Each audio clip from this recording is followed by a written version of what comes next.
Hello, those are the sounds of the modifieds. I'll be right with you shortly. We'll do some short track racing. I was watching a few of these races. It's pretty cool. So I'll be with you in just a moment. Listen to the 700 horsepower big block modifieds at New Smyrna this spring.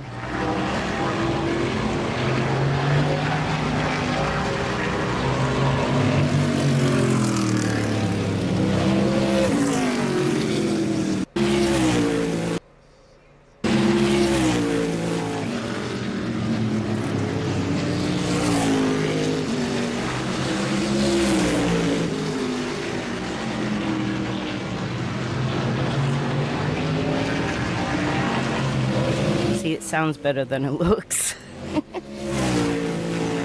I took this, that's my son, is Hickory Racing. Kids headed into the finals on Saturday with the Day Boys.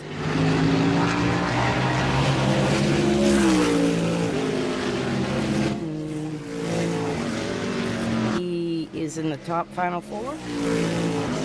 And although he expects Matthew Wood, we all expect Matthew Wood to win the championship. I do believe that Chris will have a pretty good chance at the top four. I hope. I know that. I mean, I want him to get second, of course. But Matthew's pretty tough to catch right now. The other three are real close, and it's great racing.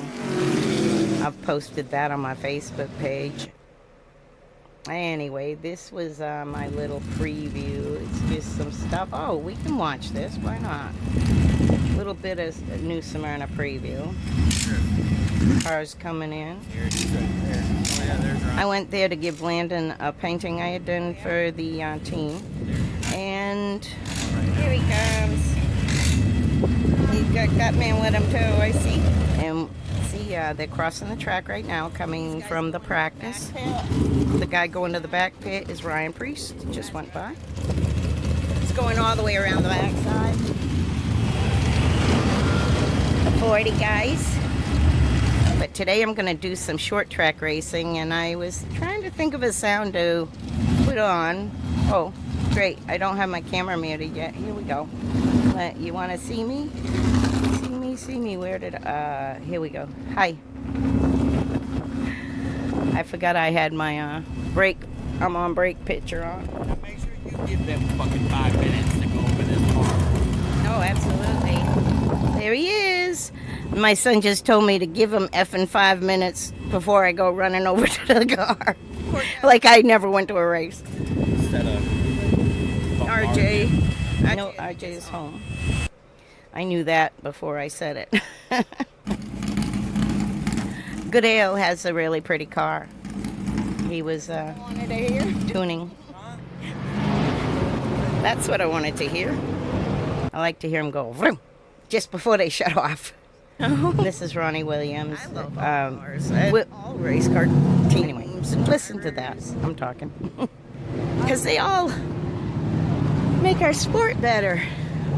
I said I like all race cars and all teams. All you care about is that the sport lives on. That's right. We only care that the sport is good and strong. That are good for the sport.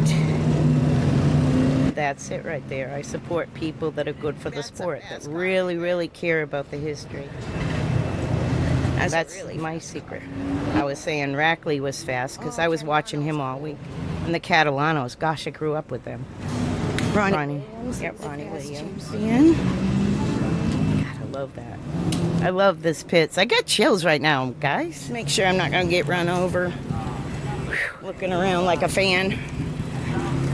I can avoid race cars, but I'll be taken out by the scooter.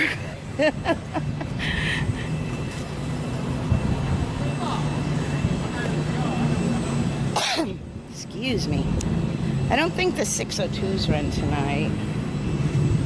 Ryan's in his normal spot he's always in since the beginning of time. Spot number 1. That's just always where he's parked.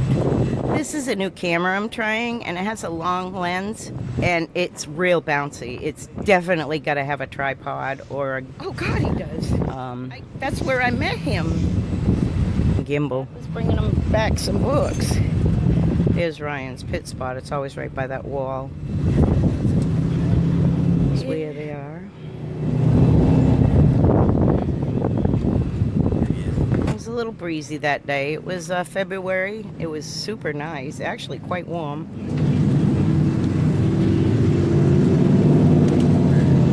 No, that's inside the New Smyrna pits behind turn 3 and 4. Pros had a major wreck last night. So anyway, let me see. This is a real quick. These are real quick clips. This is 6 seconds even. I'm always leery to go into a pit after someone comes in from practice or something because they have their fire suit and drivers are changing and stuff like that beside the cars, and so it was always like... But this was the reason I had actually gone there, was for the modified reunion. My dad was there as well.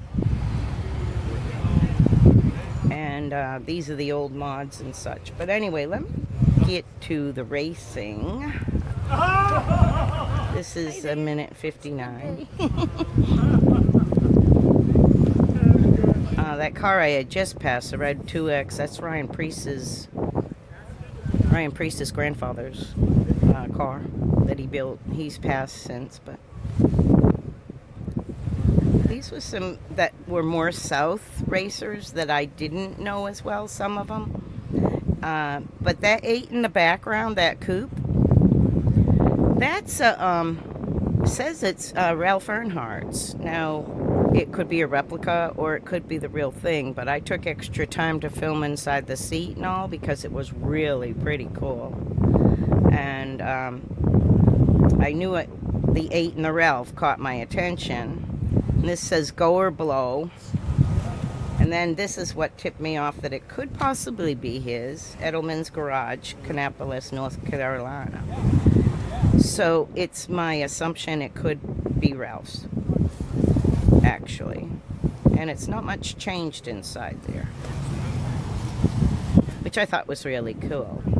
Now, we were here with the Bouchards, which I have on other films and other things. If that really was Ralph's, that's a pretty cool little find right there. And this says EJ's 8.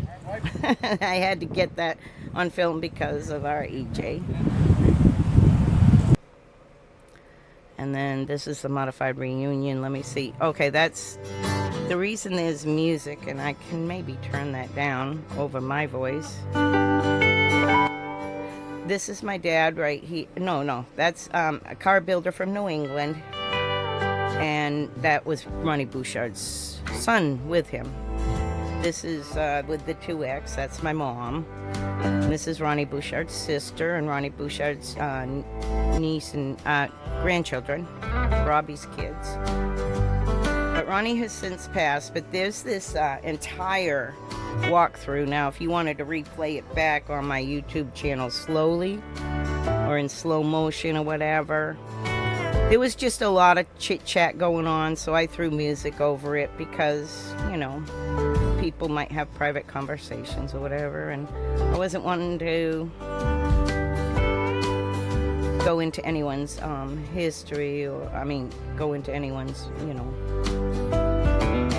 conversations recording without them knowing. So I cover up a lot of conversations with music. There's so many pictures, and this one is quite long. These are all in the basically a traveling museum that Ronnie's sister and family will drive around to different events. And inside is like a museum with all the pictures, like a mini museum. And my dad worked on most of these cars, either on the payroll or off.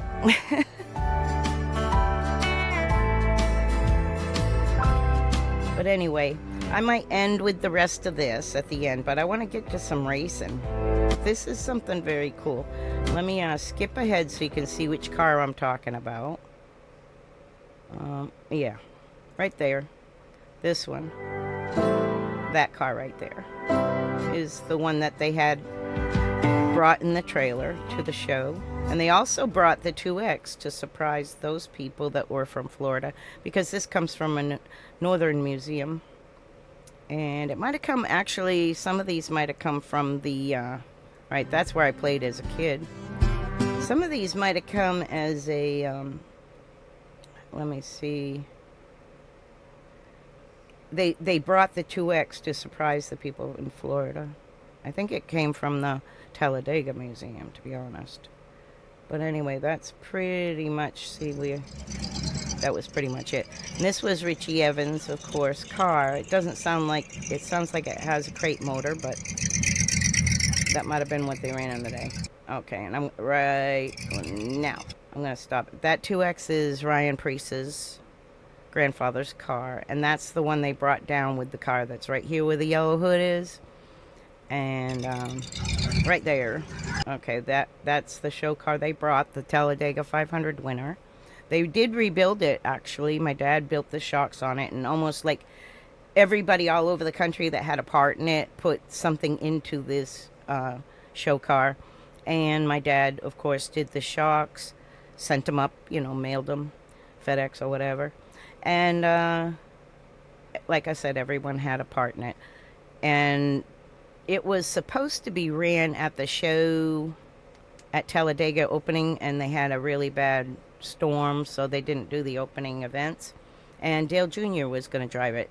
In fact, in my emotes, I have Dale Jr. actually driving that car. Let's see, right there. Those emotes are of the car, and that was a picture taken at Talladega, far away and up close. And that was when he was going to run it for the opening events that never happened anyway. But they do travel around. This is the modified reunion they have at New Smyrna every year since I was a little kid. We were racing, and then they continued to keep this going. So I go most years. This is Ronnie Bouchard's son, Robbie. He drives in some of the Monadnock old races I show sometimes. And his car builder of that little... He calls it his shitbox. He ran really well with it, and he won with it and stuff. But it was a big old Monte Carlo, number 47, 48, and white and blue. And I play them on some of my Monadnock stuff. Let me see. I actually might have something on Monadnock in this list. But I have it really sorted, not at all. I have it sorted not at all, obviously. It's a little old to new, I guess. But I don't know if I put my Monadnock stuff in there. That would be newer. I was lurking Ollie. Who am I lurking now? He rated out to Pablo. Okay. Pablo G. Okay. I always lurk somebody. Okay, yeah, like this might be... Robbie drove at this track.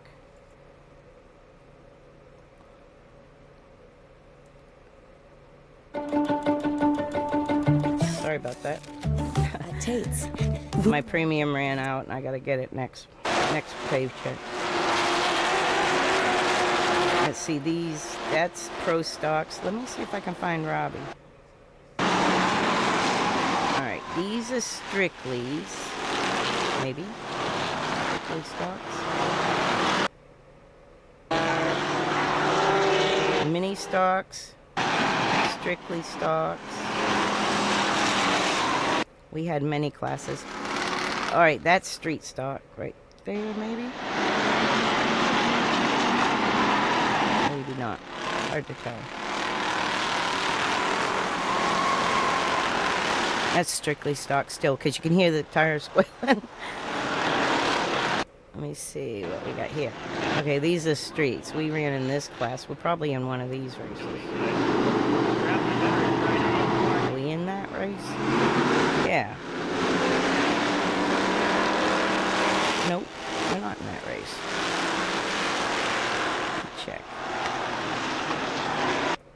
What about this one? Yeah, we're leading this one. That was my car, actually. I painted that, and let's watch that race. It's real quick. It's a heat race. Just a few laps. We're starting outside pole. And let me see if Robbie's in that one, because he drove this class also. But I think he drove in 92, not 89. But this is the track. This is Monadnock. They still run today. We still run at that track today. We don't, but I mean they do. But the 2X is the one that I owned and built and worked on, and picked up parts for and ordered parts for and painted it. I designed the paint job.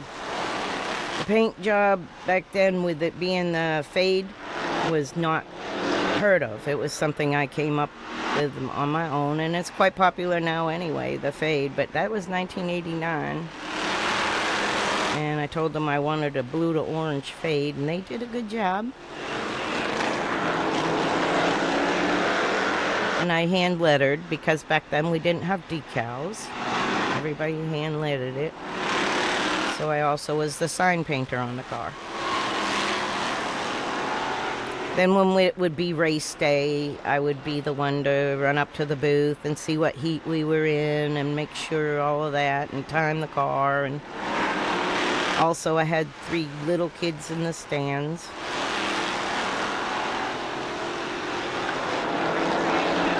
They were with their aunts and stuff, aunts and cousins, so it was easy for me to go back and forth from the pits to the bleachers. Yeah, I think we end up winning this one. Oh. Of course, there's not a lot anyone ever says about their exes, but the one thing he could do is drive a car.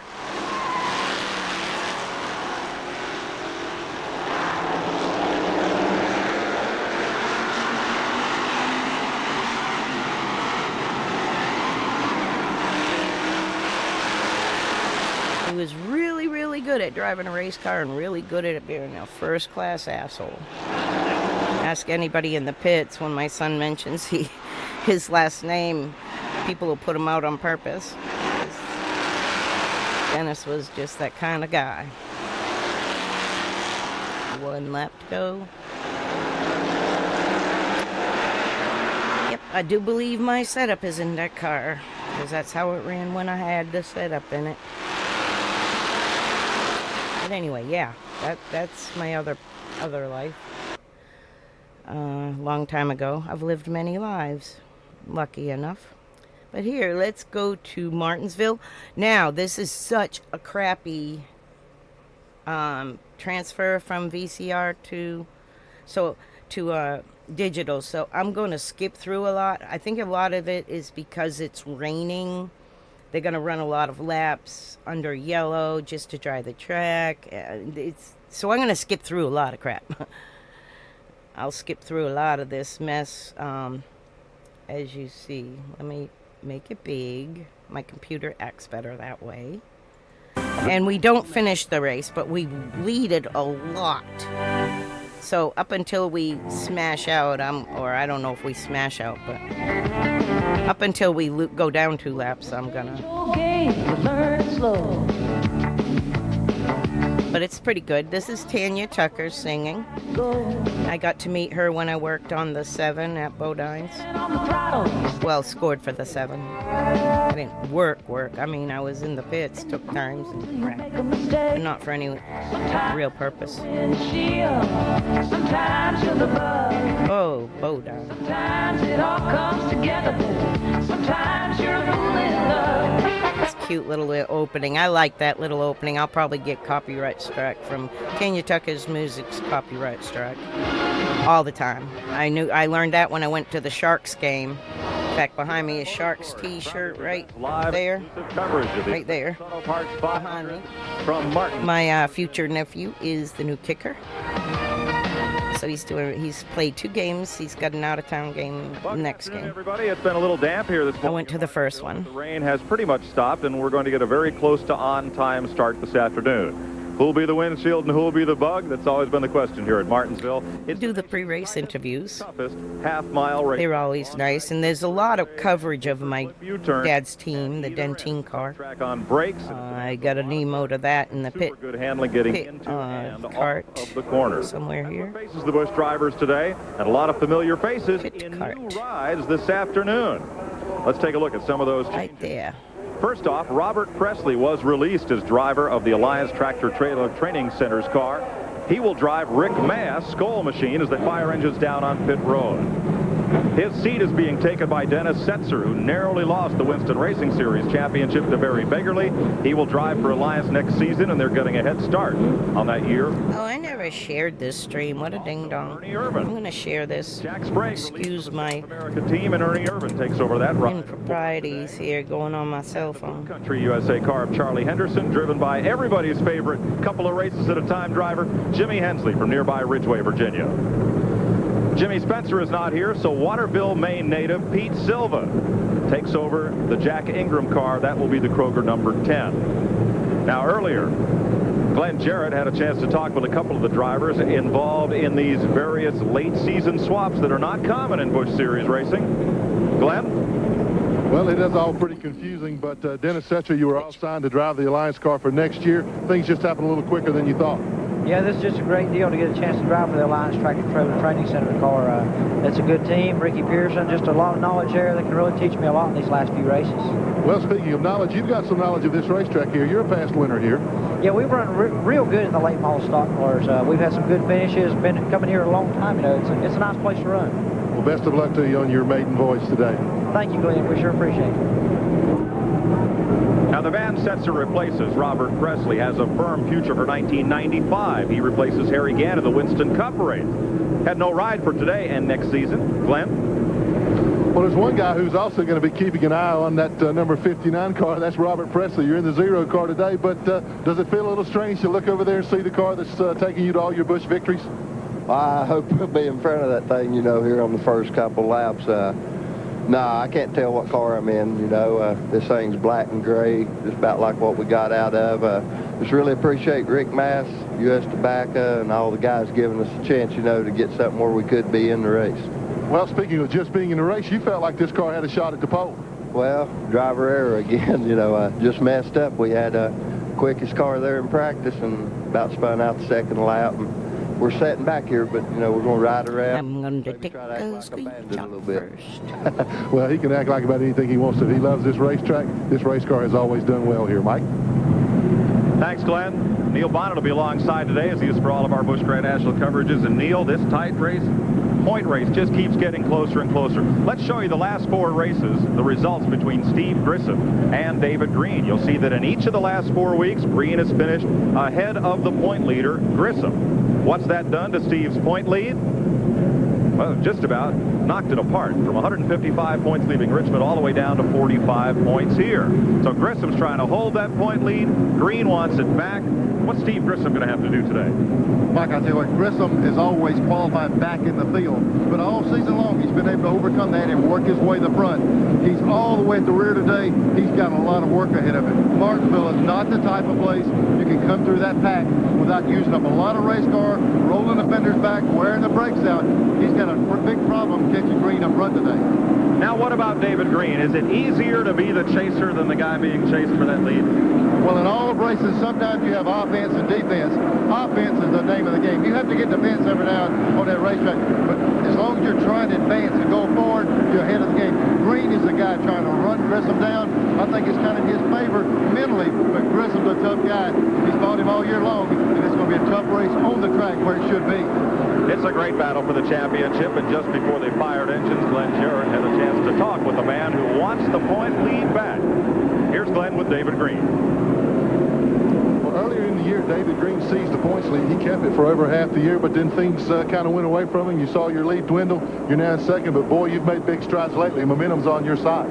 Well, I hope so, Glenn. You know, first year it was a big surprise for me as a driver to be in this Bobby Labonte-owned car, Slim Jim.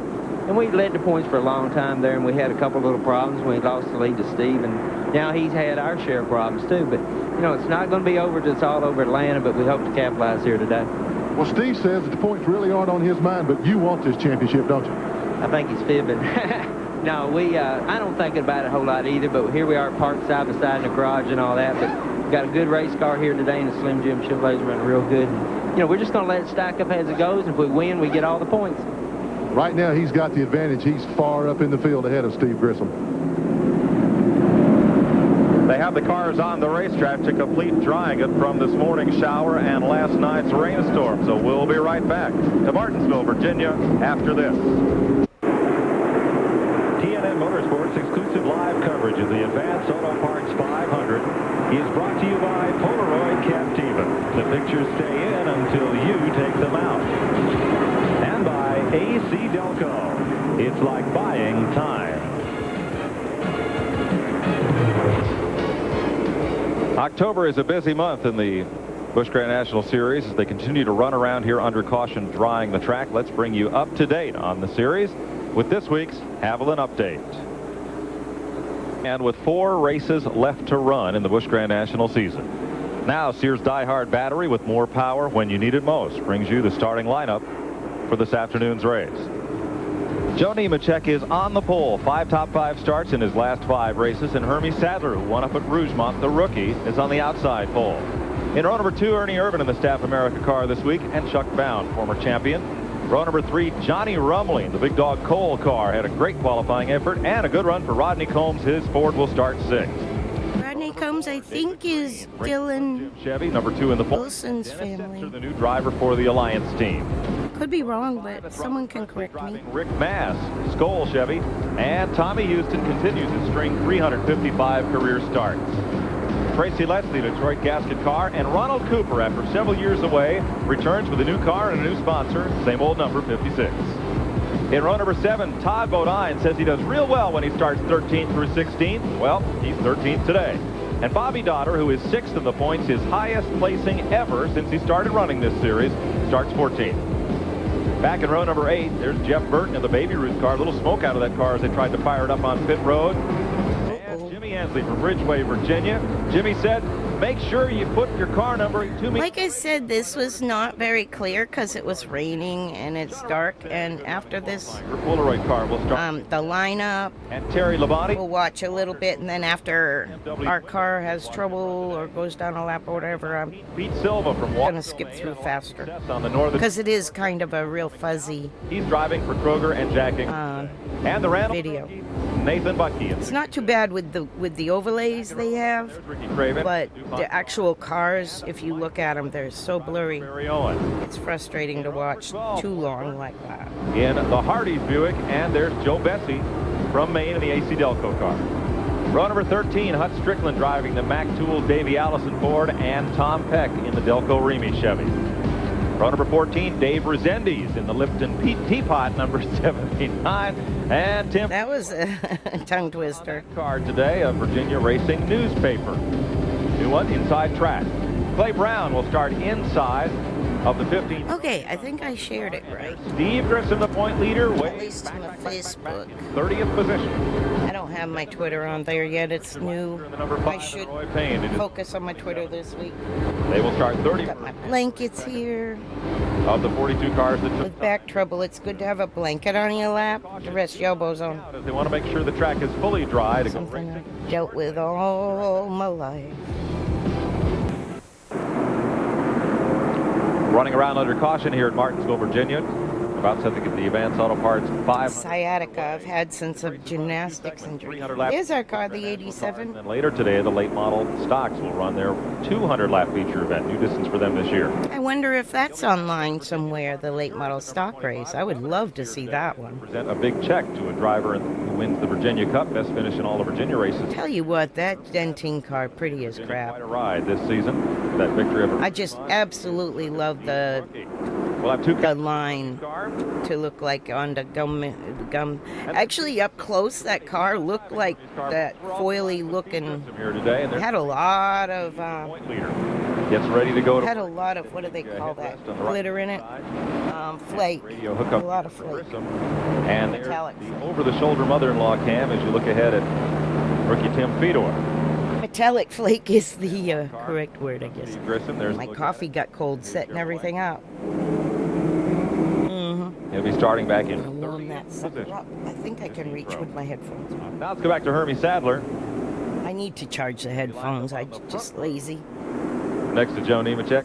Our director, Gary Clem, calls this the dog sticking his head out the window cam, because that's about what it does along the right side there. And it can swing around. And show you the rookie driver. There's also our race cam in the upper left of the picture. That's what it sees. Looking out the front windshield of Hermie's car at the Pontiac safety car. Tommy Houston's going to go out and run a little exploratory lap as there's the Virginia Department of Tourism. They're all here. Yeah, Mike, they're going to... They sent Houston out as the rabbit to check the track out and see if it's dry enough to go racing. Yeah, Mike, they sent him out there just to see if the track was dry enough. So Houston catches up a lap or two, and then he'll go back. Okay, we saw that. And they're just like following. So we're going to Not counted a lap here at Martinsville. We've run about fast forward. under caution and NASCAR, Imagine if they did this more laps. nowadays. and we may be ready to go We're green. going to fast forward. Now, there was a lot of smoke from Jeff Burton's car. We fired up. Bill Marcotti, baby Ruth Ford. Let's get started, Glenn. Well, Mikey Phelps quite a few anxious moments there for Jeff, but what happened when we fired the car, for some reason, the fire extinguisher went off. Filled the car with smoke, dust, and everything. NASCAR didn't let the cars come in and refuel before they started this race. But Jeff, he's too... Sorry, let me mute that.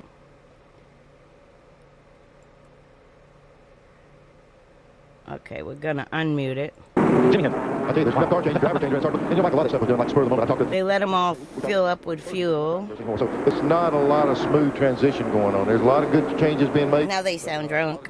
One guy... No, they... some of this. And that's real speed. And some teams. I watch almost everything in 1.5 or 1.25. Joe Nemechek is at the front of the field as we get set to go racing here. And Nemechek's wrestling that car back and forth. That's Bobby Daughter in the 08. That is Todd Bodine in the 34 Fiddle Faddle. Todd Bodine. I asked him about it. He said, well, we goofed up in qualifying. He said, well, when we start 13th to 16th, we do real well. Now, the 56 might be one of your local... I tell you what, you know, you're talking about guys who were No, really good in practice. it's the I clocked one time there. You know, Todd Bodine was really, really quick. And then Presley was just like he said, looked like he had a shot at the pole. The 99 car ran good. There were so many guys, but at Martinsville, you either hit it or you miss it a mile. And 2 or 3 of the top cars actually spun in qualifying. You don't see that very often, but you really got to go after it to set up run on a track this size. They're going to start counting laps this time by. They've refueled the cars. They're going to run a couple of green. So this is Martinsville. You can see the gray in the asphalt in the left-hand 2 lanes where the cars... And it's still wet.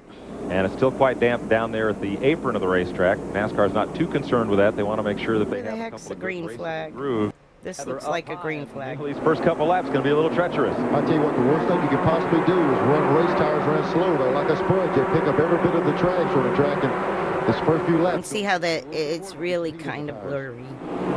That Sadler caught up to the outside. Ernie Irvin is underneath, and he's going to look for the second spot. Sadler can't come down to close off the groove as you ride way in the back of the... Hope everyone's having a good day. Back up front.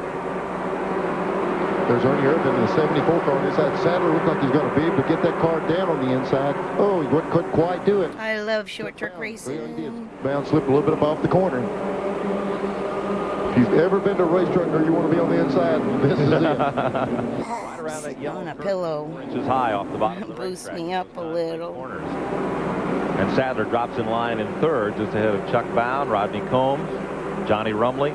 I was having a David huge Green. anxiety day, Just and I as said, he you know predicted, what? I need my racing Quickly moved out in friends. front of the car he used to I drive need my racing by friends. 2 spots. A little further back.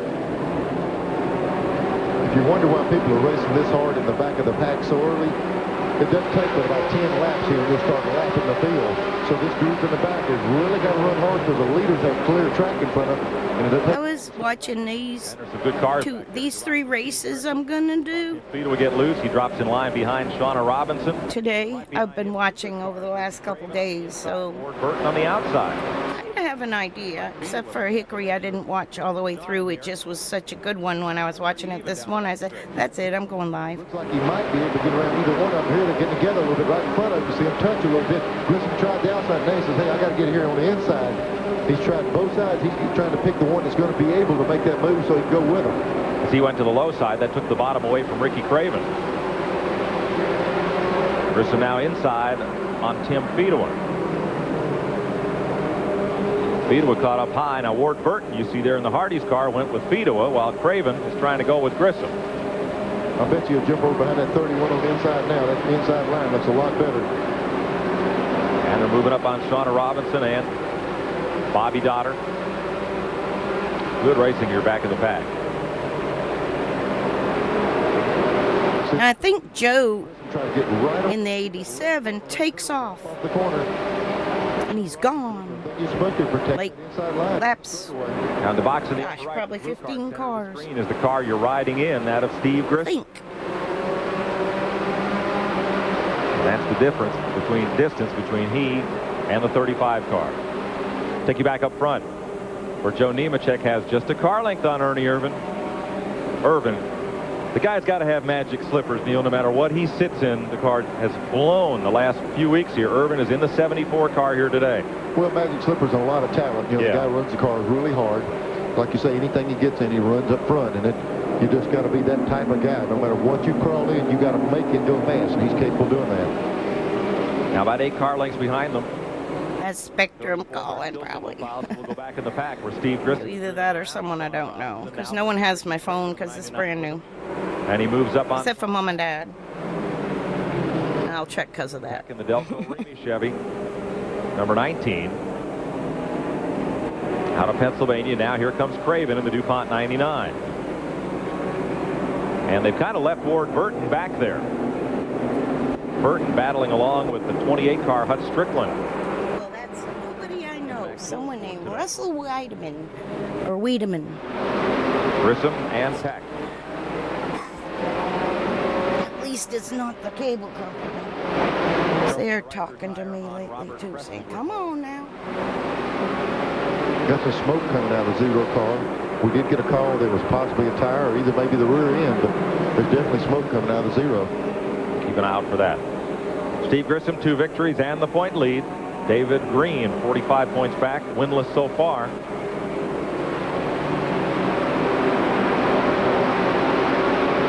To give you an indication where Grissom's at right now, him having to battle this traffic, he's more than a half a lap behind, so he's not one straightaway in part of the corner from being lapped, so he's got to hustle.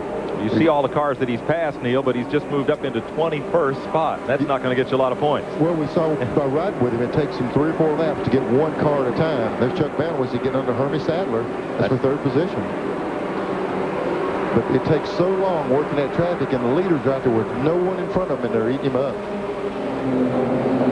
Already Nemechek is into lap traffic as he goes by Clay Brown. Then clear sailing ahead for the leaders. You're in the 4th place car, Hermie Sadler. Chasing Chuck Bound, whose car is housed just a mile or so from Martinsville Speedway. It looked like Jeff Hensley's shop. Mike, it looked like Sadler's car has been getting a little bit looser with him all the time. And that's a lot of times you come to a place here, you've got to be loose to run fast. They might have qualified so good they're afraid to change the car, but after you qualify, you got to tighten that thing up some. The car seems to be a little bit loose, and got a little bit of work to do on the car when they get a caution or a pit stop to try to tighten him back up some. And Neil, it rained most all last night and into this morning until just about 12 o'clock. What change will that make? Well, it's going to make a lot of difference on this track because the corners are concrete. You know, we deal with a lot of asphalt tracks, and you get that rubber built up in there, and that's fine. But on this concrete, it's just like real slimy, slippery when that water gets with it. Back up front, there's Nemechek and Ernie Irvin in the Staff America, number 74. I just saw black flag Presley's car, so that smoke must be something else. Yeah, there it is out the rear end. You're with the leaders, 21 laps complete. Mike Joy. 3rd and 4th place, Chuck Bound and Hermie Sadler, and they have a good gap on 5th and 6th. A lot of times that's an overfull Here's the car. pumpkin. It builds up as it goes down the straightaway. It gets a little bit more. Well, we might have fixed it for him. Might have been smoking for 10 laps. We'll get him on. So, well, they pulled the black flag. So apparently, Overfilled pumpkin. it had a plume of smoke down the backstretch, but now Seems to have stopped. Because it gets boiling, you know, like really hot, and all of a sudden it expands, and He's in 7th place. you always want to fill your rear end fluid. Oh, there it goes again. You want to like be able to put that much. We thought it might Like, be tire rubbing by more than that much. on that right rear. What I've been seeing is the end of the straightaway. Some smoke boiling out of that thing. Now, if Johnny Hayes were here, he'd tell us that's supposed to be the smokeless car. Oh, yeah. We'd groan. Yeah, we'd have to listen to Hayes just a little bit now. All right. Gotta take a app off my 24 phone. laps. There's Tracy Leslie in 8th, just behind Robert Presley in the 0 car. Back up front. Boy, I tell you what, Ernie Irvin has been all over this 87 car, Mike. I thought whenever Nemechek took that lead, he could get away. Sometimes you find a guy to hit on something here, he drives away from the field, but that 74 car with Irvin in it, looks like he's going to stay right there with him. So I can put up a Twitter. Probably won't let me. Not much separating the two leaders. They finally unlocked my Twitter. It was locked because they thought I was a bot, because I made a new account, because my other one was compromised. I felt. Did not come up through the field. And and Ricky Craven. There's Burton's car off turn 4. I felt it was compromised. And then the two leaders. And look at this knot of traffic. So Really unique about Burton. when I was just hit with so much crap, I deleted it because It's Rodney Combs. it just was too aggravating. I couldn't even see my racing people anymore.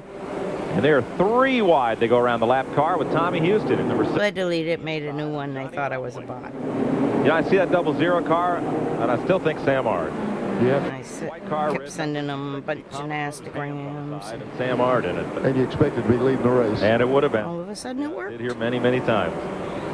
With Sam, with Brett Bodine, with all the folks that have driven that car. But Brumley's giving a good ride today. Not the same car or same team.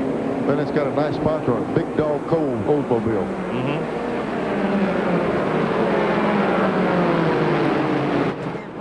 Entered Ronald Cooper, the black number 56 car, coming right up on him. Remove permissions if app is unused. She's right down there. Car's running hot, and it's smoking really bad, and she's starting to fall back. If she's running hot this early in the race, that little V6 will not run I got it disabled. as much time we got left without a major explosion. Well, the black flag's back out on Presley again. Yep. I put the crew bought him some time. They said, hey, we overfilled it, or we overdid I it. got a pro angler app here because I like to fish, but I haven't been fishing at all. Coming back on him again. Such a scuzz. Tough break for Presley. It's been a tough week.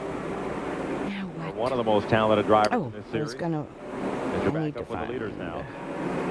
Now here's Nemechek coming up on race traffic in the back straightaways, pulling up on Shauna Robinson, and he's pulling up on Ward Burton.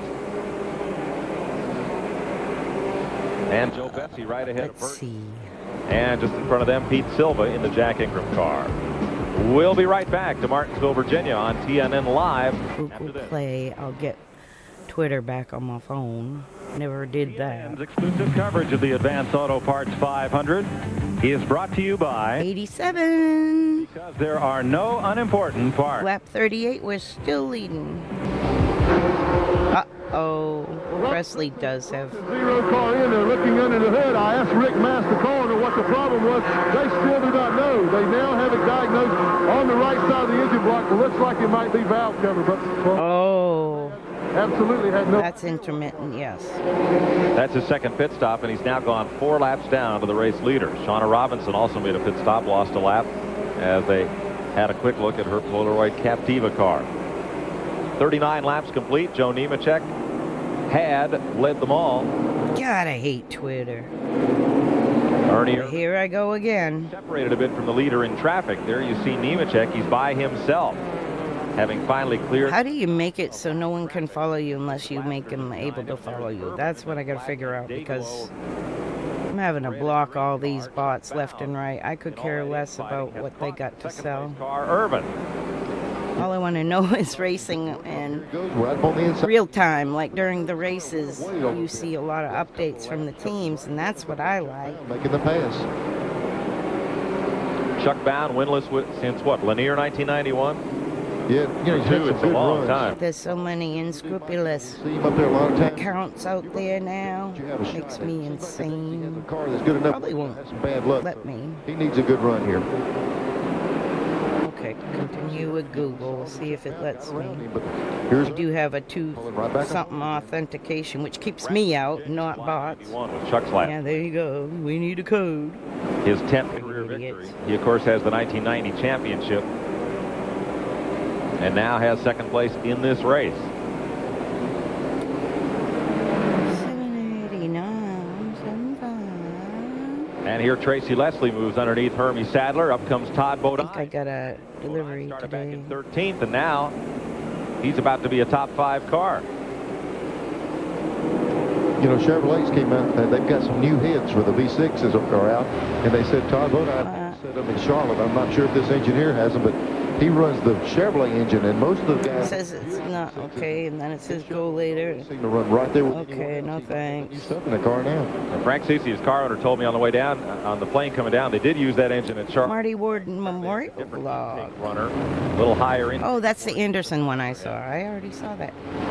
of the new Chevrolet head. Johnny Rumley on pit road going pretty slowly. Tough break for the 5th qualified car. Well, it let me on even though it said I wasn't worthy. Send it back out.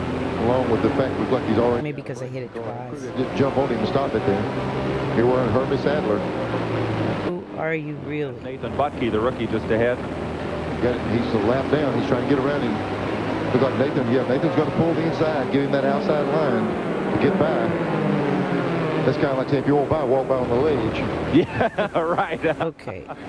Nick Sanchez. You've done a bunch of that. That's Yeah, I tell you what, Mike, I think it's a fake account because it says not followed by anyone I'm following, and that makes no sense. and he hit the curb. Let me see who they are following. Caught my left front wheel and broke my wrist on the Nobody I know. lap. Not a single person I know. Laps with a broken wrist, and I really had a new respect for this place. yes. Till I look into that one more, I will have to. Pete Silva. Somebody says, who are you really? And there's the Lipton Teapot. I don't want to say that one wrong. That's Dave Rezendes. Oh, what did I do? God damn it. Nemechek is just driving away from these other guys. Yep. But this is what causes a leader problem. You got two guys sitting in front of him, and their crews are, oh man, look here, they got together coming off. He pulled over, the team car. I need to block that because I didn't know that person I just accidentally followed. Turn 2. What I was going to say, your crews are telling you, go hard as you can, you're fixing to be lapped. Yep. Rezendes was doing just that, and then some. Boy, that, coming off that corner, that was directly in front of the leaders. They've made a lot of contact. Rezendes looked like he lit the tires up off that corner. You always say, once you see the leader go by, so I'm going to hang on to him. If caution comes out, I'll pass him. I don't know her, but she isn't. But you got that in your mind. If you just stick with him, you might get a break. Wow. They're going to push Johnny Rumley's car behind the wall. He's done for the day. Here's your Napa Field standing update brought to you by Napa because there are no unimportant parts.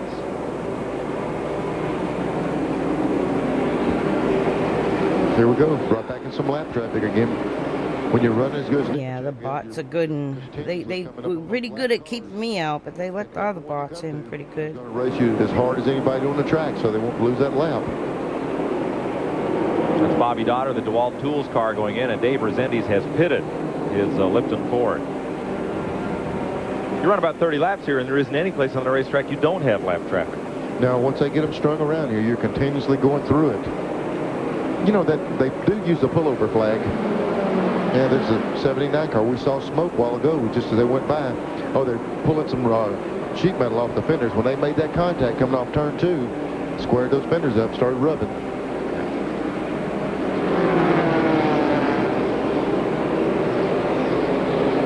Report that Tracy Leslie also has a tire rub on his number 72 car. I'll tell you what, Pete Silva in that 10 car, once he saw Nemechek coming, he turned the afterburners on. He's been in front of him about 8 or 10 laps now, and look at the cars he's passing while he's doing it. He's putting a second lap on Clay Brown and now Richard Lassiter running behind Tim Fedowa. They go back into turn 1. Trouble for Rezendes. Yeah, black flag's out again, so he'll be right back in. You just, you know, and they're really strict at this particular racetrack because you see right where he's running now, you stay down there to stay out of the way, but that's also the racing group. If you're putting down any liquid at all, you're messing up the racing surface. So there's no way to run a lap around this place without getting directly in front of the guys that are trying to lead the race. It's funny, this is one of the places where the groove really doesn't move up much during the race, does it? No, you move up over there every now and then, but usually somebody shoves you over there. It's almost a have-to situation. You come up on a guy, and you got to try him outside. You get pinned out there. There's different things occur, but you won't see many guys just hop out there and go. You see Nemechek, see the patience he's using here. He's got a real fast race car. These guys he's lapping, he's way quicker. Unless they pull the inside and motion him by, he's going to fight and fight and fight and try to do it on the inside. See, here he's going inside. What he's hoping is that guy will finally pull over and give him that line. If not, he's going to have to try to tiptoe by on the outside. There he goes. He's trying that inside line. But the 55 chops it off. Yep, Fido. You saw Pete Silva in the Kroger number 10 get by Fido's 55. They said the 79 car was a transmission leak. We saw the smoke out of him as he was going in. Now Nemechek's going to have to do it the hard way. He jumped out there. He got the nose up beside him. Now he's going to clear him, getting down in the corner. Well, that NASCAR vigorously working the passing flag on Fido's 55. We've asked a number of the drivers in the Busch Series what their plans are for next season. We'll share some of those with you today. First, defending series champ and the race leader, Joe Nemechek. Not sure yet on exactly what we're going to do. No final decisions have been made, but we've been talking to some teams. The Morgan McClure crew and the Kodak Delco Remy Chevrolet is going to give me another opportunity at Rockingham to drive that piece. So it's going to be some good experience for me. You know, I don't know of a better car I can get in to get some good experience. Here's the way they're running at Martinsville. Nemechek bound, Irvin, Green, and Leslie. And Joe Nemechek's had a devil of a time trying to get past Pete Silva. He tries again there at turn number 3. Last time, Silva almost became the dumpy coming out of turn number 4. Nemechek got into him. And here's the battle back for 4th spot as Tracy Leslie gets underneath Ernie Irvin and Todd Bodine in 34. Coming on fast. Boy, did you see Todd Bodine jump the curbing right there? He wanted to get up there and go with a 72 car when he made the pass, but he got the left front hung on that curbing. Car jumped up in the air. He's wanting to follow the 72 by when he comes up on Irvin right here. So Tracy Leslie takes 4th. Let's go down to the pits. Here's Glenn Jarrett. Well, Mike Shawnee Robinson had a real good qualifying effort, was running good on the racetrack, but you're out of the race now. What happened? Well, we burned a pit stint on the Polaroid car today. Made it a real short day. We had a good qualifying run here, so hated to see it happen. Well, are you okay from your injuries at Charlotte? I know you banged your leg up pretty bad. Yeah, definitely was very sore for a long time, but the leg feels a lot better. It hurt my knee quite a bit, but I feel pretty good. It felt good to be back in the Polaroid car again. Okay, better luck next time. Also, Johnny Rumley's car, the 00 car, did have a brake problem. He has no brakes. They're working trying to get that car back in the race. Those are the only cars out of the race at 69 laps. Leslie working race traffic, getting under Tim Fedua, and now you see that Todd Bodine has fiddle-faddled his way up onto the leaderboard. He's 5th. Yeah, even the leaders run this fast. Still, I wonder if they'll let me post on my page. Nemechek, one thing that's making that happen is Nemechek's having to fight everybody so hard. Every time he comes to a car on this racetrack, he's having to work so hard to get around them. Still got 17 cars on the lead lap. In the last 4 races, though, Nemechek has started in the top 5, had a couple poles, led the most laps of anybody in that stretch, but doesn't have a top 10 finish or so. Now, let me tell you, to be able to qualify well, to be able to run up front, you have to abuse the cars a lot. You have to turn the motors a good bit. And these things are pretty dependable, but they're still little time bombs. And if you run up front, you always flirt with not finishing the race, and that's what happened to some of these guys. Todd Bodine in 34, running in 5th, looking for 4th. Now Steve Grissom pulling up on the back bumper of Mike Wallace. Grissom started 30th as he moved past Richard Lassiter. So much racing information today. The right sponsor, FDP Brakes. You need some brakes when you come to this place, so he's got the right. Wow. This is the place. And just ahead of them, Jimmy. That's so going to be retweeted. On this racetrack. Driving the food country. My dad worked for Stacy as well.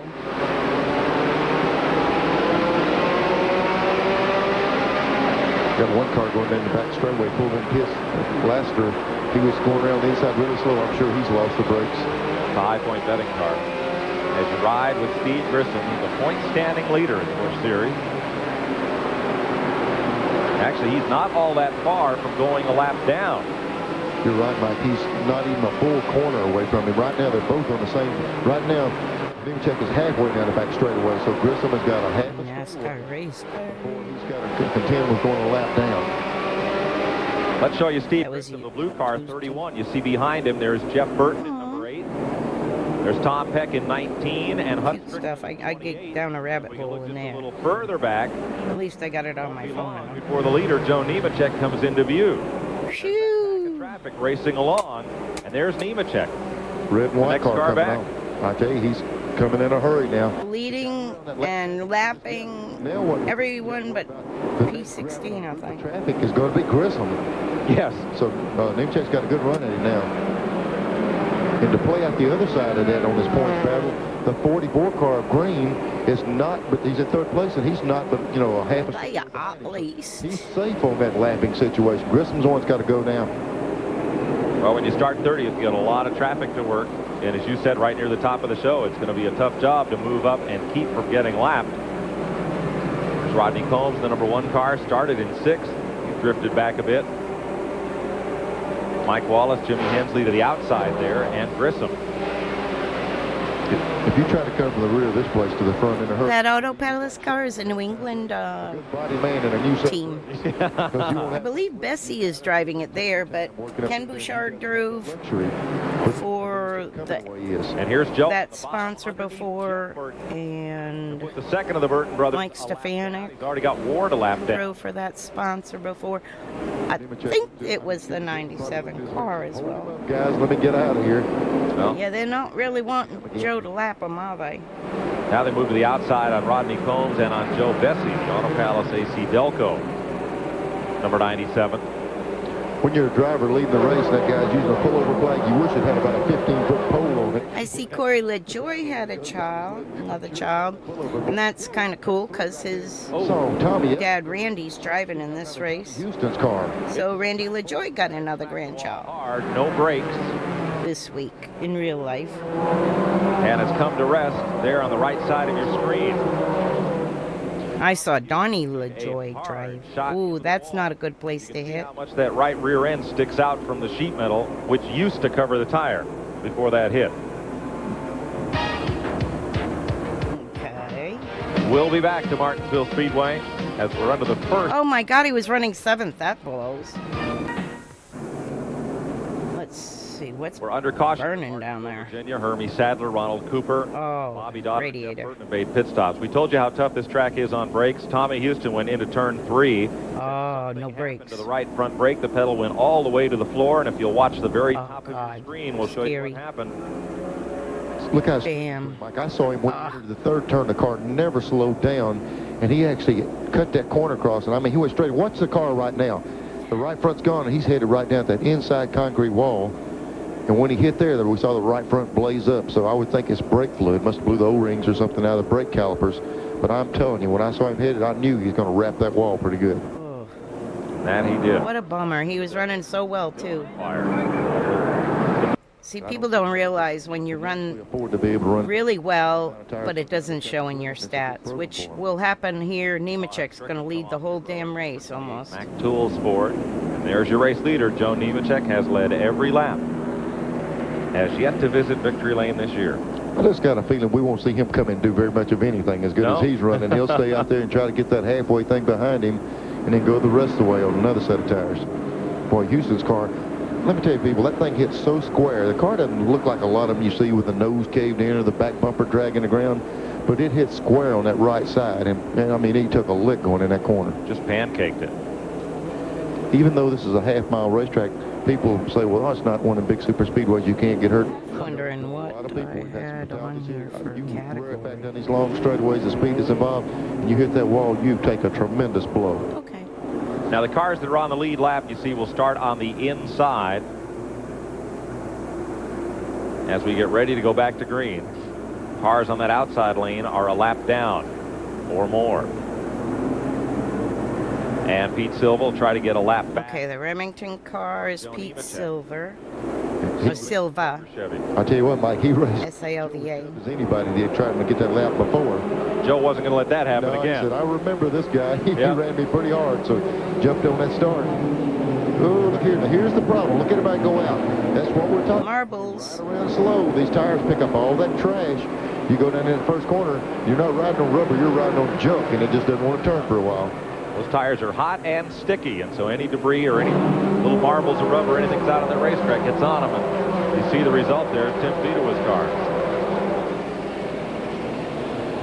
Well, now that's Silva up high and Chuck Bound trying to get past him. That gives Nemechek a lot of breathing room. We've already seen Silva's not the easiest guy to get around, even when you're trying to get a lap on him. Chuck Bound is trying to get up there and get with the leader. There's David Green in a Slim Jim Chevy inside of Ward Burton. Burton did lose that lap early, so he's a lap down. He was in that outside lane. And Tracy Leslie right behind them, along with Todd Bodine and Ernie Irvin.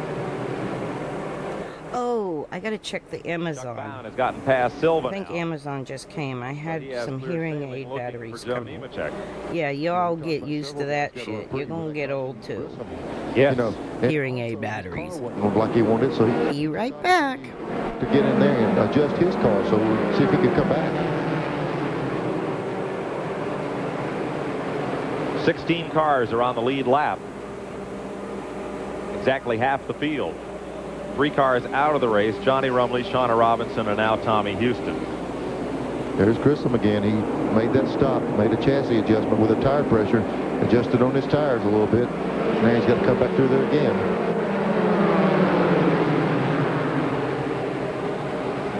Look at your front 5. Houston was okay, by the way. A little shaken there initially after that hard wrap with the wall at turn 4, but Tommy is okay. He's okay now, but I promise you, when you hit that brake pedal going in that corner, you're not okay because you know there's going to be a wreck and you're going to be involved. It's going to take a minute to get there. Now here's Grissom in 31, the channel lock. Chevy moving up and under. Now he's right behind Robert Presley. Presley is 15 laps down after coming in for repairs in the Rick Mast 0. They said they thought it was a valve cover, and it takes quite a while to change it. That's what it was. Now they're working the outside groove, going around Nathan Butke in 66. And next car up on the inside is Joe Bessie. And going to have company on the inside. Here comes the 28 car. And Grissom has a handful of steering wheel as he goes around Bessie. Yep, it's Hut Strickland in the 28 was trying to get under him also as they entered that corner, so he was out a lot wider than he wanted to be entering that turn. And Grissom now finds himself half a lap behind leader Joe Nemechek, almost exactly. And that's, excuse me, that's about 5 laps after that restart. That's what that traffic will do for you. The 8 cars had a little nip taken out of the left rear quarter. Somebody took a bite out of him. You wouldn't be making jokes about that candy bar sponsorship on the side, would you? If I'd have thought about it, I'd have played a little stronger. Every now and then you'll accidentally say the right thing, you know. 100 laps next time by. I tell you, these drivers, when they call them and say just 200 more laps to go, they know they're 50 laps away from being able to even ask for tires. Yeah, right. And when you're a race car driver, you want new ones every 15 laps. So 50 more laps, and these guys will be in a window where they can put some tires. Well, it was my imagination. I thought I heard someone knock on the camper. Behind the 2 lap car, right behind. Which is what the Amazon guy does sometimes. And Ward Burton's lap car. Setzer is. But it might have been an acorn, too, because I'm under an oak tree. Crew chief Ricky Pearson. But Labonte there in 14 just re-upped with MW windows. They're made about 25 miles from here in Martinsville, and they will sponsor him for all of his Busch races in 1994 and have a big crowd on hand to watch today. Ricky Craven right on Labonte's tail. Craven's car was really quick in practice right up to qualifying. Not only ran a good lap the first lap, getting the second one, he spun. And I really thought he'd be one of the guys we'd see come right to the front today because his car was so strong all week in practice. He moves underneath Ward Burton. Still leading. And all these cars running in the top 10. I couldn't quite make out the lap they were on the scoreboard, but I could see the 87. That should be right at about 10th spot. Some shots, the scoreboards. Yeah, there it is. Wow, Tracy 64? Leslie is 4th. Todd Bodine is 5th. 6th I is couldn't. Ernie Irvin. Well, 7th I couldn't tell. 8th is Terry Labonte, and 9th would be Ricky Craven. 10th then, double Nemechek and Ronald Cooper. I'm going to play Rockingham next. And like I said, we're going to end up having 19 car. an issue. Yeah, this group right here is getting in a lot of and going down some laps on a restart. 56 there. The lap car, I think, tries to take Joe out And accidentally on purpose or whatever. Somebody screwed up. I think Grissom made some changes on his car. We're right along with him here. But that's what's going to happen to Joe. He's not going to run away with it. Or if that, that stop was as critical, because he doesn't seem to be able to move up anymore, and Nemechek is coming on him again. He's one straightaway away. Like you talked about before, he lost a half a lap. Now it's almost within a straightaway. right, 3/4 of a lap. Let's go back and pick up the leader coming out of turn number 4, working Richard Lassiter and Joe Bessie. Nemechek all by himself. Long gap back to, no, I'm sorry, it's not. Chuck Bowen is right with him. He's only got the long gap. It's 3 car lengths. Well, Mike, I tell you what, that's just the course of the way this racetrack plays out. We saw Nemechek. He had almost 100 yards on the 63 car. Curious if I change this, if it matters. And look at Chuck Bowen. Here's Bowen going to the inside.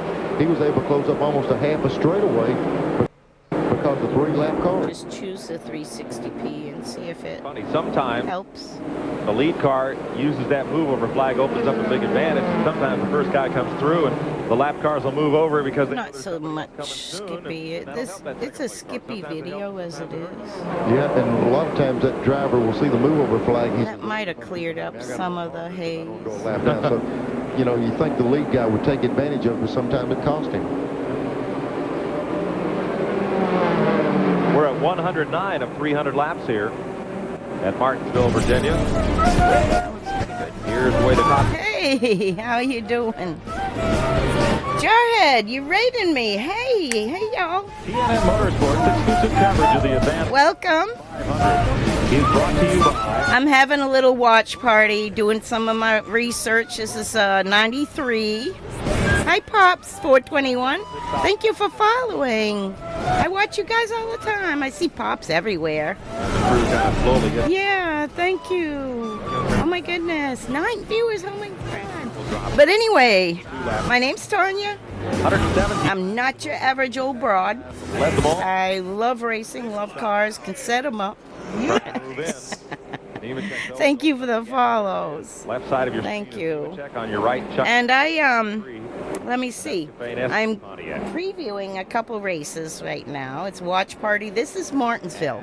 My dad's with the 87 car, and they're leading. He was their crew chief that year. And it's really a hazy video. So I'm not going to do the whole thing. As soon as we go down a few laps, I'll jump to the end. And then I'm going to start Rockingham, which is a much better video. And then I'm going to finish up with Hickory because that one was just like such an exciting race. Rockingham I will skip after we blow a motor. I'll skip to the end too. But there's a fight on pit road. Can you believe it? In Busch Grand National. If you look at it'll be between Spencer's crew and Joe Bessie's crew. And if you're a New Englander, you know what that is all about. You know what that's all about. When you're from New England and know the Spencer legacy from there. Steve Grissom's car in 14th. I grew up in modified racing in New England. My dad owned his first car at the age of 14. I came along when Dad was 20 or 18, 19, 20, something like that. And if this race continues under green, I went to races ever since I was a baby. Ran under green, yellow the first. I think my first race track I ever went was Connecticut Dragway, and he won the championship there in 71. Then, 61. I'm old. And then he won at Brookline Speedway, and he won a championship at Hudson Speedway. Then he won 4 in a row at Seekonk Speedway. That place right there. He will lose. He also helped Ernie Gahan win the national championship. These are all old names. Bugsy Stevens, 23. George Summers, Ron Bouchard, all people my dad worked for. With Sadler spinning. And I appreciate you hanging out. Like I said, this is 1993. This is my dad's third year, but second full year with Joe, and they just came off a championship. But they've been plagued by bad luck. They've run like this, lead the whole race, and something happened. And that's what's going to happen eventually here. Almost all the leaders in And this is Martinsville. He had taken on 4 tires on the DuPont Chevrolet. It was rainy. They ran like the first 20 laps under caution to dry the track. Went back. They allowed everyone to go in and get gas. Now I don't think they do that stuff now. Well, I'll tell you what we're doing is he just beat the lead car. I mean, beat the cautioner, so he didn't lose the lap. Ah, yes. You're mowing in shifts as your back allows. Good luck, Pops. I have back trouble too. Lose the lap. Sciatica since gymnastics injury when I was a kid. And the right rear came off. And so it's the way it goes, you know. Actually, I just ran out. I was looking for... let's show you the leaders. Amazon's supposed to bring hearing aid batteries. So that's what racing will do to you. Well, there's Dad's car. There's Dad with the front tire right there checking. No, Dad's in the pits standing. Now he's leaning on the wall. Adjustment on the right rear. Yelling to Mikey to do something. And then the right. Telling him to pull out the fender or something. There comes Jeff Burton. Whoa! Mikey almost got his foot run out. There's Craven. Over. That's the right rear wheel laying out in the middle of the track that everyone's having to go around. Apparently a miscue, and they did not get lug nuts tightened on that wheel. Here, this was him when that tire came off. He went all the way around, dragging the right rear rail down on the. These guys were so good. Boy, that does some damage. This group of drivers back in the day, and they all got along so well, like away from the track, like at 127 dinner or whatever, and they always gave each other a hand. If someone broke parts or whatever, they'd help each other out. Even though they were competing, they wouldn't give away their top secrets. They would want people to run well and put on a good show. I don't know if that happens as much nowadays. I see it in the Cars Tour, where a lot of times other teams help other teams, and I see it at the short tracks. We always did that at Stafford and stuff with the modifieds. We wanted to put on a good show. And if you look at the old interviews of the older drivers that we've lost or whatever, they would pay the drivers to come and show up to open shows, $50 or something, or tow money to show up at their not so much home track. And it was fun racing back then. I don't know if they do that so much anymore. Like for Bugsy to show up at a track he wasn't normally showing up at, they'd throw him $50 or something. Ooh. Hermie did a nice 360 pirouette there. The leader is Hut Strickland of the Mac Tools Ford. He did not pit under that car. All right, we're leading. Hut Strickland's on the outside trying to get his lap back. Got a great pit stop from Clyde McLeod. No, we're not leading. We're in third. Tom oh, God. The fourth place car. We're coming on the bottom there in the white and red car. This car, we saw him going in the corner, sliding a lot. These guys with new tires right behind. Oh, Ernie! Oh, Jesus, that's not good. He and Hut Strickland really had a slam bang there coming off turn number. That was Hut, not Ernie. Strickland and Ernie. My bad. That's Cub. Back down into the high groove. Oh, this is gonna hose Joe. Okay, he led the whole race. Strickland's car may have been crippled a bit by the contact. See him falling back. You know, they opted not to put tires on. Look at the back of Joe Nemechek's car, Neil. I think he may have a tire rubbing. That was more than casual contact with Hut Strickland. Yeah, it looks like the right side. Look at the right front. He's going. Jeez, my dad had to call him in. And now my dad will go to the front and pull the left front fender. Until this second caution flag is on. My dad's name is Vic, same last name. Here without losing a lap. Let's see. Yeah, there's Dad pulling it. There's Brian putting the gas in. They're having to change the right front tire, pull that fender off of it. It's a really tough break because definitely that was the fastest car on the racetrack. They're going to lose 2 laps here. And look. We'll take a look at those tires. That's what you don't want to have happen. And you don't want to be the guy to bring out a caution when people are on green flag pits and we're hosed. That's it. We're done. His car. No more winning, no more getting lap back. Lose a lap under green, making that pit stop. He lost 2. I'll show you the restart once again. Now there's leader Hut Strickland. Pete Silva up the outside. I think Strickland may have been trying to give Pete Silva room and not seen Nemechek coming on the bottom. Yeah, they got hung up so hard up off that corner. They actually got hooked together, it looks like, because they were both trying to jerk to get away from each other. The next lap after this happened, the 14 car blows the motor. Nemechek still wouldn't have lost that lap, but it's just the way it falls out. You had to pull the fender off the tire. It would have cut it. Labonte becomes the third car out of the race. It's like damned if you do and damned if you don't right there. To the garage. That's the reason for the caution was Labonte. Oh, man. Now moved up into third behind Todd Bodine and Tom Peck. You know, we had a call a little bit earlier that Todd Bodine said he knocked the toe in out on his car in the 34 that's leading the race. And it must not be too bad. Nope.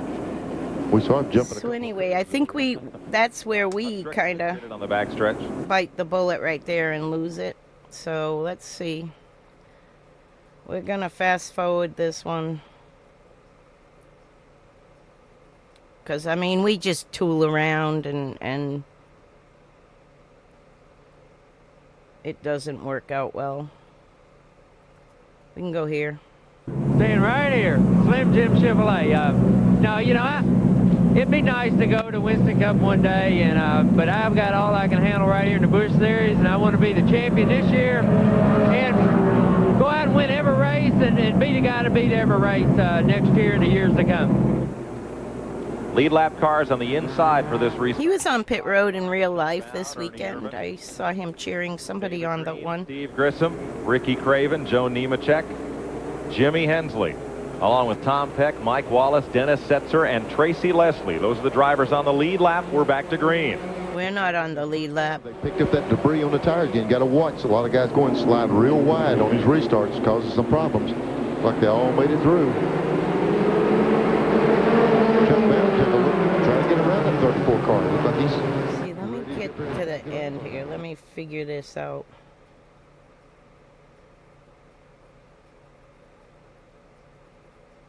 There's the finish.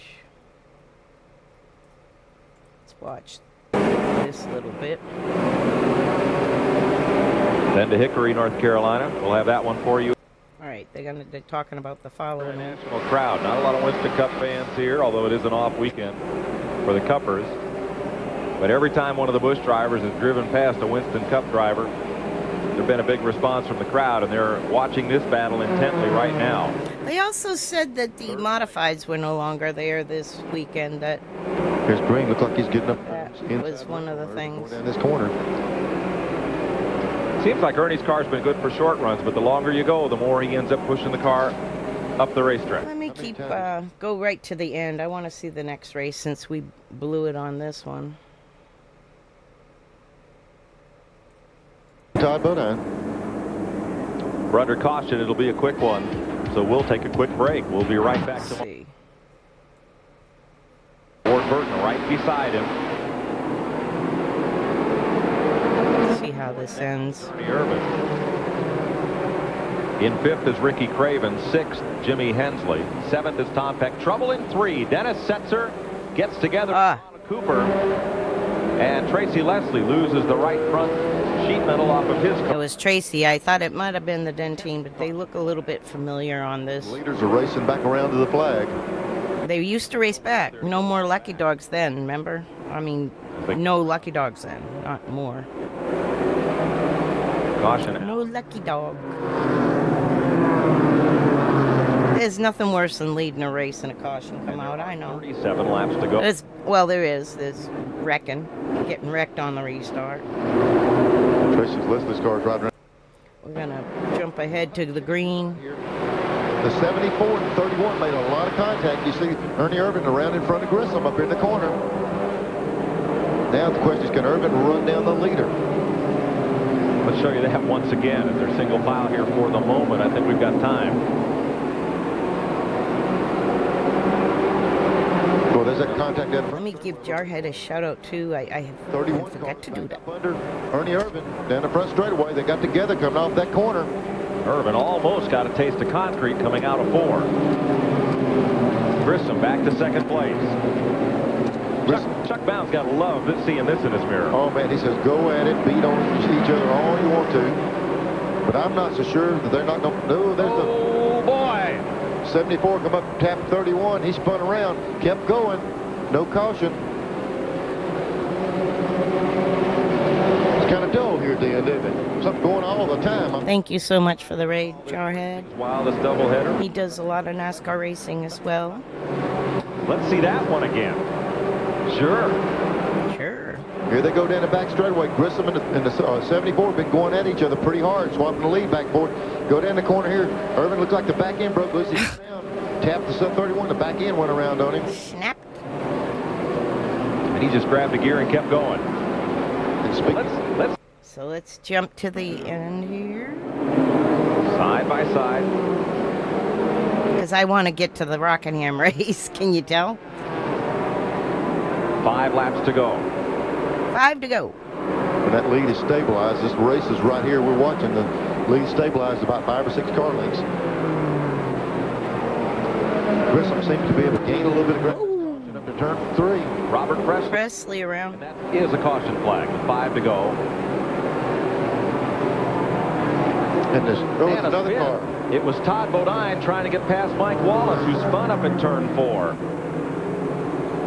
It's not going to be one that's going to require there you go. Or anything, so just a lap or so, and they'll turn these things loose. I believe the pace car will possibly run 1 lap, and then they'll turn them loose. And again, that puts Todd Bodine to the back of the lead lap once again.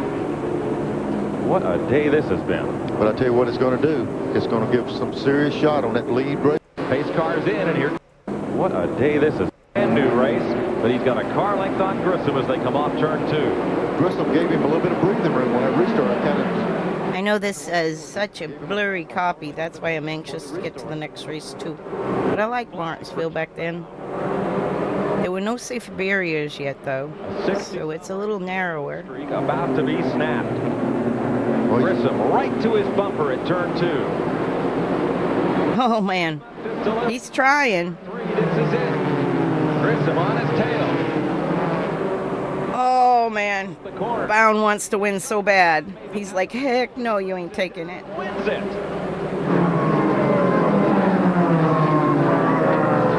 I still get chills when the wins happen like that. You know what they feel like. They just feel so good. TNN's Chiefs. There's Debbie Bound, his wife. For her too. Waiting for Chuck to reach victory lane. Bound, Grissom, Craven. We'll be back. Back live at Martinsville, Virginia. A little post-race show. Martinsville was the first race I actually ever went to that was big-time racing. But Chuck back to the victory lane for the first. We were with the modifieds, and Dad was working with Ray Hendricks. And Ray Hendricks and Ronnie Bouchard both were running team cars for Dick Armstrong. And they ended up Ernie Irvin and Dennis finishing. One of them won. I can't remember if it was Ray or Ronnie. They were on. But yeah, they were both on the podium. I got a picture of that. Chuck Bound did just exactly what he was. And Bodine, I think Richie Evans was involved in winning, and he might have been on the podium too. If Grissom had see if I can find a picture of that. Could it have made a difference? It depends how much room you give him on the outside. I think I got a picture of that. That mirror in that car gets pretty wide. And here's Glenn. Well, a lot of celebrating going on down here. Crew Chief Carter and Jeff Hensley just gave Chuck a big hug. And, man, I've been working these races for over 2.5 years, waiting for this moment. Finally, congratulations. Thank you, Glenn. I really appreciate it. We've had a long drive. I have it on this computer, but I'll check. Regular for the Nescafe. I have the car for sure. Boy, I tell you, we have had a long dry spell. I hope we never go through that again. But, you know, the last couple races, we've come real close to winning. We've got everything back on track. We're running strong, and we're looking forward to the future. A few anxious moments right there at the end, and there was some concern about fuel. I wasn't too concerned about fuel. If the crew was, they didn't tell me. But the restarts I was very concerned with. You know, these tires were unbelievably looking for that photo. But on the restarts, it took them a few laps to really get going. There was a lot of gouging and rubbing and grinding on the restarts, and I hated to see that last caution with just a couple to go because I knew what was going to happen. It comes down to, instead of trying to pull away from them, you just try to block and hold on to the lead, and we were able to do that. Well, tell us about when you were able to take the lead from Todd Bodine. You guys got together, just looked like racing contact. Yeah, we rubbed a little. You know, I tried him several times. I think I have that photo of Ray on a different computer, to be honest. Coming off the second turn when he was outside of me. On a different... Dead even with him going into the third turn, and I took him up a little. Maybe. I think he got loosed up and slipped on around. I wish that wouldn't have happened, but, you know, it's just hard racing for the win. I think you got a big victory kiss coming here from wife Debbie. Finally.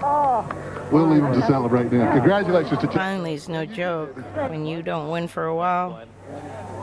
Well, a little bit of post-race bumping between... Yeah, it's on a different computer, I think, that I have Ray Hendricks. Grissom got together, sent David flying. Oh, maybe not. Wait a Grissom minute. here. This is the car. 65 points is now the difference. It was 45 coming into this race. Chuck Bown is now third ahead of Ricky Craven, who had good finish. And we're fifth in points going out of this one. 3 races to go. See, that was what they ran with Ray Hendrick at Martinsville. That's a picture from Stafford, though. But that's the same team. Ends that lead today. You saw Tom Peck walking by. Anyway. He had a great run here today. Can you believe these last 50 laps? I'm kind of glad they lengthened. They got a it was a heck of a doctor. They had taken their blood pressure and everything. He's in good shape, and then all of a sudden a little bumping and banging. He's back in the rear. Add Todd Bodine to those cars on the lead lap. He was 11th today. Tim Fido was 12th, 13th to Bobby Dotter, 14th to Joe Nemechek, still without a 14th after 5 straight top 5 starts. Yep. 17th, Hermie Sadler.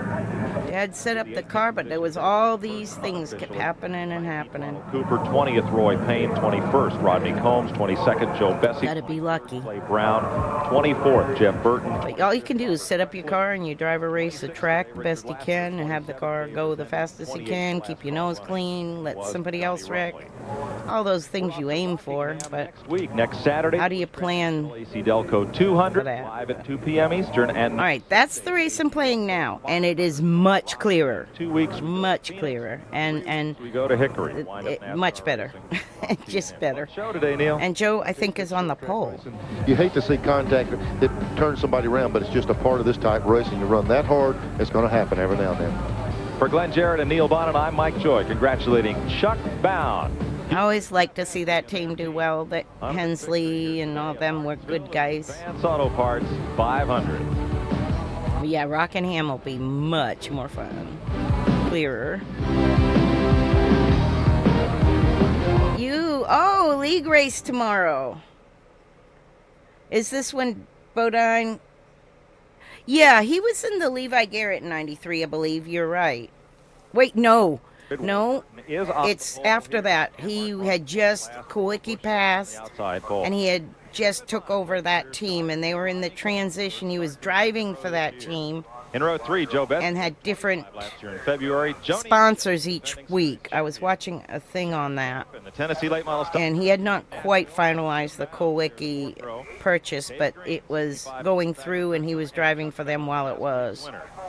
In row 6, Hut Strickland. And a league race good luck with your league race tomorrow. In row 7. What is your league? Second. What car? In Darlington, Harry Gant, the 88 and 89 winner of this race. Yeah, that is a nice paint. Finished second at Watkins Glen. That is one of the nicest all time. My favorite all time Tommy Houston was probably the Western Auto. Craven has 3 runner-up finishes this year. And the Stentine. I always liked that one. I've liked the one my son drives in his league. He's got a final. Oh, so your league is a final race, I'm assuming. Robert Presley in the because his is. Second here in the spring, and Dave Resendi.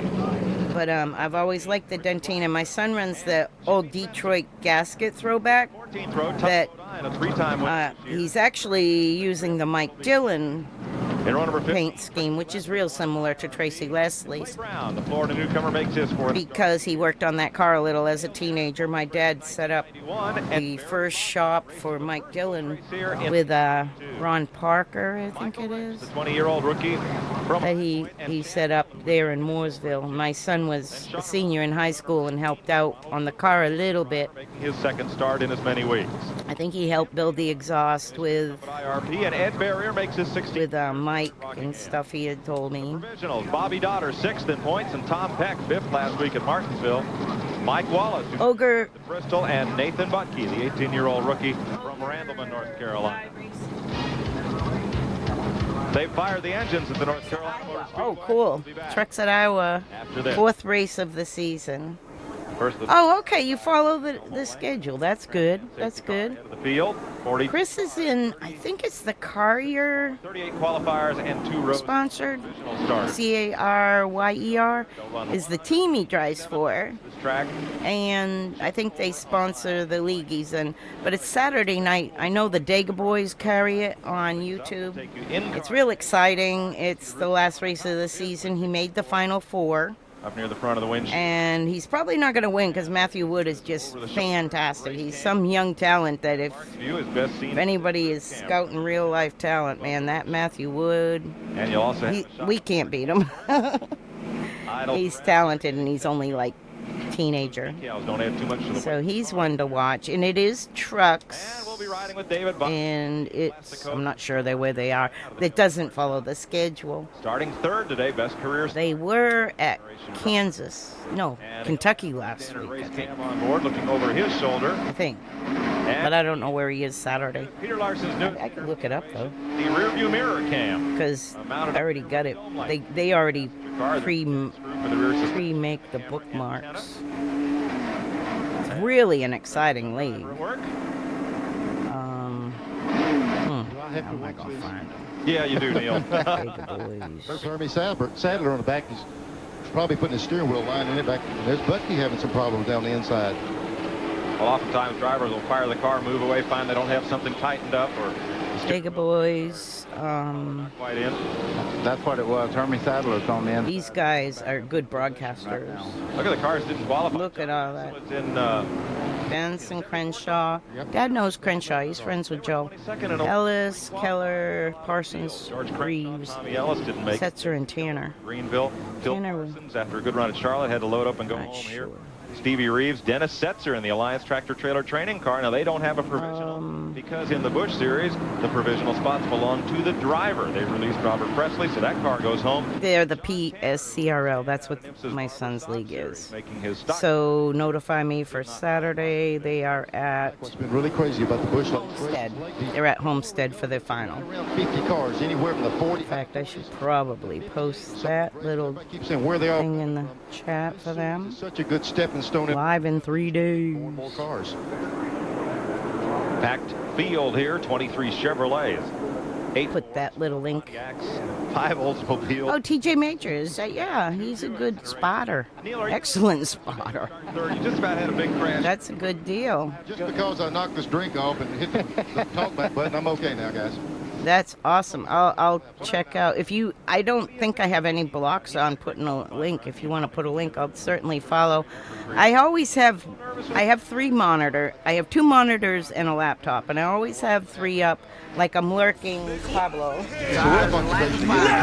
Hey, Tony, thank you for the follow. Good to see you. This is really me.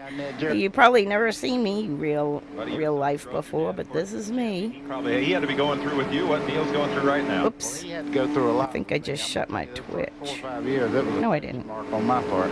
Your side. Okay. A trip or 2 behind I the didn't want to close my butterflies. chat. Nervous, you know. Hi, Cindy. You found me. Are you on lunch? Psych me right on out. You're riding with David Bonnet up in the upper right. Cunningham 35 also knows a lot about racing. She is my sister. There, Hoosier mounted. Bessie up into 4th. I was watching these races earlier, Cindy, and they just were really good. Now, from his tradition, Joe did so well. Boy, they got all stacked up in the back there. Didn't have a wreck, though. A couple of them tagging each other. In these last 3 races, and something stupid happened, and he ended up. Remember, he ended up 5th in points overall. But man, they never had a win, but they led almost every freaking race. And I'll go to the front. He does it every week. He reminds me of. It had to have been so frustrating. Like I was living in Massachusetts still. We were living actually in Massachusetts, both of us, in Gardner, because this is 93, and I was finishing up my college. Running in 3rd spot. He's now on the high side, falling. You might have just moved to the other house, but around this time. I know May I graduated college, but I was still taking classes for the rest of the year just to get some credits. And it was fun. Here. And up against one car, hard up against the wall there in the front straightaway. And that'll be the Florida driver, Clay Brown, out of Pensacola. the 31W Insulation Chevrolet. Check that. In the Coleman Racing Products Olds, his own car. That Hardee's was a nice paint job, too. I liked that one. Martinsville last week. And you can see on the left side of the door, he looks like he... My favorites all time, I think Mac the Knight of Bill Elliott. Oh, right off turn 2 over there. Front straightaway. I liked the Pure X one Lake had. Contact. I think it off was. that corner. I like a lot of bright yellow and blue like that. I liked the Western Auto, the Detroit Gasket. Yeah, he's already been up there. The Dentine, of course. Extra wide in it, front straightaway. Dad always liked bright colors. Most of his cars that he had say over were bright Hopes for this afternoon's run, but red or something like that. we are under caution. Because the other drivers could see him Motor Speedway. and actually help getting run into or not getting run into. Flag is- Joe Bessie does so well at this race. We'll be right back. We're already up to 5th. Carolina Motor Speedway. We started 6th, so it wasn't that far, but we're not going backwards. A bit up in the air there, and he had a little help. Still not sure if that was Billy. Back then also, Chad Little that had oops, sorry, caught an ad. around some of that action back in the pack that Neil talked about, where they stacked up looking for running room. The ads are only a minute long, and So of caution, Ward Burton is your race leader as they Such, clean up so. the front straightaway. In second is Mark Martin. Third is Joe Bessie. Fourth, Rodney Combs. Fifth is Joe Nemechek. Sixth is Jim Bound. Seventh is brother Chuck. Eighth, David Green. I'll show you something else. Also, I was a team scorer for Bodine That is Hunt Strickle. And that's kind of usual for Mark. He comes and Lake Speed and Jeff Bodine. It's a restart. Green with 11 complete. They haul off into I'll turn. just show you real quick. That's me when I was a scorer for Lake, and that's Bobby Labonte, scorer Lori.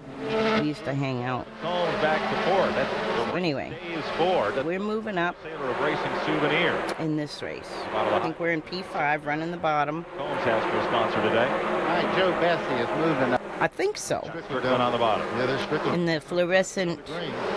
orange number 4, I believe, is Dylan Wilson.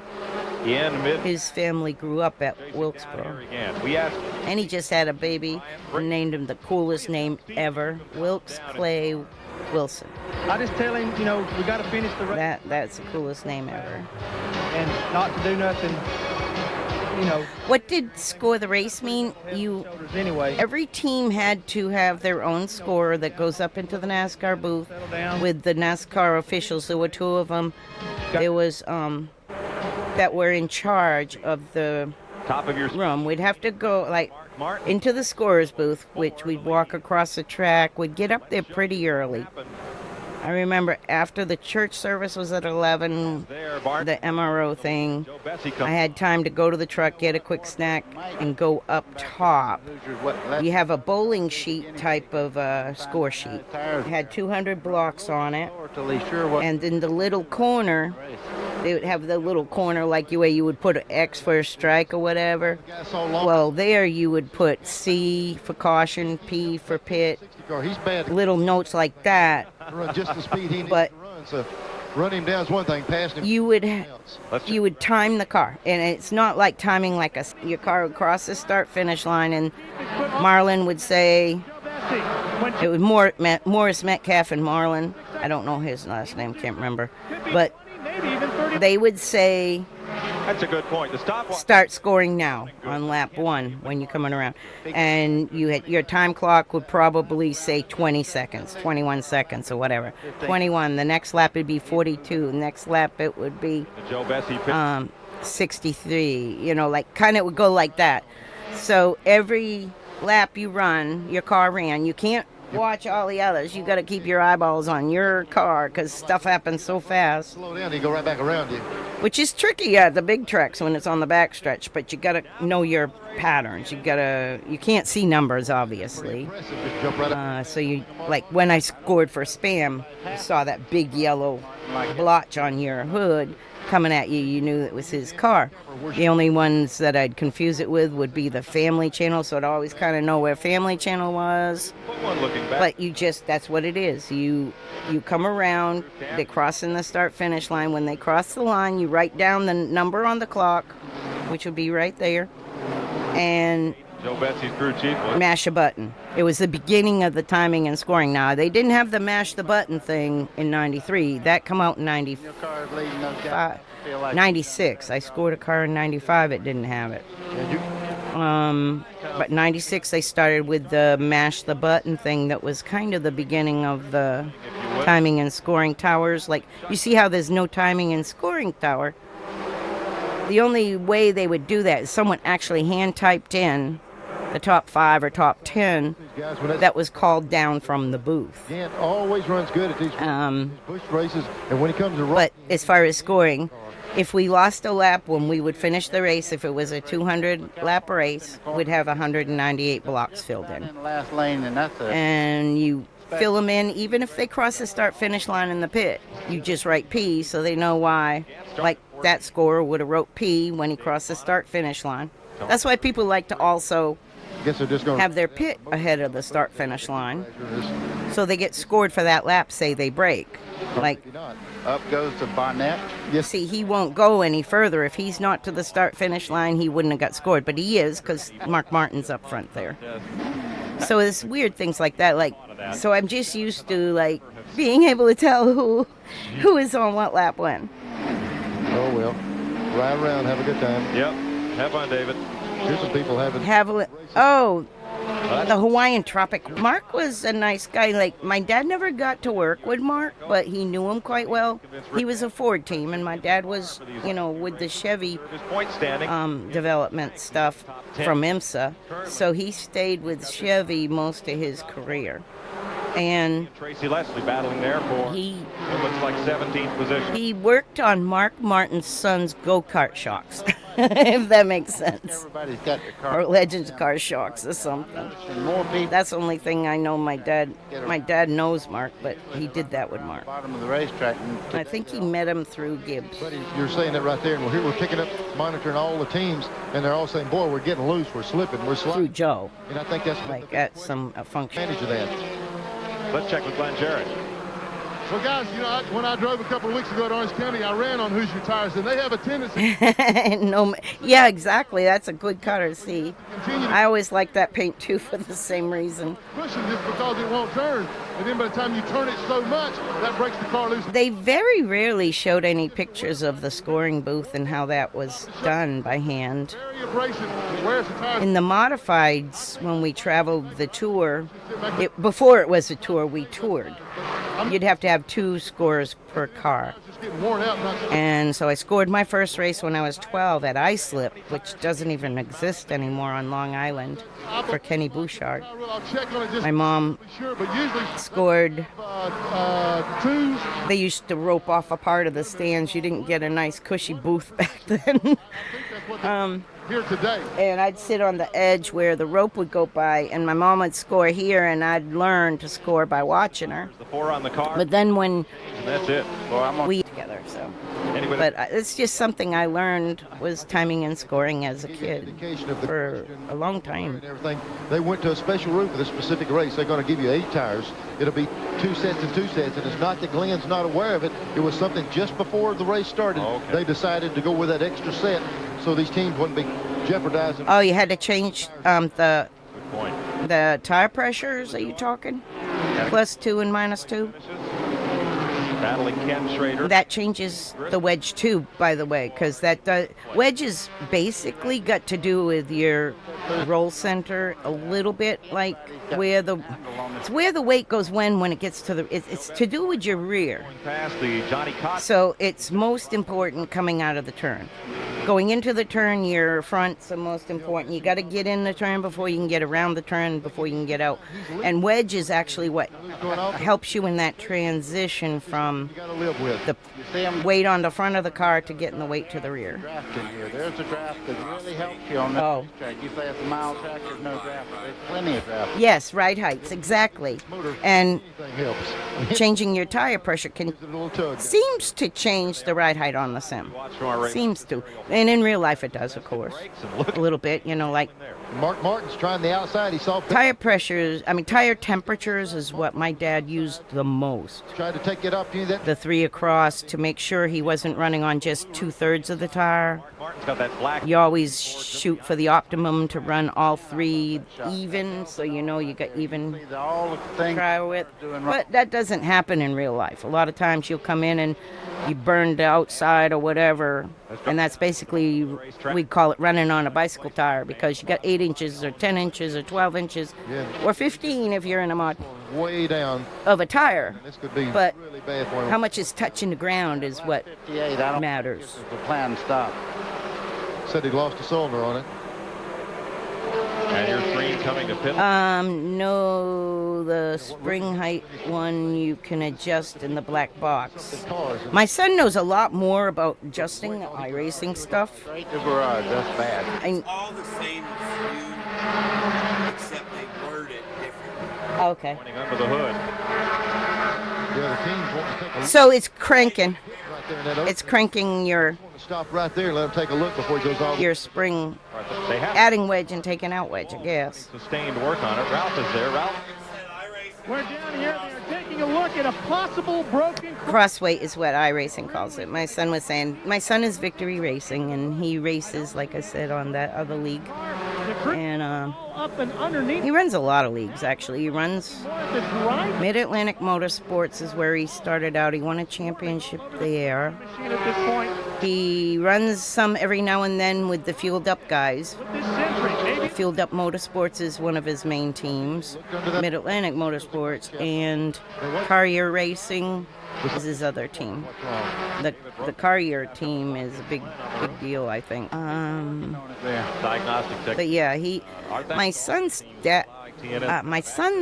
stepdad drove up at Monadnock for Joe Bessie. all the way into, I think, 2019 or 18. And my son's real father has since passed away, but his last name is Caruso, and he is the nephew of Mario Fats Caruso from New England. If he's typing in a chat, he's Victory Racing. Mainly because my dad's name is Vic, and Having a good run with that. my dad's fabrication shop was Victory Fabrication, so he took Victory Racing for his name. A few chassis adjustments, I'm sure a lot. His name is Christopher Stange. You can look it up. He's about a 79 car. K-ish. He's bounced anywhere from, I think, 3,500-ish to 32 to. He took a wicked bath. He was like 2,500 last month. That is Joe Bessie. And I think he's back up to Mark Martin. 30 something, 3K-ish. Tommy Houston in the midst of that. If you end up in any of those races. Is up in the Harry Gant groove. Yet, Gant was the only guy running high, and all of a sudden we see about 8 or 10. Everybody's got over wedge now. They're 2 or 3 years. There we go. More so, but now he's doing everything, and he's been doing a lot of road. He enjoys road. After he drove that Nissan 300 ZX or whatever it is, Now they the look, classic Nissan but Carl, that Jeff Brabham used to drive. He loves road after that. He did the Road America Classic. He said that car is beast. It drives almost like a real car, he said. Turns on the throttle and all. Todd Bodine and Harry Gant. Vic Kangas, what psychology This is my dad. Joe during the running of a race like this? we try not to use any psychology. Joe's got a good head on his shoulders, and I don't believe that we need to try and tell him too much as far as how to control his thoughts and feelings and stuff. But he's been driving a little more aggressively the last half of the season, and I think he's got a lot of catching up to do as far as trying to catch these leaders in a point. And he's going to drive as hard as he can. That's basically what he's going to try and do. North Carolina Motor Speedway. That was sweet. Crowd on hand for today's AC Delco 200 for the Busch Grand National Series. He was too, but he just found 2 cars he really liked. He liked the GR86. Bring you these pictures. And he liked the Glen, and he just drove the Glen over and over and over. And then he went to Alton Park and started branching out and did 24 Hours of Daytona a couple years in a row. Now they move up. I think they finished 10th this year. To the doghouse this They were running really well, but they did have one of the guys got an accident, a little ding. I think it cost them some time. I can't remember if it was him or somebody else, but I think he ran with fueled up. One caution when Clay I want to say bounced off the wall in the front straightaway with a little help from another car. he runs so many leagues. I'm like having to try to keep up. I got a whiteboard. I need to write it. Plus, I also mod for RJ's in his finals too. Computer, I would, but I don't know what he's running like for IR right now or SR. I know he was getting his SR up in his road, so he didn't lose, so he get his A back before this. Bessie had problem with week 13. I think he got his A back. Almost got bound, pinched into the wall. I think he's an 1800-ish in road, something like that. Maybe a little more. Ward Burton drifting back. But he just really has started doing road more often. The problem for Ward Burton is that his car as well has gotten loose. Crew Chief Freddie Fryers asked him just to hang on and do his best. They're hoping that they'll get a yellow soon so they can change tires and make some adjustments to the suspension. Now let's go up pit road to Glenn Jarrett, who has a word about Joe Nemechek. Well, I've been watching Joe slip and slide, and so I asked Crew Chief Vic Genghis, when you going to pit, Vic? He laughed and said, well, we don't really know. We're just going to stay out there till Joe can't stand it anymore, so they're going to run these things. Guys, let me clear up that tire change rule. They do get 2 tires under... Yeah. So that's a total of 12 tires if they want it. You do know him. Okay, yeah, Stanch, that's my kid. Thanks, Glenn. Nemechek is currently...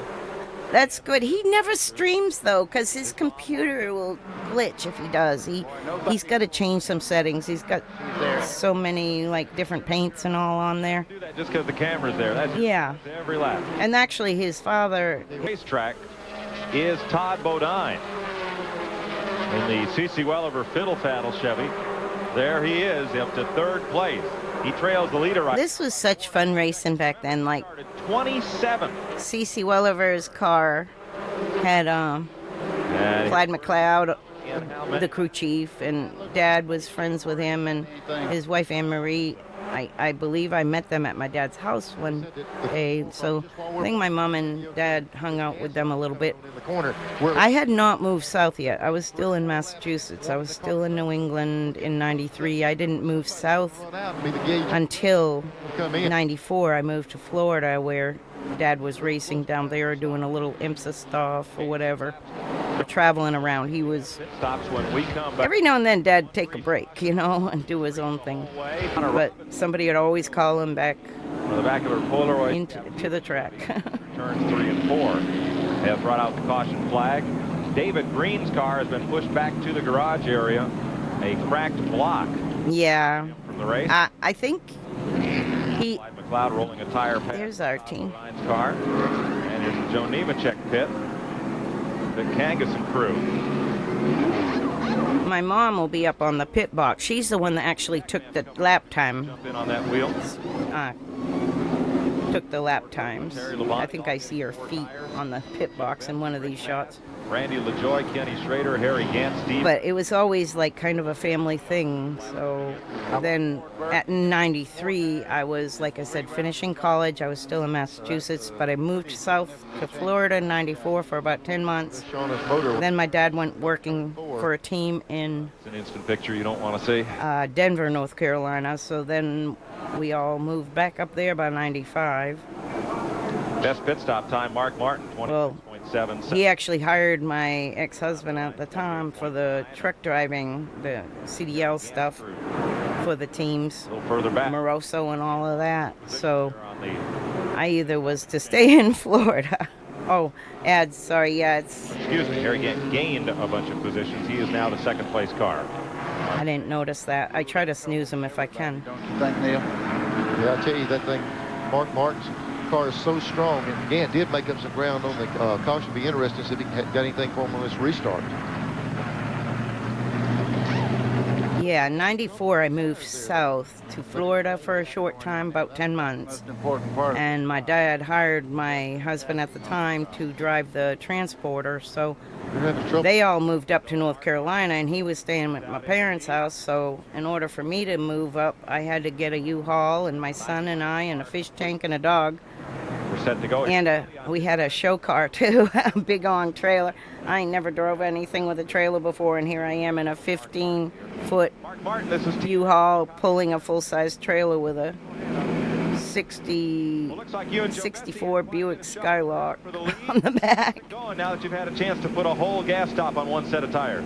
But yeah, that's how I got back up into North Carolina, and I was there until 2020. I moved south here to be near Dad, down near Daytona, and Mom and Dad and family, sisters, all down here, cousins, uncles, aunts, are all here in Florida, near Daytona, between Canaveral and Daytona is everybody. And Joe Bessie have led this. And that new paint job on it. I'm a little north of them. I like it a little more quiet. It's busy down there.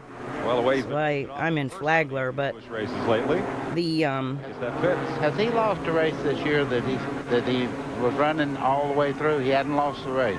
Every one he's won. The car stayed under him. If he finishes in victory lane. Yeah. Dave, we would have. Reason to bring your championship hopes to a close. Did you have any idea? Facebook wasn't there then. I believe going into 3, I let MySpace come out around 2005. Vibrated real hard. Thought maybe a dry shaft at first, but there's some obvious reasons on the motor. But the Slim Jim Chevrolet drove perfect, and Mark got away from us there a little bit, but the pace I was setting was I couldn't believe it, and the car was just so good in the corners. But that's the way it goes, and we got one. Took it away from us last week and got one today, but we'll be back to Hickory and see if we can't redeem ourselves. Next is Hickory. That race looked like so much fun when I started watching. I didn't watch it to the end, but it looked like fun. The afternoon. Steve is currently 13. Looked like here exciting. Getting ready for the race. This will get exciting at the end of the race. Chuck Bowden will show you what happened here on pit road. A little bit of tire ball. Oh, boy. Going on here down the straightaway. That's Nathan Butke behind Tom Peck. And nice save there. Yeah, that guy was big enough to stop about anything come at him. That's Big Rodney up there. Look at Big Rodney down there pulling it down. You can tell that from the back? You can tell it from the side, the front, the top. Rodney. If you're in the same county, you can tell. All right.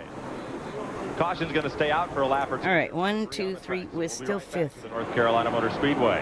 They've just restarted this race. The field comes down the front straightaway and back into turn 1. Blown engine. Down to the track apron and coasting around turn. Jesus. Joe Nemechek.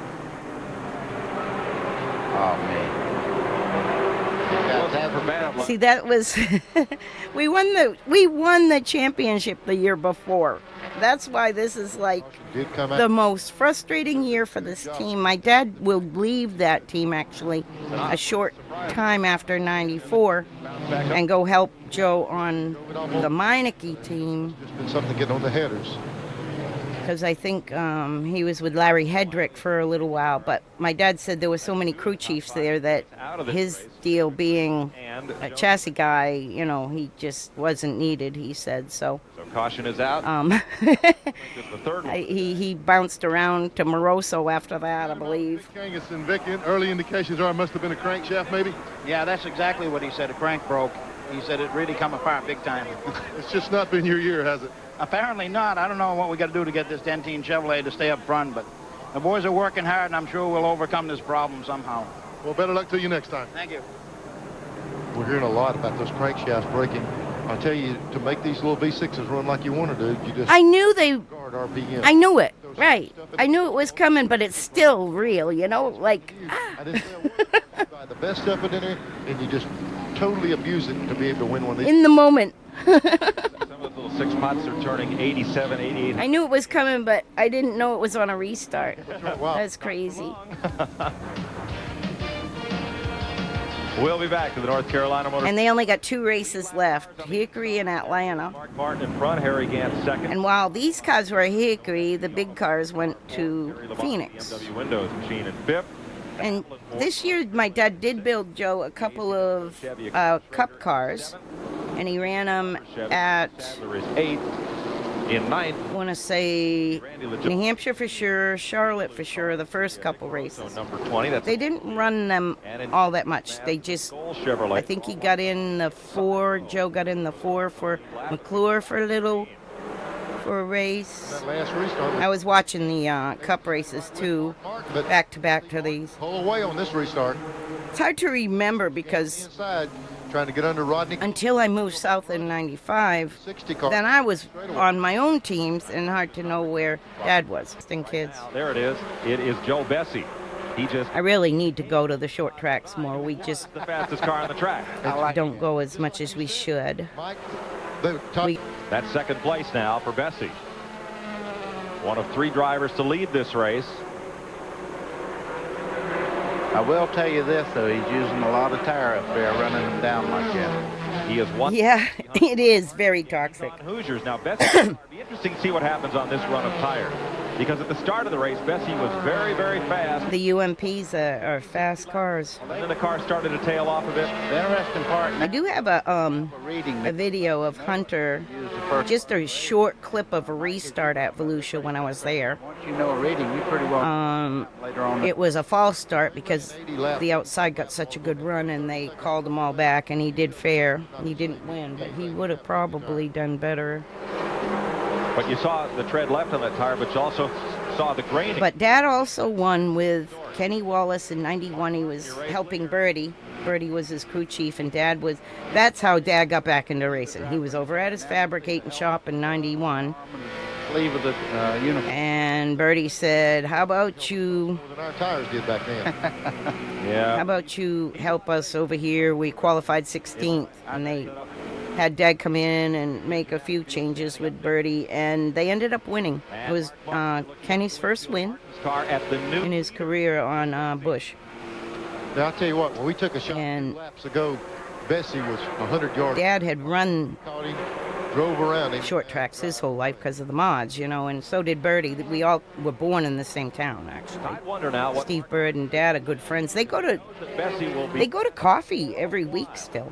On Mondays, they meet every Monday at 2 for coffee in the Daytona area. So, oh my goodness, a lot of race guys do. Bob Carvinen was a guy that was a modified driver from New England in a blue 99 car, Pinto or Cavalier. And then, right. You see Todd, who else has been there? Moving in on Mark Martin too. I think quite a few. One of a little bit, but he's the type of driver. Bugsy used to go, but he passed away.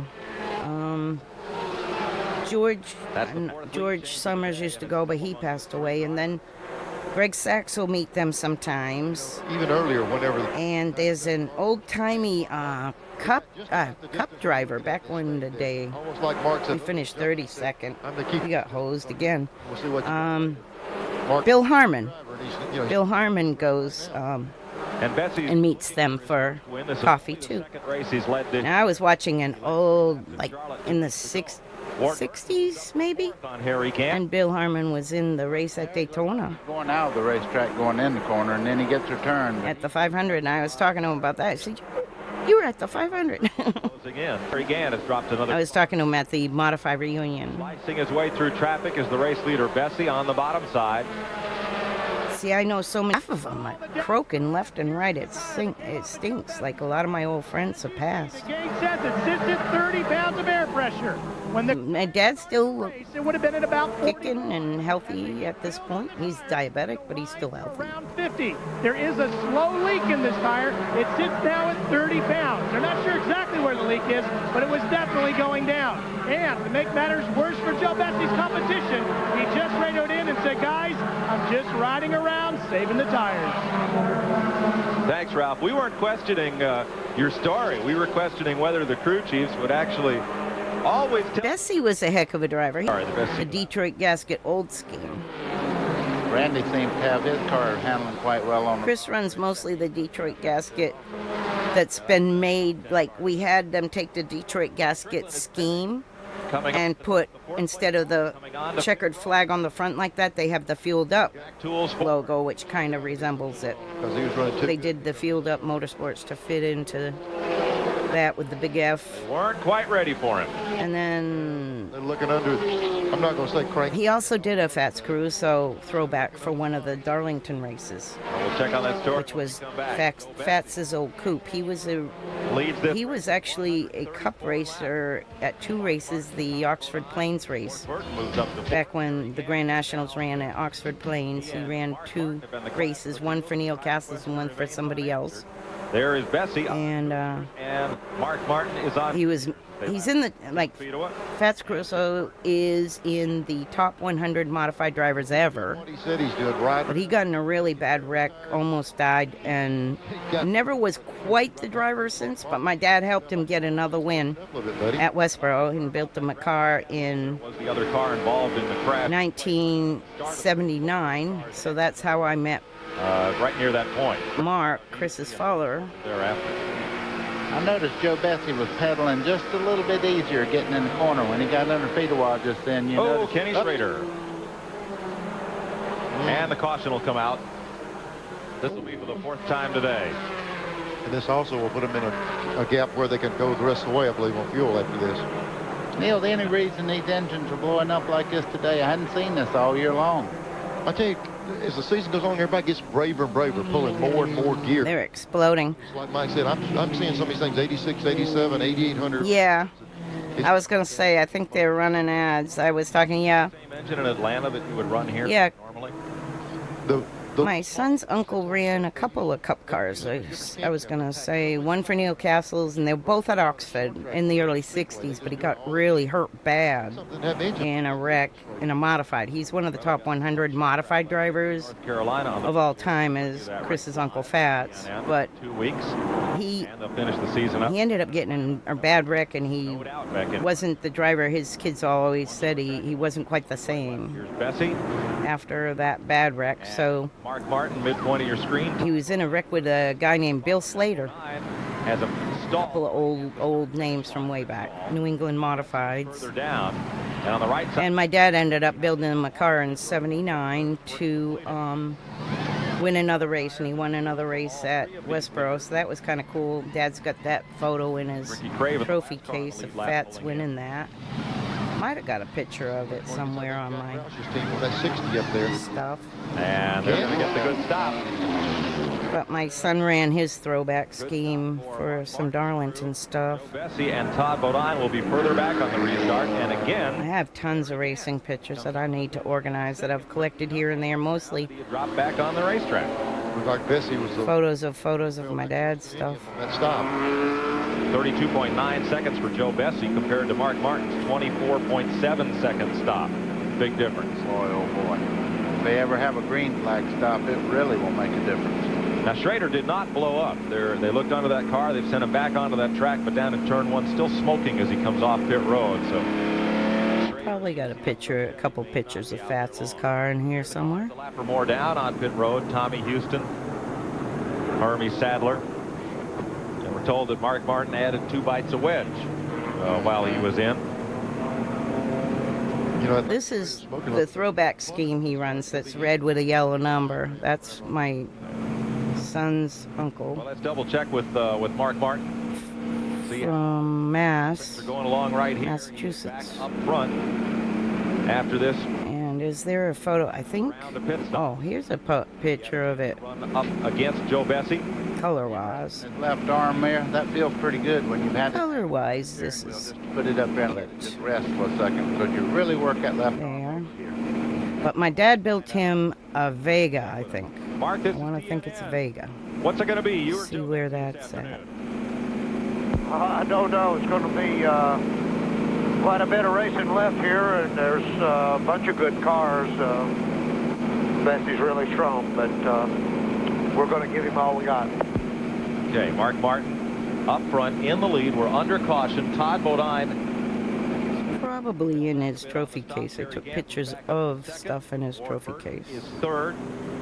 Terry Labonte fourth. Yeah, there it is. In fifth. Joe Bessie in sixth. It's not the greatest picture. 8th is Right here is the picture of the car he built for Fats to win one more race. Is Robert Before he passed in 2000s. He ran this in 79. aerial platform, the best in brakes as they come off turn number 4. My dad works for a company that makes whack-a-mole. And this is my dad's Texas belt buckle from the inaugural. There's just a lot of little this and that in Dad's trophy case. Pulls them down the front straightaway by a good bit. Harry Gant, the yellow car, in second. Ward Burton in blue and orange in third, the number 2 car. Rodney Combs up there. God, Bodine. once you get all your frame heights right, that's step 1. Not this time. If Grissom has a good finish. Well, no, that's step 2.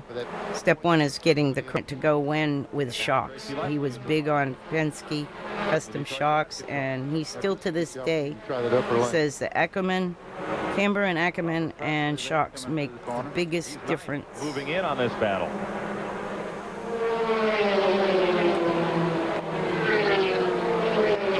Back up at 4th place, there's Todd Bodine. And with an upcoming driver change, we asked Clyde McLeod, how do you keep this whole team focused with the changes ahead? I'm going to take a little quick break, too. Be right back. Getting Mike is worked with us last year for about 3 or 4 months.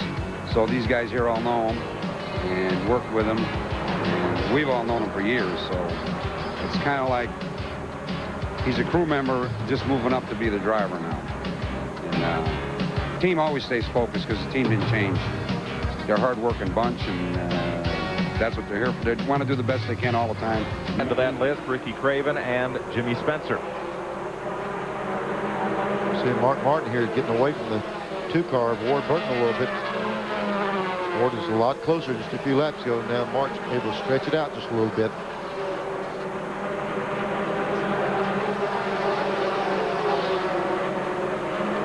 There's a look at Mark Martin's lead. And further back, Terry Labonte has just slipped underneath Tracy Leslie to take over 7th place. And there's Randy LaJoy just behind them. And just ahead is Steve Grissom and Harry Gant. So we'll see if this combination is any quicker with Labonte in front than it was with Tracy Leslie ahead. And if they can run down the 5th and 6th place car. Leaders are pretty well spread around the racetrack right now. I'll tell you, Mark Martin's probably feeling pretty good. Jack Rouse just called him and said there's no threat from behind. So they feel like the pace they're running, no one can come up there and battle them. You know, we thought Bessie might be able to, but since he's pitted, he's not been able to close back in. Now look at this battle. It is tightening up. Labonte is leading Tracy Leslie right up to the back bumper of Steve Grissom. Grissom, the point leader, is 6th. Harry Gant, that yellow French's mustard car, is 7th, or excuse me, is 5th. Let's check with Ralph. Mike, Freddie Fryer is the Porsche crew chief for Ward Burton. Freddie, my hound dog. Freddie to Mark Martin and said there was nobody charged. Freddie Fryer. Is he right? Well, I think we lost him too. He was trying to hold off to the end, but the car's a little bit loose, so we'll just have to wait and see. How hard can you charge at him? Well, I've never asked him how hard he can go, but I think he can go a little harder if he had to. Well, Glenn, what's the story at your end of this? It's getting warm in Florida. I'm with Bobby Hayden, the crew chief on Joe Bessie. The car doesn't seem to be as fast as before that last pit stop, Bobby. What happened? The AC don't go out of power. You gotta go potty? You do? Tight, but I'm gonna walk my puppy. a chance, and hopefully we can be there at the end of this race. We just got a report that the 2 car's having problems also. You think you can run him down? Well, it's looking good right now, but we really like to run the 6th guy down.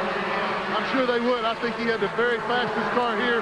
That's the worst thing that can happen. You get a set of tires, it's a little bit off. There's nothing you can do but ride it out. I guess not. That's the work of Joe Bessie's car. There's a look at Ward Burton. Did you see the latest pictures of Rockingham, the before and after? They cleaned it up. I guess it's coming back. Looking at they got some grant money or something to fix it up, and it took them forever to do it. Big boy, he can wrestle one of them around. As soon as Grissom got around Gant, here comes Labonte. He wants to try to make that same move. And they go around. Rockingham, I think, is the track I had to take an elevator up top, maybe. Freddie Fryer, who's Ward Look. made a brief stab at Winston Cup racing. He's a very successful driver on the short tracks. One of these tracks, I had to take an elevator up to the booth. 1970 driving. That wouldn't be an elevator booth. That'd be a walk up the side of the. Remember that. Of course, I remember. Walk up. It looks like Wilkes, to be honest. 58, I guess. Here's your Napa Field standing update. Ray Gant's car comes to rest behind the wall. Ralph Shaheen, what happened? Harry, did you have any idea it was developing a problem? Yeah, we halfway we knew it was having trouble, so we tried to ride it out, and I didn't think it would last, so we didn't like much of it. I love French's mustard. Still to this day. Texas Pete honey mustard, French's mustard, both great. Front, it is Mark Martin. Ward Burton is closing in. And also coming fast is Joe Bessie. They're the leaders. You see Burton has caught Mark Martin, and there may indeed be a difference. The next 11 laps, that gap built up to 4.1 seconds. But in these last 21 laps, Bessie has cut that gap in half. And a lap ago, he trailed by less than 2 seconds. There's Bessie's number 97. He'll have to work Ronald Cooper and Chuck Bound as race traffic to have a shot at the leaders. Ward Burton disappears out of screen. Bessie goes around the Johnny Cotton car, Ronald Cooper. You see Bessie having to go high there. That takes a little time off of him catching the lead cars. Something happened to the 2 car coming off the second turn, it looked like. I think he got caught on the outside, almost got in the wall. And here comes Bessie in traffic. Bessie flying through traffic. Here's Steve Grissom and Tracy Leslie. Back up front. Boy, that traffic right there, Mark Martin got through it in a hurry. The 2 car got caught on the outside, lost about 10 car lengths. And Bessie made up some ground on second place. Ward Burton. You'll see traffic, and there's Bessie, 4th car in line. I tell you, he's flying around this racetrack. High or low, he's fast. Yep. He goes around the grease lightning machine of Ed Barrier. He is 1.7 seconds behind Mark Martin. But he has 12 laps to catch him. I'm telling you, it's hard to believe that car hadn't won a race yet. Joe Bessie is really a good race car driver in that car. I don't know how you get any better around the racetrack. Look out. Look at that nice line. That's just the way I teach you. That's right. Bessie was in contention to win here in February of 1992, but he got a tap from Robert Presley and spun, finished 11th that day. 10 laps to go. Mark Martin on Goodyear's. Ward Burton on Hoosier. Joe Bessie on Hoosier. Todd Bodine on Goodyear. Tires have been the story today. This car here, like I said, if it's running, it's won every race this year that it finished. He's got him at the... Mark gets it. Just pay the bill. The next race is going to be so cool. It's Hickory. I think it's one of the... Hickory's last one was 95, I think. And it'll be the Goodyear reps in Victory Lane. I scored for L.W. Miller in 95, one of the races. Ward Burton Mark Martin, and we will meet him in Victory Lane right after this. Kitty, tired? Martin, You want to lay on the blanket on the floor? And a new single season record in Busch Racing. Too tired? And a bit of a fracas on pit road between a couple of the crews involved in... Oh, here we go. We got Bessie's dad choking out Jimmy's dad or something going on there. Victory Lane, Glenn Jarrett. Well, 7 races, 7 faces, and they all belong to the crew of 60 and Mark Martin. Mark and I never used to be that good of friends this year. I'm real close. I've seen him a lot this year. Yes, man, it's been great. This Winn-Dixie team had me in a great car today, and they were awesome on pit road. You want some of this? You know, I just want to thank them. Their preparation made that possible. It was a tough race, and the Goodyear tires just stayed on that thing all the way. You know, the longer we ran, the better off we got, and we had a nice long run there at the end, and you know, left us in good shape. But you know, this is really great for Ford and for Winn-Dixie, and for these guys that work on this car. Well, in the end, Mark, it was a little easier than I think you might have thought it would have been. I don't think you're hungry because you ate really strong there for a long time. Not hungry. It wasn't easy. I was working at it. You want a drink? It wasn't easy. With about 10, 15 laps to go, I I was working as hard as I've ever worked in a race car, trying to get some cars in between Ward and I. So once I got through traffic better than he did, I was pretty comfortable. He was right there. Well, and Mark Martin is right here for the 7th time this year. These guys, my animals, unbelievable. They finished 7 pretty races cool, this year. pretty spoiled. 7 that they finished. Thank goodness for the rest of the Busch Series. They fell out of a couple races they entered. Joe, it looked like it was getting a little heated out there. Give us your viewpoint. I just, first of all, I can't say enough. I can't say enough about this group. This AC Delco's race, they work night and day. The last 2 or 3 days we tested down here last week, and I mean, it almost paid off for us. The lap traffic, I mean, it was to a point where I couldn't, I mean, I was catching Ward, I think I was even catching Mark, and just the lap traffic was running side by side, and I probably went where there wasn't quite enough room, but the passing flag means move over single file, let the lead lap go, and obviously it wasn't being followed. In your mind, then, there is absolutely no excuse, I assume, for what took place. How do you deal with it from there? Things got a little ugly down here. What do you do as a driver now? I don't know. I mean, obviously you're talking about the deal with Jimmy Spencer, and I think he needs to take a look at the whole picture. I believe he was down a lap and had nothing to gain with racing me. And I mean, he's got to get over it. He's got a major sponsor, and he can't be running around acting like that. He's done it for years and gotten away with it, and maybe this might put an end to it. I don't know. One thing should be said, as a driver, Joe Bessie stayed in the car and did not get involved in the situation personally. Mike? I bet he was a pretty good kid. I know my dad worked for him a little, but I never met him because I was up north then. Busch Grand National career there. But I bet he was a pretty good kid.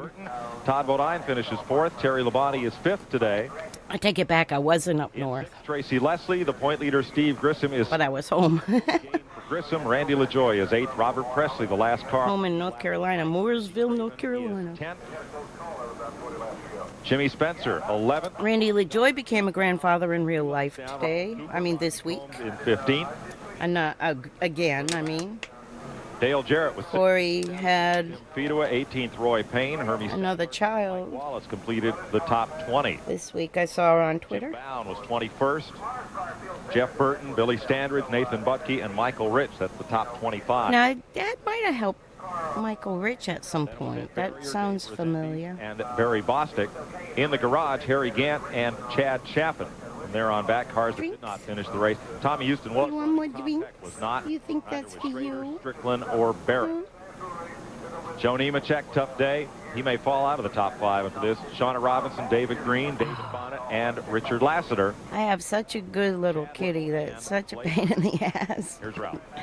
She's so gorgeous. And she talks. He viewed his point. To give us your perspective. Well, I was running for position there with a couple cars, and leaders come up, moved over for him. Mark passed me on the outside, 2-car passed me on the outside. 97 car just decided to try to hit me, turn me around. You know, I don't know what the hell his problem was. And then he just rubbed the whole side of my race car off and cost me 2 or 3 positions there. I was really upset with him. Two views there. He should be a politician. That's all I got to say there. We'll be back tomorrow in the Winston Cup race. Driving for Bobby Allison. Jimmy walking away from this. Wow, he had the Kleenex. At the Rock. Mark Martin picks up another that. big win, and Steve That Grissom Kleenex gains ended a up lot going of points. to a car my dad worked on with Fedua a few years later. All right, Hickory. Oh, what the heck? Whoops, sorry. 54 laps completed. I had started previewing it. There we go.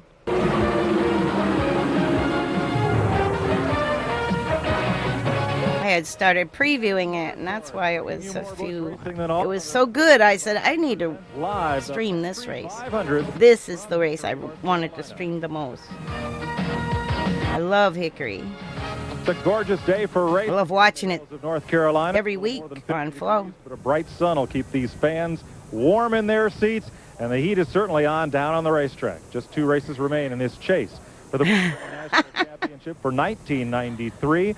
We'll go trackside and meet the 2 drivers that are embroiled in this lockup for the championship, which could be settled today.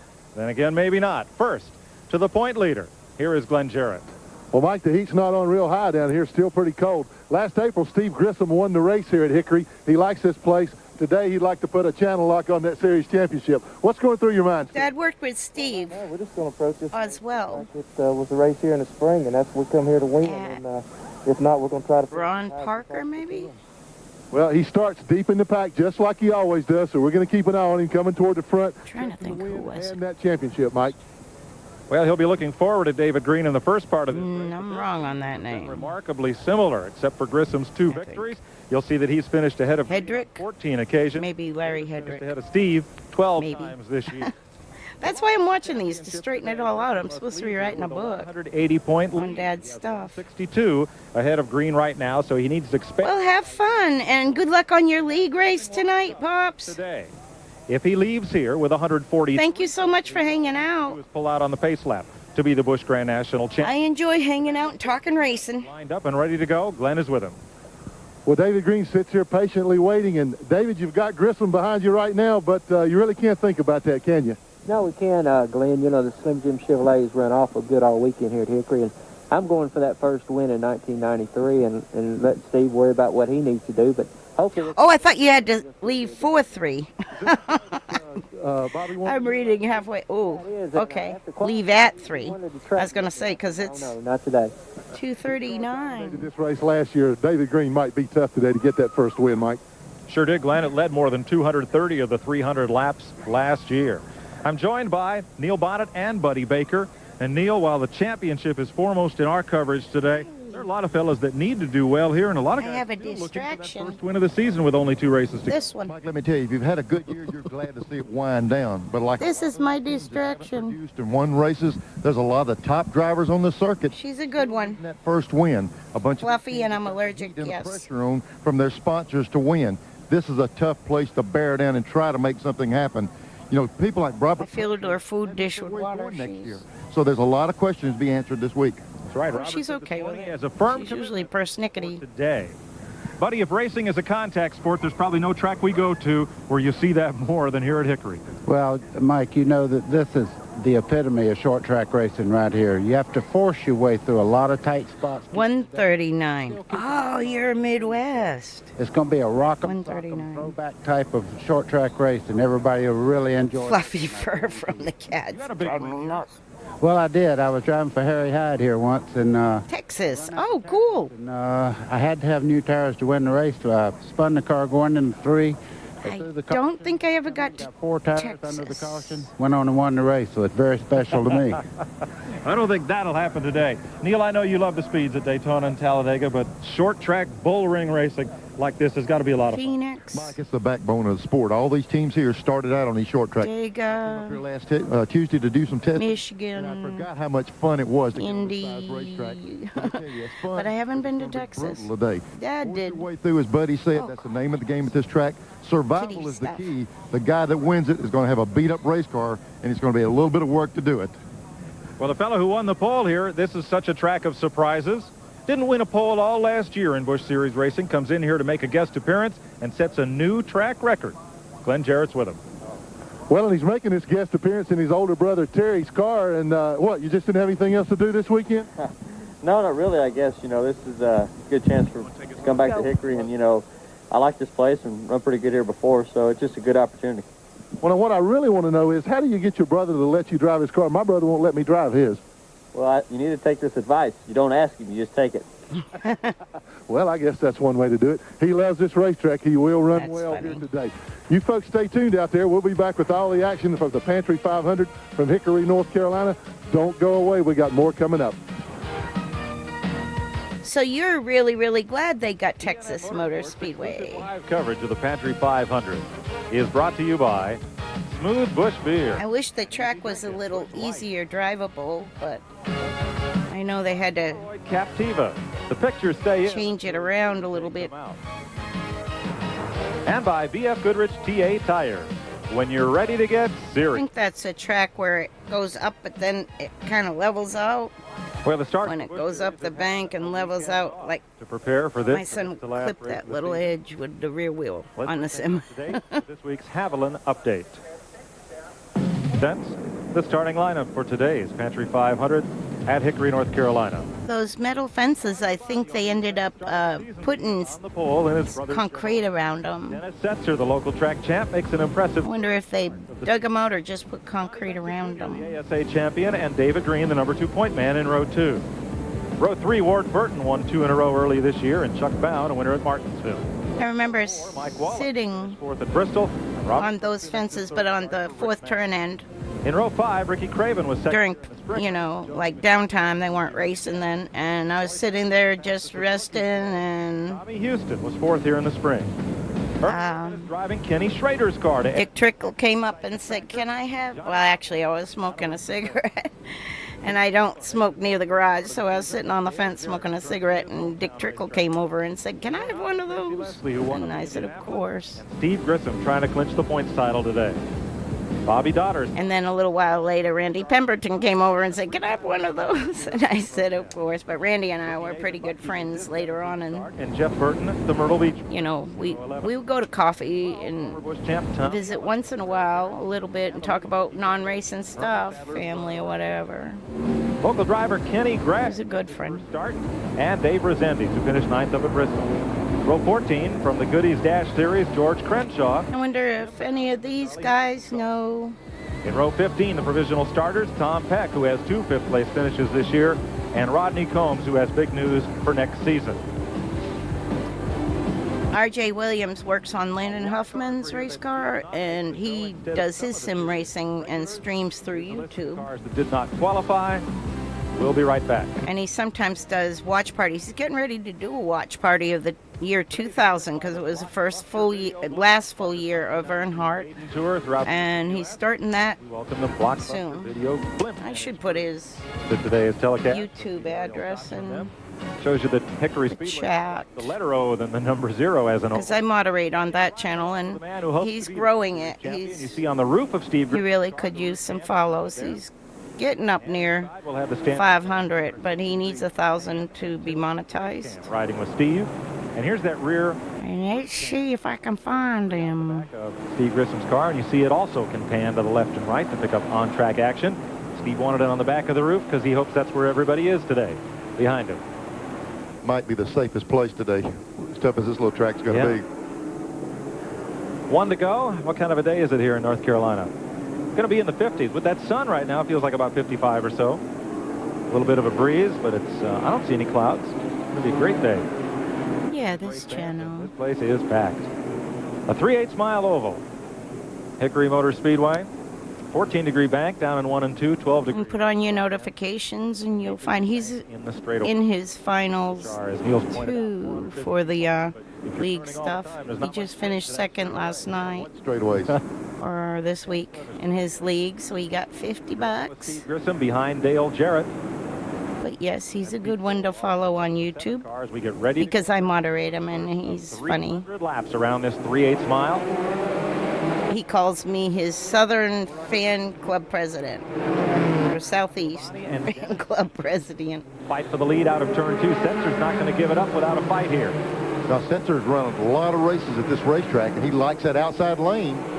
He has a Twitch too, but he used to simultaneously do them both, but I don't think his computer has the guts to handle it.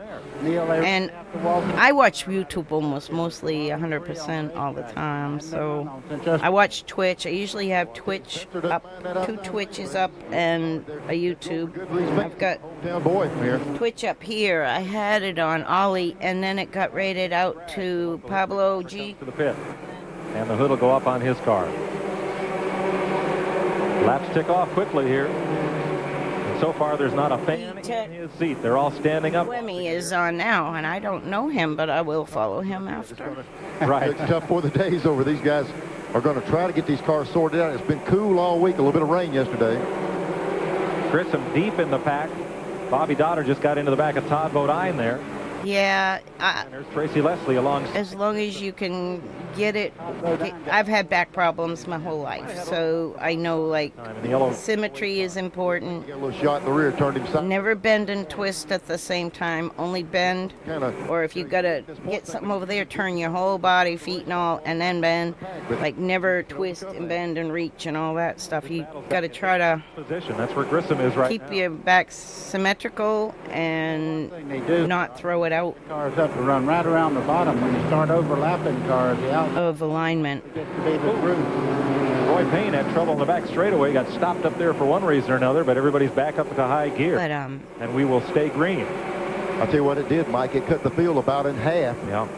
You know, he's rolled out. I didn't know if he was straight. I saw him do it one time, but I didn't know if he still is. But I will watch it. I love watching Carson. He's so funny. I watch him when he is on, like when he was, we were watching the day he took the go-kart around the Moves up to fourth. office and hit the wall and put a hole in it. like that. That was pretty funny. You watch everybody just I line. saw his entire camera and everything shake. And Rick Mass tries to get on. What's with the ads keep popping up? Presley in Rick Mass' car about runs out of room there. Damn it. Boy, David Green's getting real aggressive right here. He's wanting to get back around Ward Burton.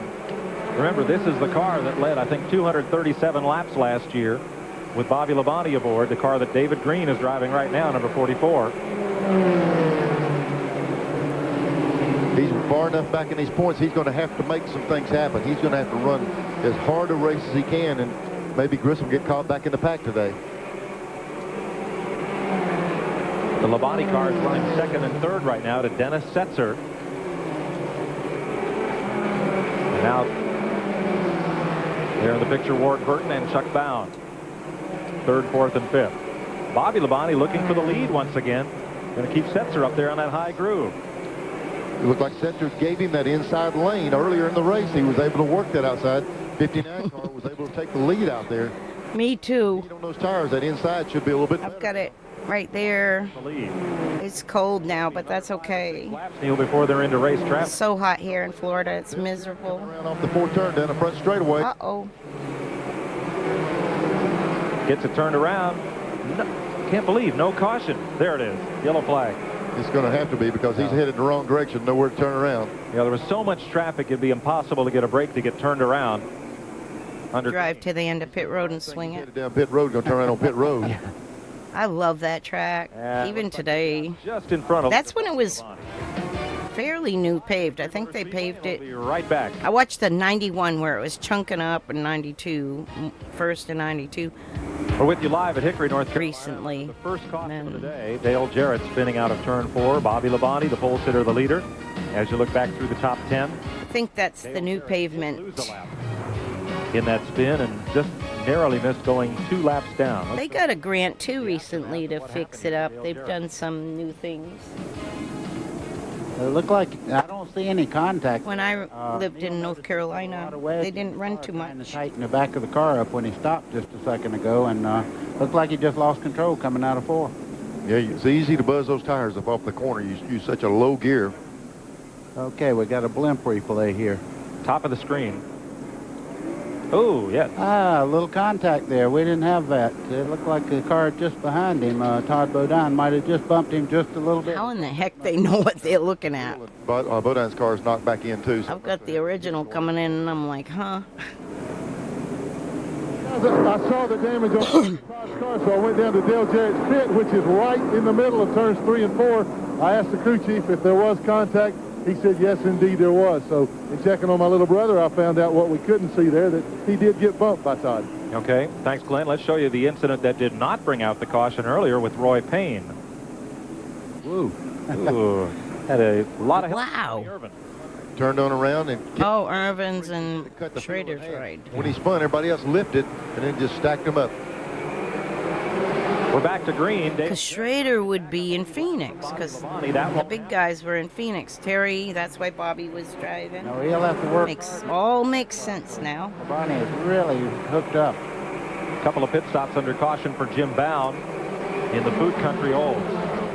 were working under the hood. I'm sure they said it. I'm just, I don't listen. Bobby Labonte now has a pick. Speaking of listening, my hearing aid battery's supposed to come today. Trying to do away with that right now. He's up under Dale Jarrett. Green's going to take the ride with him, go right on by. That's one of the downfalls of racing, is you lose your hearing pretty good.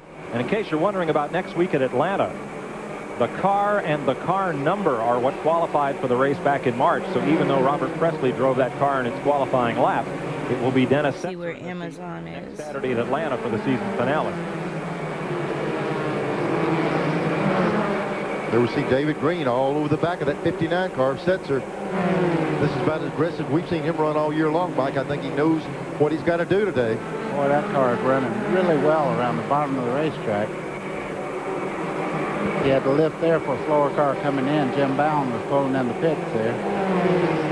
Yeah, Bound's made several stops. They've been under the hood here. This was supposed to deliver yesterday. Together. David Green goes.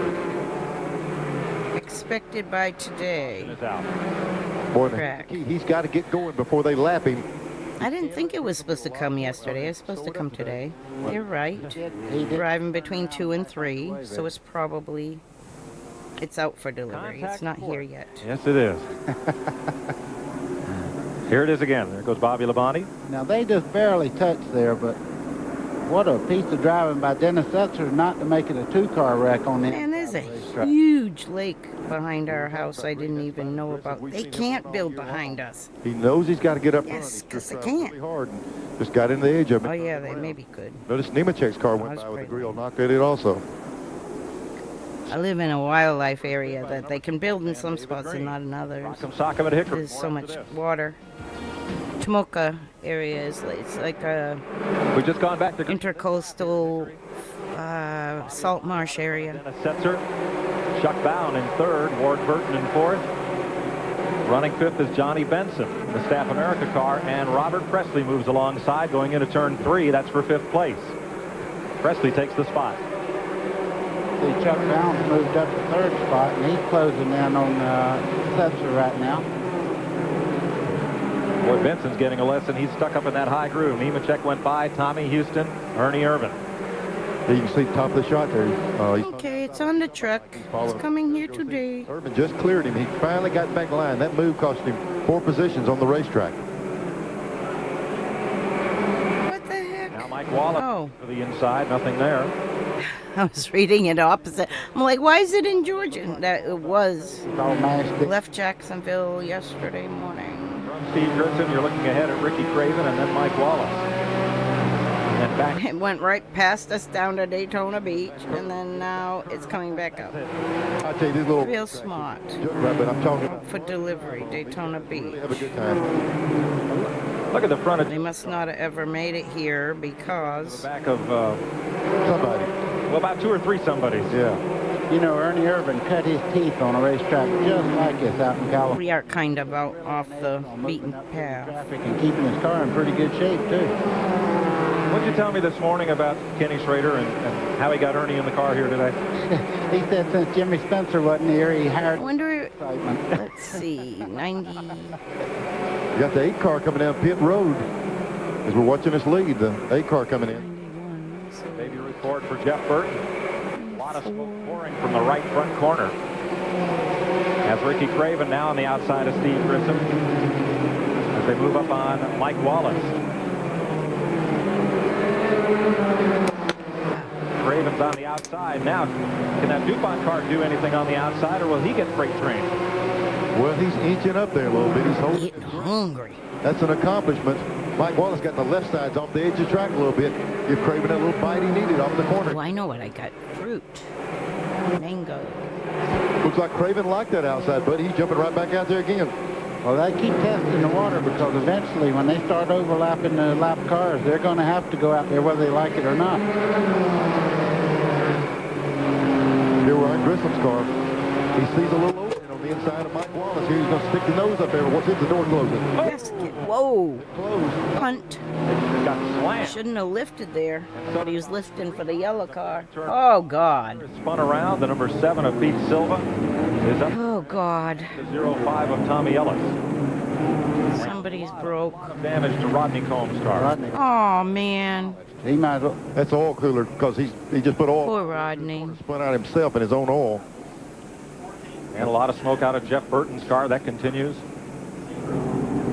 Burton is running for Phil Matracci, which my dad will work with in Mask on, and they're driving like somebody else. the later We'll be right 90s at the Square D car. That's one of the pictures below his two pit crew coverage of the pictures. 500 on the Nashville Network. Worked for Kenny Wallace. To you by Napa, because there are no unimportant parts. Third caution of the day here at Hickory. They've come fast, and we had a couple of single car cautions, which is rare here. The third one, though, took out a bunch of them as you look at the top 10. Let's show you what happened. Oil leak on Jeff Burton's car. That may be a part of it. There's Ernie Irvin, the X Factor car today. The excitement factor, that is, Kenny Schrader called it. Here is from Steve Grissom's car. You know, we saw Grissom trying to make the move up under the 9 car. We were talking right here. Has he got enough distance to get down in that corner? Boy. Mike Wallace thought he was going to be able to turn back down that inside, and you see what happens out the back of Grissom's car, the big stack up behind him. Yeah, Bobby Dotter there got hit, I think, by Pete Silva in the number 7 Ford. You know, a lot of people want to know, Neil, how you get swept into a wreck like that. You go in that Oh, look at Joe's nose all cringe. place, and if there's something sitting there and you have to try to dodge it, that just throws your car out of whack, too. Well, I don't I think that happened earlier, but in that corner at a certain speed, but I didn't get to see it. 11-inch wide tires, they're doing all they can do, and it doesn't take, you could reach out with your hand and turn the guy around beside you. Little contact, you're in trouble. Here's Jeff Burton back in the pits. He has made several stops and has gone 3 laps down. Glenn? Mike, there's a bad oil leak.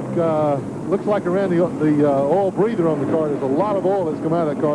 I don't know if that's what caused that problem down there, but I did see Jeff go through there right before all that happened. But the oil on this thing is coming out of the top of the engine, so I think it might have been somebody else. But he's got a problem. Looks like it's going to take care of the rest of his day. I don't think they're going to be able to get it stopped. Glenn, we seen the start of that. It was contact between the 9 car and Craven. That's what really got going there. So we're under this third caution of the day for a multi-car wreck in turn 1. We'll be back to Hickory, North Carolina after this.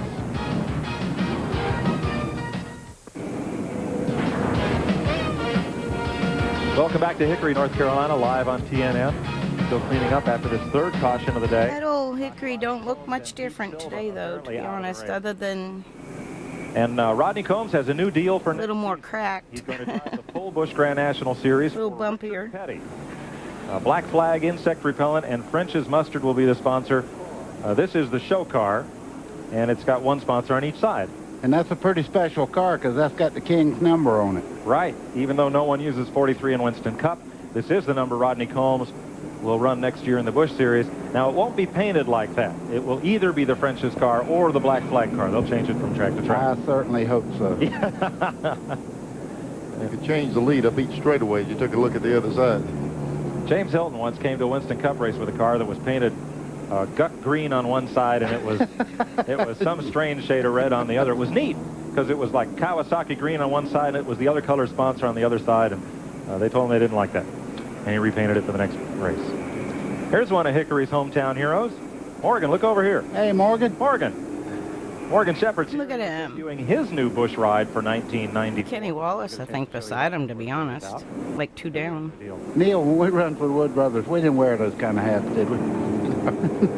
Morgan's a big race fan. He just bought him a ticket, came into some grandstands. Yeah. Here's your Napa Field standing update. Napa, we keep America running. Shows where your favorite driver was. J-Bo's running, too. That's Morgan was cool. here yesterday signing autographs. Great out to Today with him a ticket, later. walked into the grandstand with his blanket and his cooler, and he's out there playing race band. Only way to do it. That's it. Work continues on Jeff Burton's car. Well, looks like they've got Tommy Ellis repaired and back out on the track. A lot of speedy dry down on pit road as well from those incidents. I can't tell if Joe Nemechek got hit again or if that's all still damage from the first 3 bumps. Gee, I said the same thing. Well, I'll tell you what, that's about the way. Kind of looked like it was peeled up a little more in the nose. That's right. That's right. I shouldn't say that's the way it looked. It looked a lot worse, but we got a long way to go yet. Nemechek's car. You can see the front of it. It's really beat up.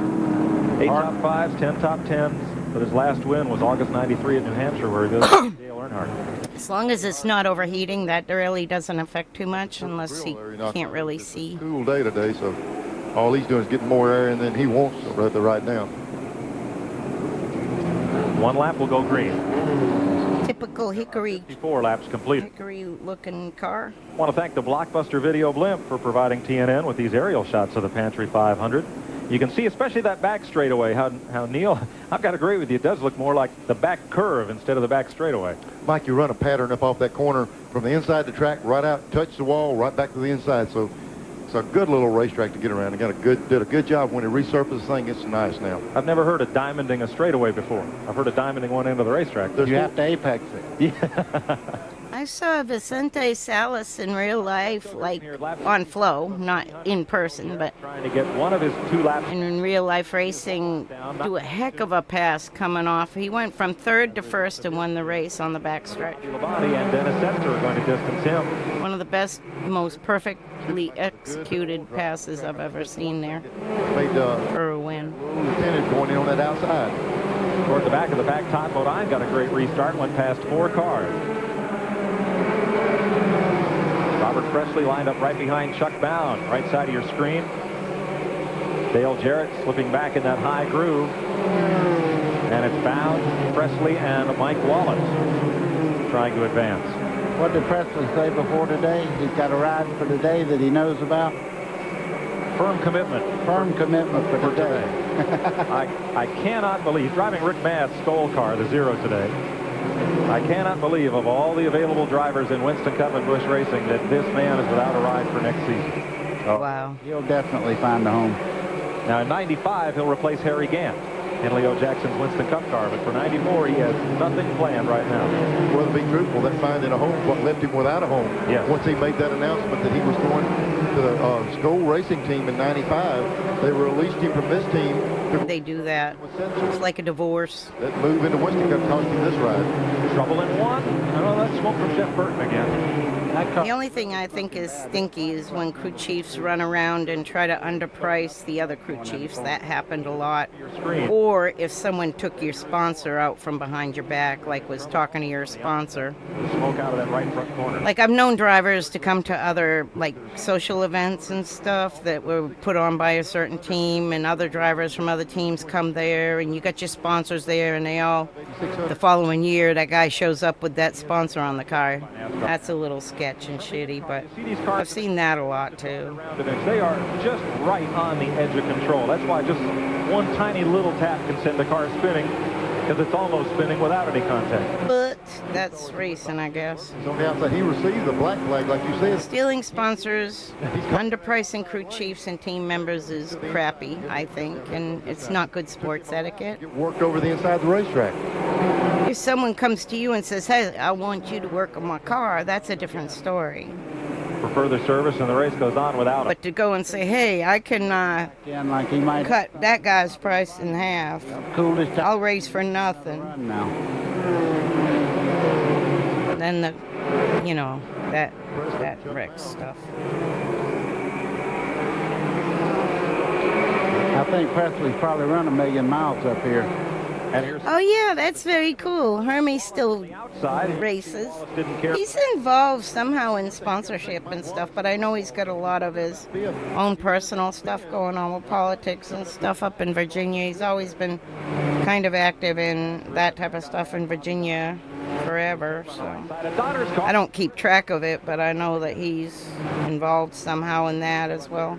Just an antenna cable. I've seen him at tracks here and there. Passing the sheet metal. Lately. Rattling it around a little bit. That's Johnny Rumley in the 00 looking like Sam. I didn't actually know him, but he was always pleasant. He was around. Mike Wallace, contact a while ago when they passed. They're getting back. Always seemed pleasant. No bad comments of him or anything. He's always well liked. They whacked him a while ago when he started out. Nothing negative. Grissom as well. Grissom as well, too.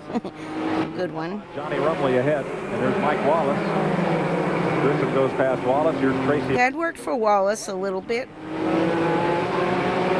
He's not the same as Kenny or Mike. Turn one. Well, Grissom I mean, Kenny or Rusty. right up off the corner. He pulled him back He's very different. right up by the corner then. Grissom won here in February. I only met Mike once. I probably shouldn't even say this because I don't know Mike. Running with somebody in front of him. He races like crazy. He qualifies terrible. Here's third. Kenny, Kenny's more familiar with me because of Dad and stuff, and Up front, it looked for I've spoke to him a little bit. But from Bobby Labonte. Mike, I was at a 4th of July party at the Venturini home, which was a big, like, I promise you. a yearly thing. Get up there and race with his old. And Mike was there, and I walked up and I put out my hand and said, "Hi, I'm Tanya Kangas. I'm Vic Kangas' daughter." And he said, "So?" Tire race here last year. And I turned and walked away. And that's my only experience with Mike Wallace. Down in the corner, about as well as I've ever seen a car run here. How many did I? Watching close in going in this next corner. Did I date? None in the. Who came back out on the None in. involved in that accident has been black flag. Apparently there's still None in this racing. But I dated Jeff Fuller for 4 years in my high school years. We'd watch races together and sit together at the track. And he visited me Just a lap or two. as an adult, like, a lot of smoke there. I don't know, like coming out. here and there. And then he got married and I got married, like, to different people. It just happened that way. And David Green, who was involved in is way back in the pack. He's about. But he was the only one I really dated. I take that back. Stange, I married him. My dad introduced us. My dad knew him from he worked at a boat supply that my dad went to. It might have helped things. You just went around. So sometimes most of the people that, like, okay, my first husband, he was in racing because of fats. Race leader. Second one was in racing in Monadnock as a street stock driver, and my dad introduced us, so I married Stange. Then the next person was not in racing at all, but my dad hired him into racing. He had his CDL, so that's the one that left for the Goodyear team. Team Goodyear. And the fourth one to his car owner was not involved in racing at all. He was a fireman in just a little bit. North Carolina. Because his car was He's since passed, coming up through the field. but not when I was with him. He helped Dad. I mean, Dad would always put them to work at the track. He got to be on Fido's team and do the second catch can once. And then the fifth one was nothing to do with racing and just a really bad deal. Just like, past Roy. really bad deal. So that's why I have this, like, awesome hound dog. That's my best buddy. Yeah, they're putting the flag out. It might be something. So, yeah. Smoking some off. I thought it might have been some of that debris. It was usually smoke. My dad racing and me going to the track, and my husband would help. For the traditional front or whatever in this series, Jeff Burton. But no, I didn't. With the hood up. So Nemechek getting black. I guess 2. This time. Yeah, that smoke was coming out from under the middle of. My very first, like, you call puppy love at 14 was Ricky Summers, and he ended up becoming a race car driver. But he lived so far away, we just write letters at 14 and eat popcorn and hold hands, you know. But, yeah, 2 I'd say officially was Jeff Fuller and the way the wall goes around it and the way the track and then Stange. Has no relation to where the groove is, it seems. Well, luckily enough, when they repaved the thing, Mike, they got them a couple of grooves. Yes. They made it where before you had to ride inside. Now you can work on several areas of the racetrack. See, Joe Nemechek's back. I really didn't date much. On the inside of the racetrack there. I don't know. And Jeff Burton. I got married a lot. And Nemechek just pitted. Here he is going by Setzer. New right side tires. Yep. Almost got married a 6th time, but At this racetrack are just through a brain. You can get them hot and you lose a lot of time. But those are his only new right side tires for the day. That's right. The bad news is he's still smoking too. 89 laps complete, coming up on 1/3 distance. As part of Pantry 500 weekend, there's also a 200 lap late model stock car race here. There's Chuck Brown moving in on Setzer right now. I hung out a lot with Bones Borsier as a kid. Like I say, a kid, teenager. He's got that preferred line now. Like just moving a buddy, like when he was printing the newspaper for Speedway Scene, he'd just call and chat on the Wednesday nights, like to stay awake, and we'd just chit chat. But that wasn't dating, I don't think. We never dated. Sped past Robert. We just were buddies. I had a lot of friends that were just buddies. But no, I didn't. Past the Setzer car, which used to be his car. I only dated Fuller. Just a little bit. Well, yeah, Fuller. I would say would be the only one. Only Dennis Setzer's officially. Joe Nemechek back onto pit road, still smoking. They have loaded the Food Country. Look at this. Car up. The 6 car passing on the outside. Now, that's the first time we've seen that, Neil. Yeah, now Tommy Houston, he ran this track so many years. I really don't know why Fuller and I didn't get married, to be honest. It just didn't, I don't know. He worked that outside. I don't know. Here he goes to the inside now. Which rocket did he just get shot out of? Because that car is suddenly very fast. Let me tell you, the guys that run... We also lived very far away, like... Throttle up and not abuse those tires. 40 miles away from each other, too. That might have been a lot. Like, whenever the other guys... Because we'd hang out during the summer, and then summer would be over, and I wouldn't see him till the next summer. But, you know, that's like... I was still in high school. You know, I was 16... 17, 18, 19 years old that I dated him. There's David Green coming down pit road now. Uh-oh. That could be trouble. Probably out of anyone in the whole wide world, I'd probably marry, if I was to ever marry again, would be him. Probably. I know that sounds weird, but because I haven't seen him in 35 years, but we just got along good race-wise. They're not even attempting. He just came in for right time. So I don't know. I'll check with them, see if they've got a problem with one of them. Sometimes you just go separate ways, you know, without... Already a couple laps down. The way life is, you know, my dad's career took us south before they ever moved south. Just going around Johnny Benson Jr. But ran well at the start of the... I was also running racetrack with Stange, so... Frustrating day for the front runners, but Steve Grissom now among the points. I came south in, to himself. Like I said, 94 and then 95 to Mooresville. You know, they call Terry Labonte the Iceman. I believe Bobby Labonte may have a little... I really, was so into... last year, and he's just making it look so easy right now. Yeah, they joked before the race that he'd like to have the car he won with last year. Looks like he's getting the job done in this one right here. A lot of time, driver brings an edge to a racetrack. Looks like Labonte has it here. Current time to sour. Yeah, true, probably. He never soured my taste. It's just we live so far apart. We just... Team next year. I don't know. Maybe if you're not Oh, that don't look good. My dad's standing there. Control tower. That's my mom up there. Oversee out. On top of the box. On top of the war wagon. You know, Nemechek had almost a nightmare type year. Everything went wrong for him. That was why another crew chief came up and said, I can do better. Bobby Labonte making only... But everything happened and really wasn't crew chief stuff. It was more incidents. David Green. I think after being together with one team for 3 years, you kind of, or going on 4, they all needed a change, I guess. But I think if Dad would have stayed with Joe, Joe would have been a lot more... He would have probably, because they communicated so well. He's had it pretty much his own way. They're all good. They're all good crew chiefs. They're all good drivers to be at that level. But to be honest, I think they just had a communication and it worked. Spotted a tire and wore it. But they had such a shitty year after coming off of winning the championship. In the process, but now he has fresh right. Everybody wanted to just throw the cards in the air at that point. Steve Grissom running in this position, 219 points ahead of Green. The championship chase would be over, so David Green has to advance to keep his title hopes alive.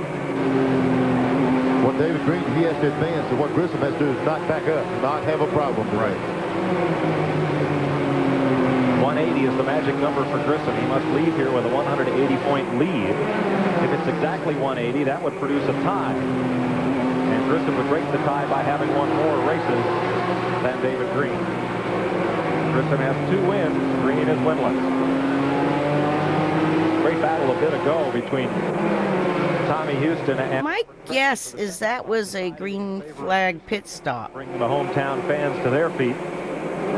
Yes or no? I can't tell if he's on the pit. I thought he came back out. Pit road. Yeah, I think he's just out of tires, Neil. Yeah, he was fading back through there. I mean, he dropped way Why? about 15th spot already. He'd used his tire. Oh, I know why. I kept skipping ads, and now it's throwing them all up. Right side. Damn it. Well, Mike, I think he just wore the right side tires out. I was watching the car on the racetrack. It looked like it was a little loose when they came in for a change of right side tires. I'll get a word with Ricky Pearson here in a minute. Further up there. The Setzer coming back up to speed. I tell you what. You know, Neil, we always talk about a little loose. You're never a little loose at Hickory. That's a round racetrack. You don't have any straightaways, so loose is very bad. Now, you're right, buddy. What we're talking about, the 52 car, Ernie Irvin's coming down pit road. There we see him coming to the right I side. couldn't tell if that was Joe's car parked up against... Running out of tires now. No, that might be safety crew. I can't tell. When you used them up this quick. No, they're going under the hood. They were not ready for Irvin, and we're not looking to put tires on it. No, strange. It's a cool day. Yeah, I don't know. A little surprised. It was always easy to get along with him. I don't know. It was always fun, easy to get along. Whoa! Labonte gets back on track. It's hard to say. I didn't know he got divorced back in the 90s. Somebody told me that recently. I just found out he got divorced 20, 30 years ago. Presley and second. But I haven't seen him in a long time. Labonte was the leader. He was lapping underneath Hermie Sadler. Again, I'm in Florida. He's in North Carolina. So. Down. Almost 2. And the 2 smacked together pretty well.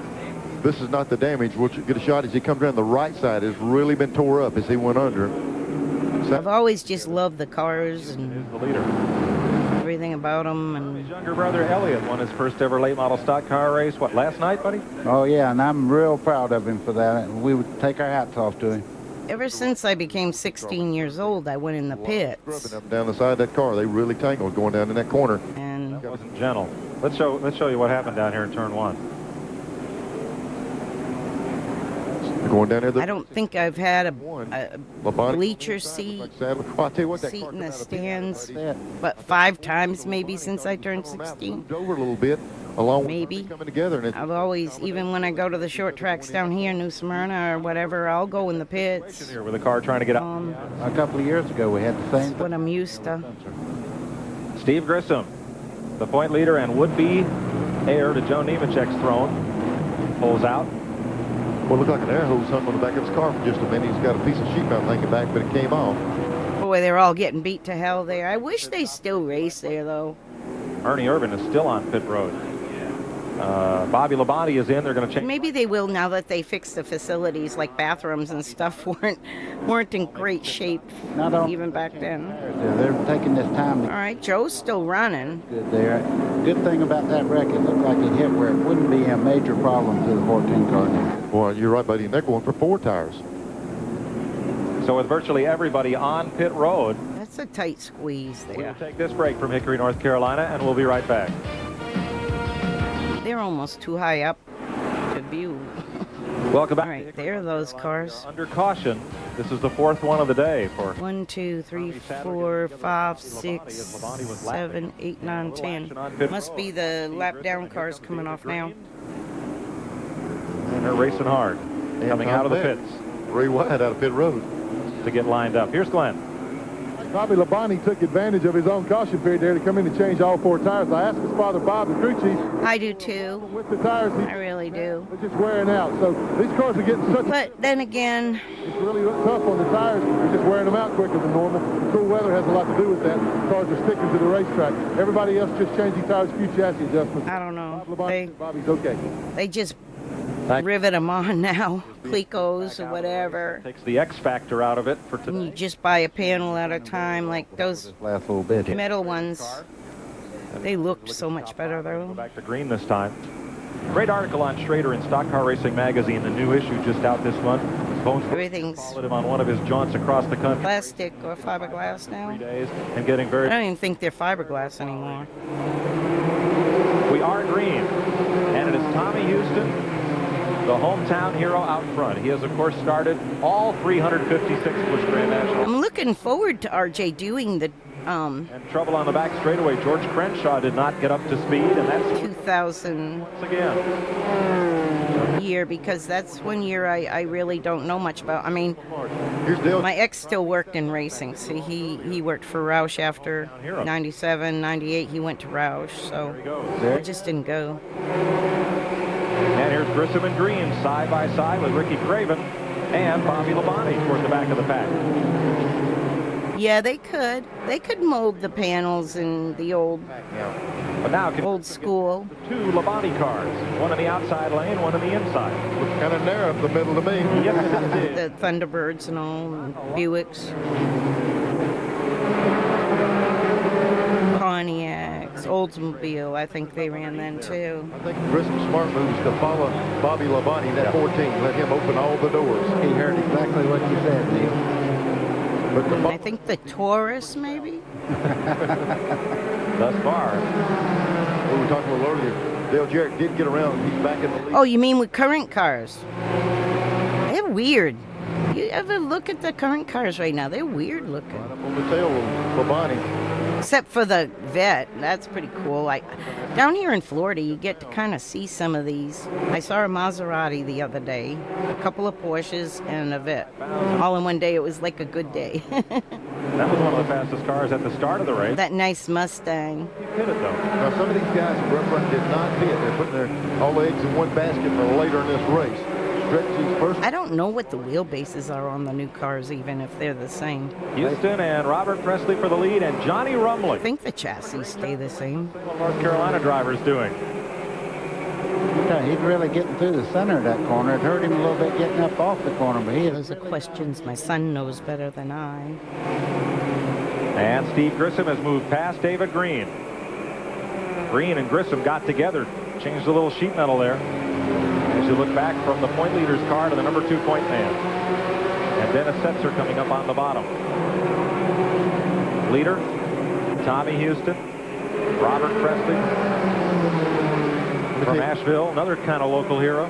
Mike, that 6 car, Houston, he'll work that outside lane. He'll give you that inside. We saw Presley try in that 0 car to pass him earlier. we have to spin off the corner here. Turn 4. Dave Resendi spins his T-cart. No Better caution. hurry. He's okay. Oh, he got a lap down though. Oh. Green. Resendez is a Busch North driver. Look how quick Labonte's gotten up there in the back of Presley. He was getting into it as we moved south. He's all over him now for second place. Sort of. Or That 72 car riding around the wall. let's see, when I was at Monadnock in like 91, 92, I remember seeing him race there for the Busch North Open shows. With fresh right side tires. But I always was one to cheer for Dave Dion because he drove for Dad early 70s, 71. And now Bobby Labonte moves. One time in a mod, and he didn't like mods at all, but he became a 2-time Busch North champ. David Green got Dave Dion. 20 years apart. Yay for the old guys. Speaking of old, where's my hearing aid batteries? Presley's beginning to lose a lot of time. You see Setzer going by on the outside. He's coming in. See if they are coming yet. The car is really slow. I don't think he's put the tires on yet. I might be wrong. I don't remember the 0 coming in and putting tires on yet. You just got to bite your tongue and let him go. Oh, he went. The 0 car just went. Folks, that's what I thought. Oh, blowed up. They don't always run the best right before they blow, as you can see. Yeah, he lost that one in a hurry. Get to that corner. There it is. My mail. Racetrack, and we've got a caution. What a tough break for Robert Presley. We're under caution. They would be. We'll be right back. TNN's exclusive live coverage of the Pantry 500 is brought to you by AC Delco. It's like buying time. Halfway, next time they come to the start-finish stripe, and you see this place is packed and about to be packed. Amazon. second car, driven by Robert Presley. Here's what happened. Right about here. Oh, look, that 2-car really wrapped him in the rear. He couldn't help it. Didn't seem like it did much damage to Burton's car, but You got an oil. hit it for the truck. Yeah, the 2-car got a free rust proofing out of that one. Coming, it was starting to seize up about 2 laps before that, and it really got into the oil pan deal there at the end. Tommy Houston had a pit stop under the caution and surrendered the lead back to Bobby Labonte. They had to push start Houston out of the pits, and in 1 lap will go back to green. We are now halfway. We're halfway, and some of the guys have used a lot of tires up already. Here's your AC Delco mid-race recap. Still out for delivery. AC Delco, it's like buying It's 3:30 now, though. 4 lead changes among 3 leaders, Setzer, Labonte, and Houston. 11 cars currently on the lead lap. Average speed will just about get you down the highway to Charlotte. 62 miles an hour, and Robert Presley is now the 6th car that has dropped out of this race. We're running near the end of the race. Bobby Labonte, the race leader. Dennis Setzer trying to get a lap back on the out. I wish they still raced. Grissom, the point leader, is second, lined up right. Still got a few laps.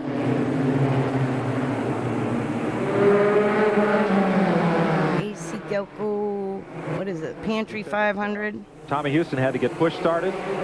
Glenn Jarrett tells us the clutch. Wonder if car number 6 in Houston's car, the clutch has come out of it. Well, one nice thing about that, you run a 700 gear here, so high gear is kind of like low gear. You don't really lose that much.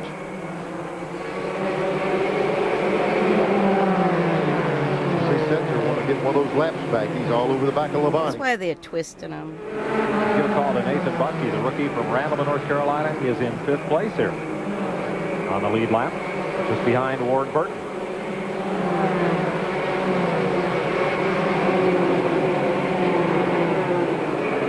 David Green continues to struggle. You just can't get a bite in it. Oh, really? Over the racetrack. What class did you run mostly? You said dirt, right? In Texas? It is going to be a long afternoon for number 2 point man. And the way they're running right now, Grissom would lock up the championship today. Oh, yeah, to hear over the AC. Excuse me, second place. Something about racetracks will make you pretty deaf, like Houston dipping Bristol does you in pretty good. He just put 4 tires on. He went to the halfway point of the race. So he went halfway. He knows. Oh, wow. Pure stock. That's fun. The important part there, Mike, Did you, he was leading that half. were you able to do stuff to your A-frames and stuff that you weren't supposed to do, but you did anyway? The pack after his pit stop for tires under this caution. Did your ball joints level and all? The lead lap. Bobby Labonte up front. Steve Grissom in 2nd. Todd Bodine is 3rd. Ward Burton is 4th. Johnny Rumley's among that group. So is Nathan Bucky, Tracy Leslie. Oh, so you were just driving just to have fun. That's the way you. Hey, that's what it is. Everybody's at their own speed when it comes to racing, I think. And there's always your rocket ships that are your top 5 or so, and then there's always the ones that are dependable from there on back, and there's always your back markers. Every race, every division, even the top ones, the top 3, even have all that. I think, and I think it's necessary for the sport, even though we all bitch about those lapped cars in a way. And drivers in this race, 3 of them. But it's like Frogger. Labonte, the leader, of course. This only his 2nd start. He has not. It's called a race. Craven looked like his cars. Some people were just happy to be there. Some people were just happy to beat their previous finish, and some people were there to just we picked up radio go for it. Saying Setzer in the 59 car has a right front tire going down. We'll just have to see what they do with that. A break at his home track. Here is Grissom. Todd, yeah, that'll happen. 2nd place. Everyone has their own budget. doesn't necessarily like. Right front tire is going flat on that car. Tight. I've seen low budget cars be fast. And then it'll go straight up towards when they have the handle. Of course, you know, I'm used to quarter-mile tracks. So your power is where a lot of the money was, and we didn't have to have super power to win. Because you could always make it up in the turns. Half-mile track like these gets a little sketch when you don't have the power. Ricky Craven of the DuPont car looking for his first win. Todd Bodine has 2 wins this season. I met him at Stafford. He was hanging out with one of my friends. He was hanging out with the car owner's son. Another Ricky Armstrong, Dick Armstrong's son. And Dick Armstrong's son, Ricky, and Todd are still like best friends. But I was like 16 and Todd was like 14, and that's like, he was just like a little kid when you're 16 and, you know, 14-year-olds. Just as you say, Michael, a lot of the TNN races. But while they were waiting for the payoff and everything at Stafford every weekend, we'd North races, one up at New Hampshire. be outside the clubhouse, out on the back. When you watch Stafford, it's on Friday nights on Flow still. They got that big paved area, and those kids would just play football with ice or something, tag football or whatever. We all just entertained ourselves while the grown-ups were shooting the breeze. 500 for the Petties in 1970. Well, Green's got big problems. We see the 44 car just out on the outside. Oh, Camaro's the best one, man.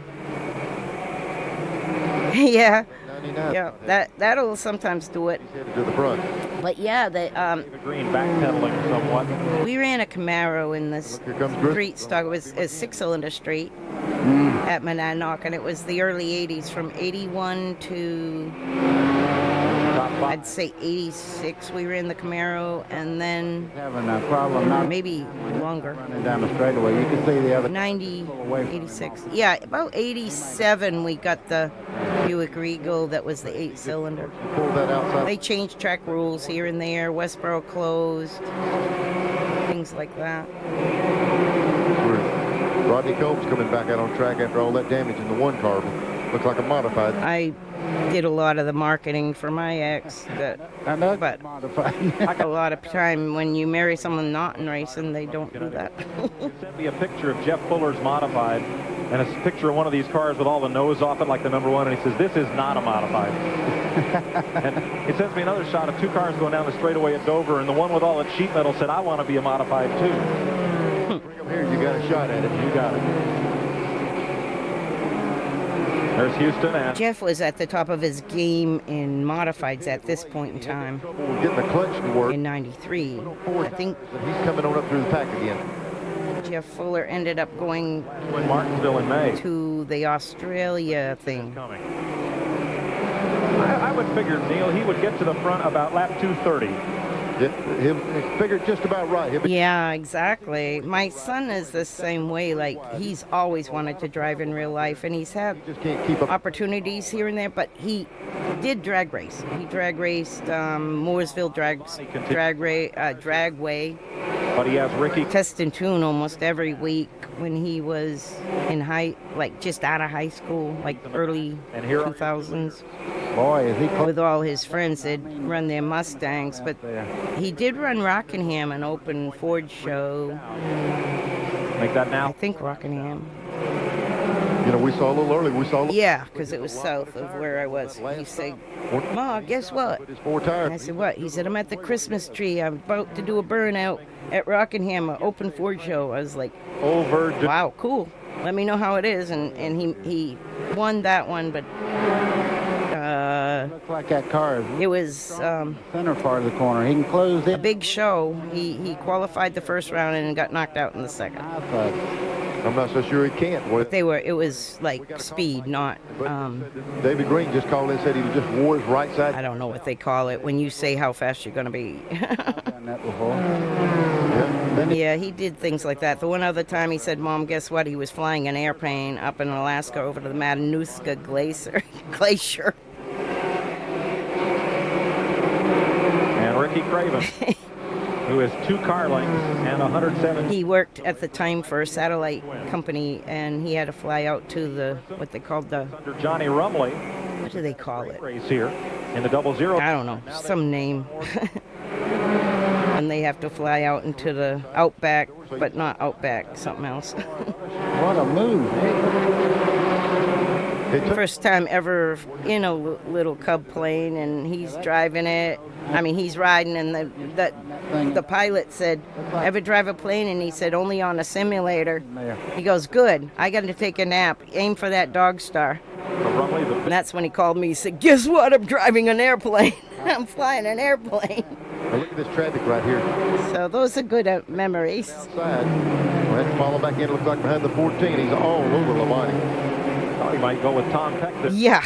The high side to let the leaders go past. Guess what? If I hear guess what, then it's something. Number of laps down before getting that oil leak problem squared away. It's easy to see aerodynamics. Yeah, he lived in Alaska doing satellite work for... To the inside. He's up beside him. He's got the counter. He's going in the corner. 6 years, I think. Craven from Newburgh, Maine, goes to the front. Something happened. Labonte's car shut off coming off that corner.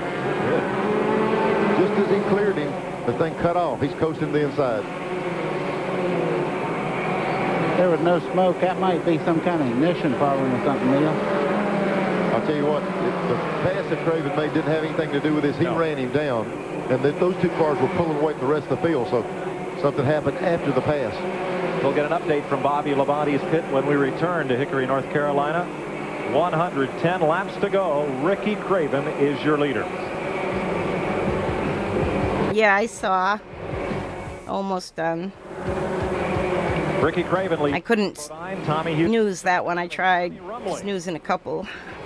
Here at Hickory, North Carolina, the Newburgh, Maine driver last led at Orange County in October, looking for his first Busch Series win.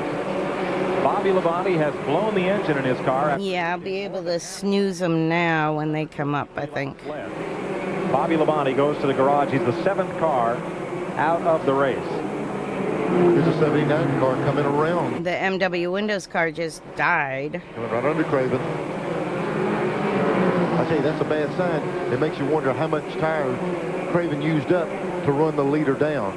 Because even for these other cars to be running by him, makes you wonder if he used up a little bit too much of his car as he came up through there. See Todd Bodine in a shot right behind him, gaining on him. Yeah, you got your doctor's appointment. Thank you. Come back next time when I feel like energetic enough to not just be here doing a sleepy stream. Straight away back, folks. I'll stream. But he'll be up the 6th car. He's coming right. This was a good race. Straight away with the lead car now. Tommy Houston will be there. Have fun at the doctor's. Thank you for chatting. Craven worked so hard, you know, getting around Labonte before he had the problem. He might have used a lot of that race car, but now he's still got that lead. If he can throttle that thing and work with it, he might get that. Good luck in your league too tonight. I'll try to catch it. On the racetrack, it never comes back. No, it's over. Catch your ladders. Todd Bodine in the fiddle paddle Chevy. Number 34 will give up that ride to Mike McLaughlin next year. Bodine will drive full-time for Butch Mock on the Winston Cup Tour, as he's doing right now. Ricky Craven will be back in this series next year with his own team and with the DuPont sponsorship. We were talking about Craven using his car a lot. Now Todd Bodine is going to ask his car to do a lot.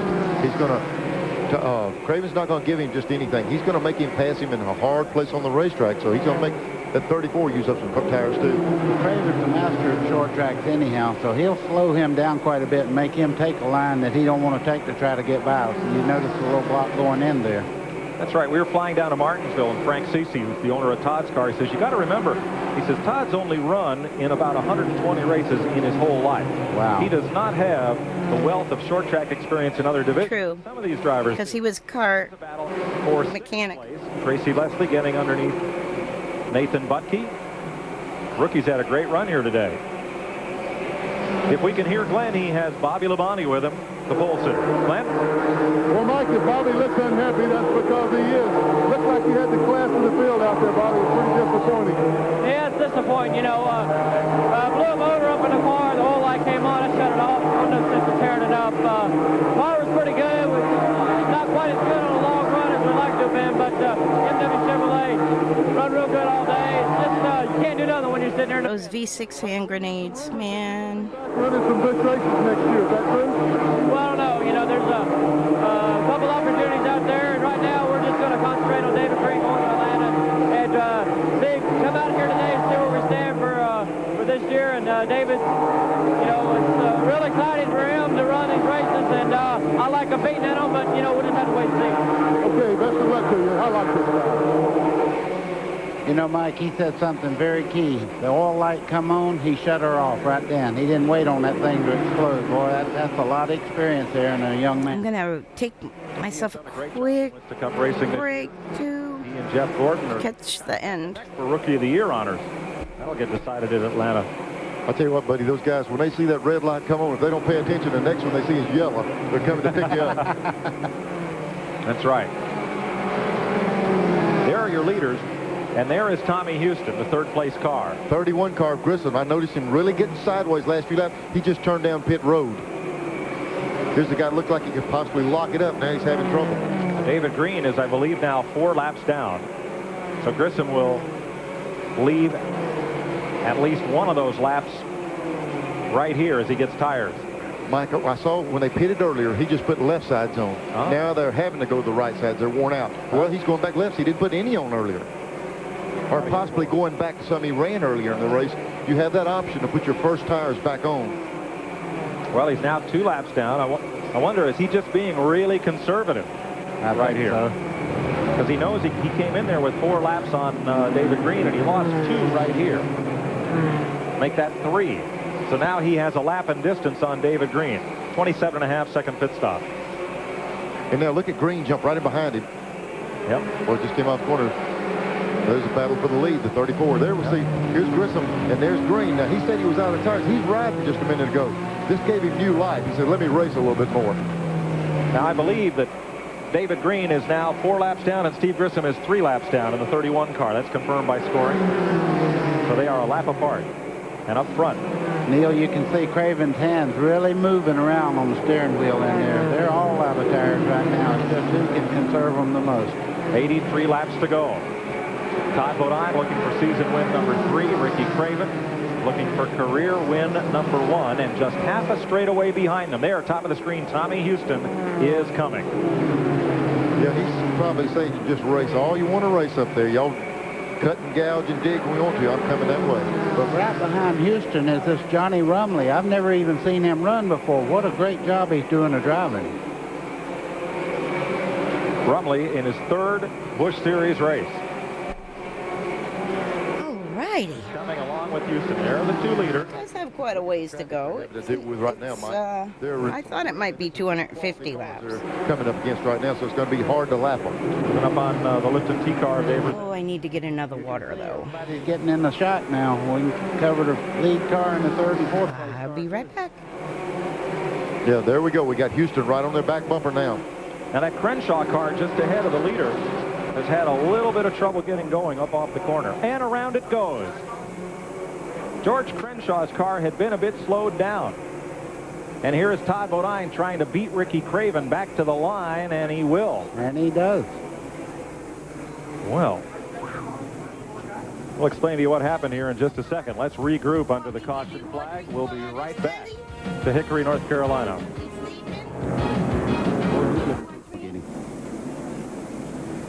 Here's the way it was at Hickory, North Carolina. Elmo Langley trying to avoid Curtis Turner, charging hard toward the front on dirt back in 1966, thanks to Dick Wallen Films. So that historical footage as we're making history here today. Todd Bodine and Ricky Craven running 1-2. Neil, can you imagine running this place on dirt? Well, it looks to me like they're doing it today. The track's in good shape, but they still got that ricochet mode on this track. Let's show you what happened. Another caution. Changed hands between Ricky Craven and Todd Bodine right here. Yeah, that caution came out behind them coming off turn 2, and they raced back to the line. That was a key pass because we've seen how hard it is for a guy to work lap after lap to get around the leader. So he took advantage of that caution, got around him. What had happened, the 07 car of George Crenshaw was a little slow coming off turn 4. We'll show you what happens. His car is 07, and they were trying to lap Crenshaw. I've got me some mango to eat. Yeah, a little tap in the rear, and that goes around. Snack. That's what enabled Todd Bodine to get that jump off. Mango snack. Craven made the pass. Now, Crenshaw went around on the front of the 79 car of Dave Resendiz. Updates from scoring. Steve Grissom is 3 laps down, and David Green, after multiple pit stops, is 7 laps behind. That's why Green, or rather Grissom, could afford to come in and get those tires under the green flag. So you don't hear me crunching. For our local affiliates, and then be right back to Hickory, North Carolina.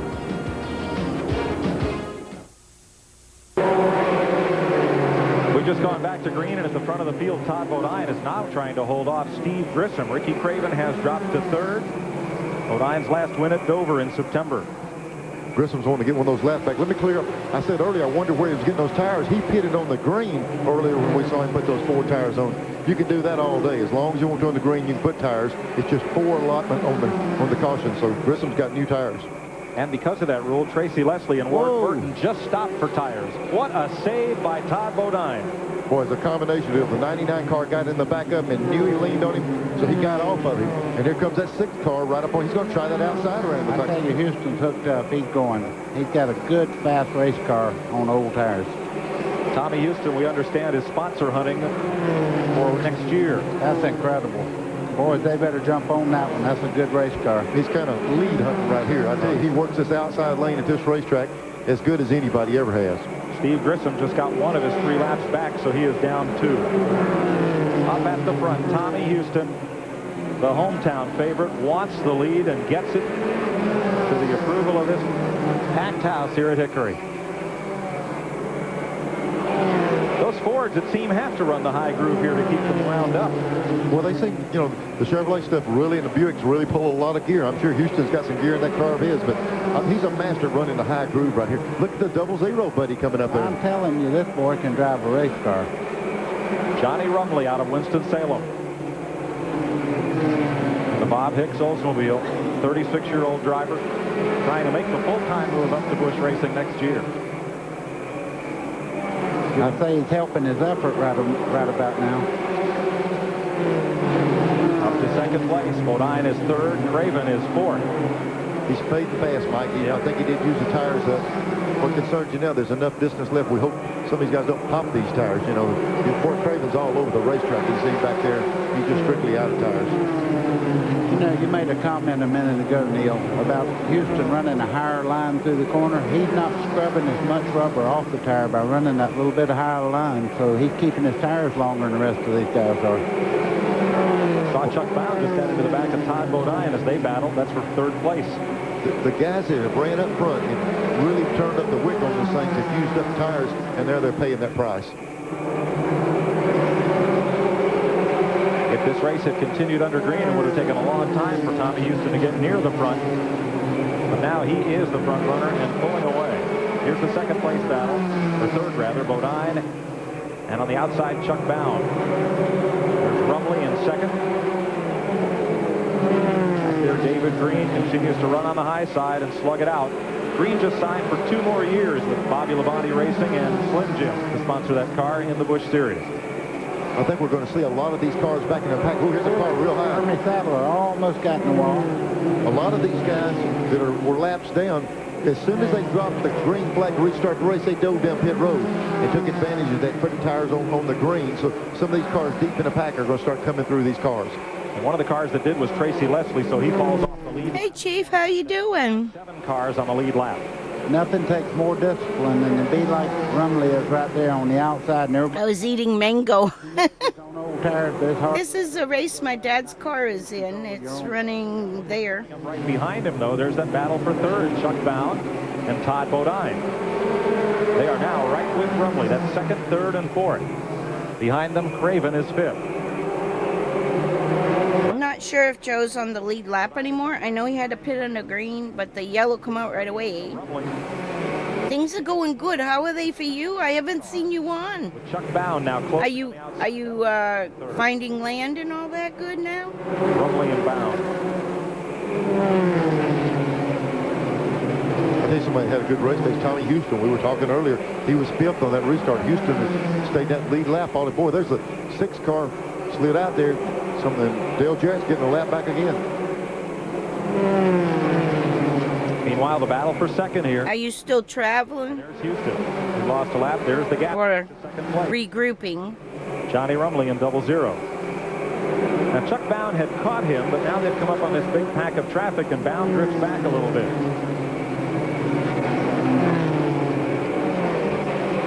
A ways back then to Ricky Craven and Todd Bodine. Craven fourth, Bodine fifth, Tommy Ellis in sixth. Mike, we've got 50 laps to go. That's not a piece of cake to go that far with tires that are used up. These guys are going to have to do some tiptoeing. And probably going to see, boy, we're talking about, we're going to probably see some slide. We're seeing it all over the racetrack. Oh, wow. That's cool. Lead lap, Neil, is Nathan Bucky. I know you were kind of near where a lot of storms were at one time, but everything worked out okay, I think. Basically, the cars on the outside, if they come down the racetrack, he don't have the tires to really... You're glad you're up north, I'll tell you what. It's hot as hell in Florida. What does my phone say? It's been over 100 every heat index for the last week. Yeah, he's going to try the high side. They say it's been like 95, 96. They get past Burton here on the bottom. He's in a box. Today is 85. Feels like 95. You see the car sideways a little bit, picking that. Why is it only 85? God, it feels so much worse. They got a good bite off that corner. That's like when you feel sick and you don't even have a fever and you think you deserve one. The way Jeff Burton is. This is when you have to have patience, folks. There's not a whole lot of that in race. It's a hurricane track, channel I follow. It's hurricanetrack.com. Patience, hell, I'm going to go. When my son did his storm work, we would follow that. He would bring the He made a stop for tires. Boy, he was falling so far. What do they call it? Generators to the 9/11 towers, so that Tommy Houston is out in. They could have communications if the power went out. Hickory, North Carolina. Johnny Rumley in second. Chuck Bound is in third. We'll be right back. TNN Motorsports exclusive live coverage of the Pantry 500 is brought to you by Napa, because there are no unimportant parts. Johnny Rumley just got together with Dennis Setzer and Ward Burton. Nathan Bucky had a narrow escape, and we're under caution with 35 laps to go. But this caution won't be of much benefit to the front runners because they've all used up the 4 tires. Trying to see if Hurricane had. It's the 7th caution flag of the day. Todd Bodine got a notification. I want to make sure there's not a storm up Let's there. show you again what happened here at turns 3 and 4. Well, Neil, we see that 2 areas to monitor. there. They come Yeah, I thought I read that when it popped up an hour ago. So we got to keep an eye on the sky again. It's getting to be that time of year. He pulled down just a little bit, and Johnny Rumley hit him on the left rear quarter and turned him around, and then... It was really fun hanging out at Dega and Houston leading. Martinsville. It was just like being there when I was like going to the track all the time. I had that same vibe, even though I was back to Hickory. Comfortably in my little cozy house. David Green has had a tough day trying to deny Steve Grissom the Busch Series championship. He spun, then eventually wore that tire right down to the cord that he had flat spotted in the spin. Had to come in, change it under Green, make another stop. I heard from a friend in North Carolina that I will term as... And right now, the way they're running... How do I... Crazy with enough is the best way the Busch championship to describe them. And took off in a boat. 7 cars are on the lead. In a sailboat. And ran aground somewhere near Jersey. He went television rights granted by Hickory from Connecticut, left Connecticut at the beginning of the week, and by yesterday had sunk, took on water in Jersey because he hit a shoal. Houston, Rumley, and Brown are the front 3. That was a bummer for him. Ricky Craven, 5th unofficial. But I can't have him come here. He wanted to come here, but I was like, I can't. Let's go put. I'm doing all I can do to keep my own boat afloat here. Can't take on any more occupants for a while. To get the lead right here. Yeah, he'll have to do it before the tires get really hot because Houston has a little bit better car as they go along. Houston won. I feel bad he lost his boat, though. Really, really well. Just wow. With the whole big picture. I can't. Johnny Rumley almost lost it. Got to take care of me. May have been his one. I started getting anxiety and PTSD because I couldn't help him, and I said, no, I can't feel that way. Sadler, he got up in my whole life. I've done things that leaders are coming back around racing the line. were against my better judgment. They're racing back.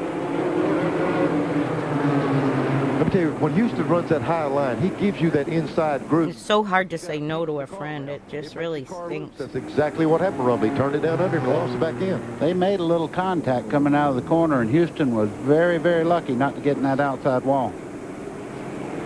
And Rumley was very lucky not. But I live in a park that knows who everyone is, and The Blockbuster video. you can't have no strangers around. Blimp right here. You see him make that run inside, but watch it back in, pop out by the car there. Okay, they touch right here. You see the 6 car go straight at. So I decided to stream because I was so And the car beat up about that. in turn 4. The car was stopped in turn 4 as they came around under there.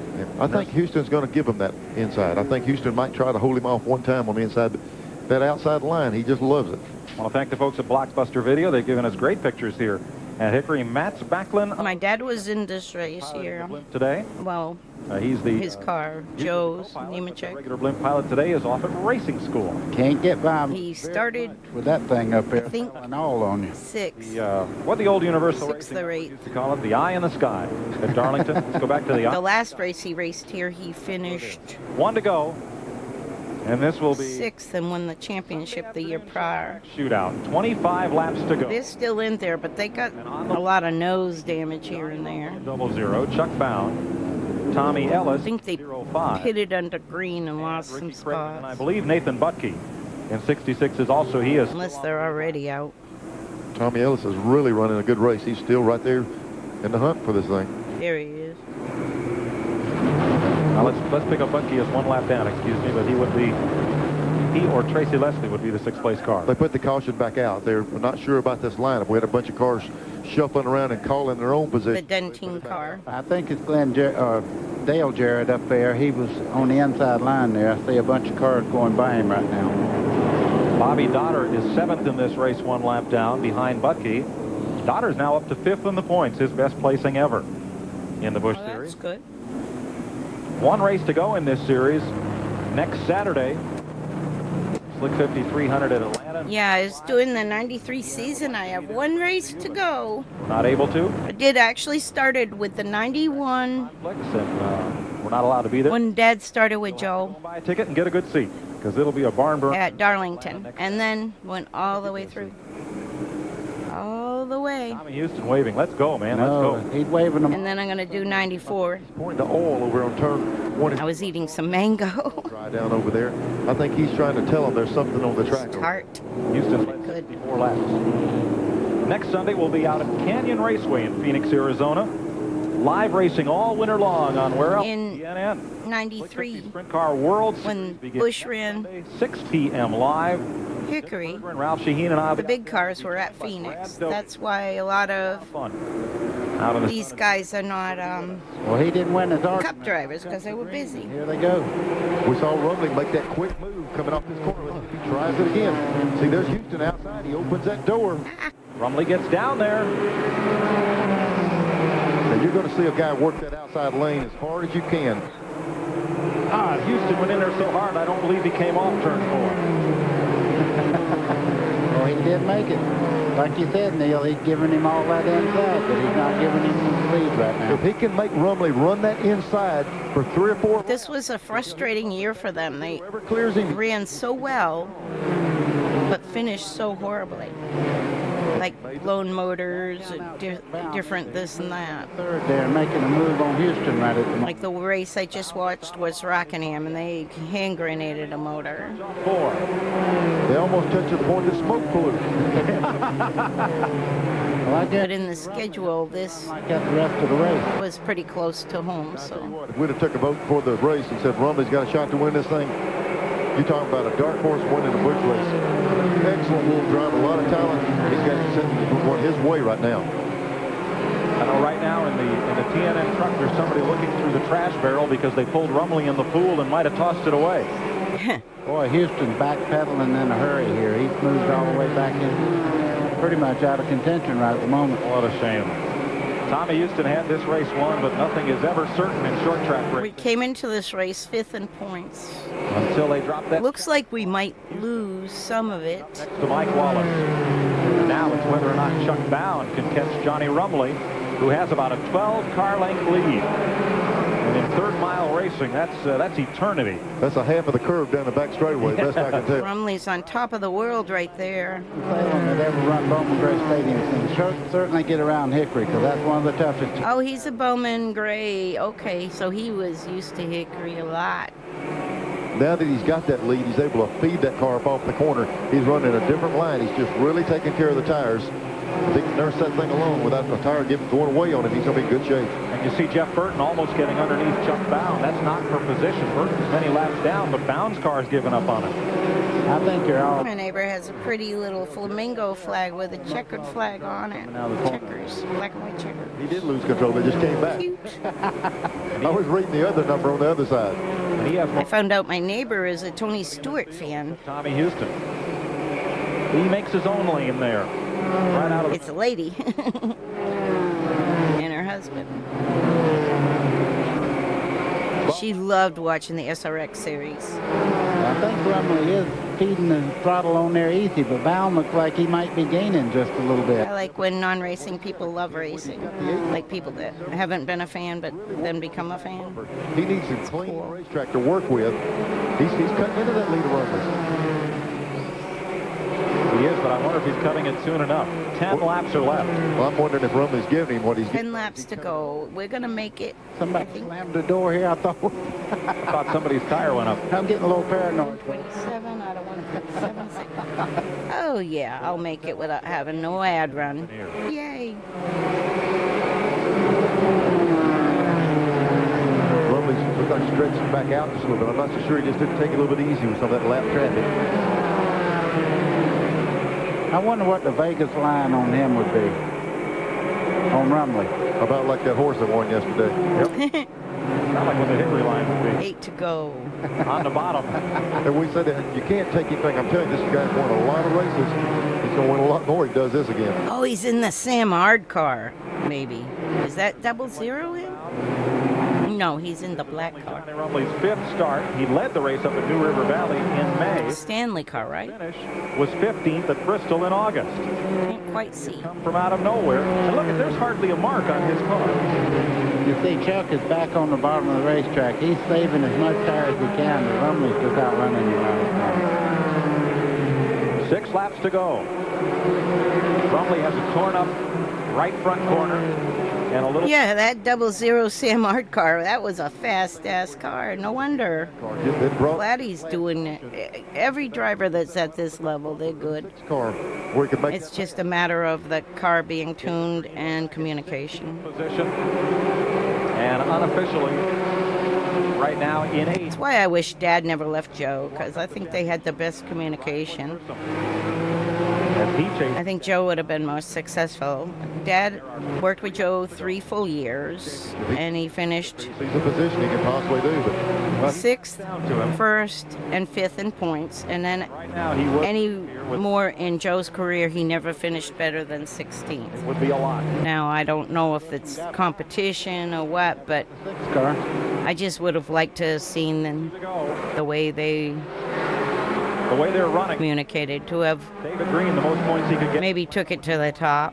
Grissom would leave here with a 188-point lead and be all. I really think they could have. Johnny Rumley out of Winston-Salem, North Carolina. Bob Hicks owns the car. Donnie Stoker's the crew chief. On the big dog Cole. When you come off of a championship and you can't run with a big qualify top 5 almost every lap. Checkered flag. As they cleared the last step. To the surprise of just about everybody here, and Steve Grissom comes across to clinch the Busch Grand National Series Championship. And blow up or not finish for a wreck or whatever. Riding along with Steve Grissom. He did have a lot of mechanical problems, but they were mostly related to drivetrain. When we come back, right after this. Which wasn't my dad's deal, but car always was able to handle. I just seen Joe's crew, my dad and all them, Mikey congratulating Rumley. To you by Smooth Busch Beer and easy drinking Busch Light. Rumley's team. In only his 7th career start and only his 5th of the season, Johnny Rumley finds I love it. Victory lane. Love it when a rookie wins. with everybody else down here offering congratulations now, you are Johnny Rumley, right? Yeah, that's what this says anyway. I I tell you, Glenn, it's really hadn't sunk in, you know. We had 300 laps of fun. Car worked great. The crew done a super job. We made some changes for the race. Can't say enough about the car owner, Bob Hicks, Buddy McCown, all those guys. They took a chance on me, and I still can't believe it paid off. You know, it's like, I still don't believe it's true, but maybe tomorrow I will. And we beat a lot of good cars, and, you know, I'd like to thank Ronnie Hopkins. He built the car. Hones Neens, Big Dog Cole for a sponsor. And I tell you, Donnie Stoker, crew chief, he's usually here. He wasn't here today. He had to go to church to dedicate a memorial to his dad. QW used to help us a lot. And I'd like to dedicate this race to Q. He really meant a lot to me. And he passed away about 2 months ago. So if him and my dad's watching, I hope they're happy. Johnny, congratulations again on a great job. You're right, you did beat a lot of good cars, and I don't know, this guy seems like he's won a race or two before somewhere. He handled himself pretty well in victory lane, Mike. I think you're right, Glenn. He did a great job here today and surprised everybody in Busch Grand National Racing by beating Chuck Bown, Tommy Houston, who had this race won. That's an epic finish for him to beat these guys. Lining up sixth was Bobby Dotter. That'll probably cement his fifth-place point standing. I think we lost a lap in the pits. Seventh, his best effort of the year. Dale Jarrett spun early but fought his way back up to eighth. Steve Grissom, the new Busch champion, finishes ninth. Todd Bodine is 10th.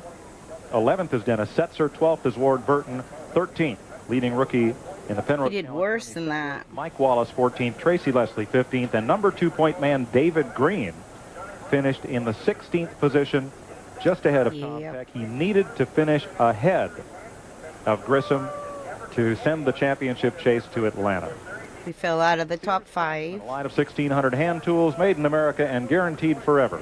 Presents this update on the Busch Series. 37:08. Is now 300. It's impossible to catch him in one race. Chuck Bown, another 46 points back. Ricky Craven, just 2 points behind Bown. That third place is going to be a dogfight.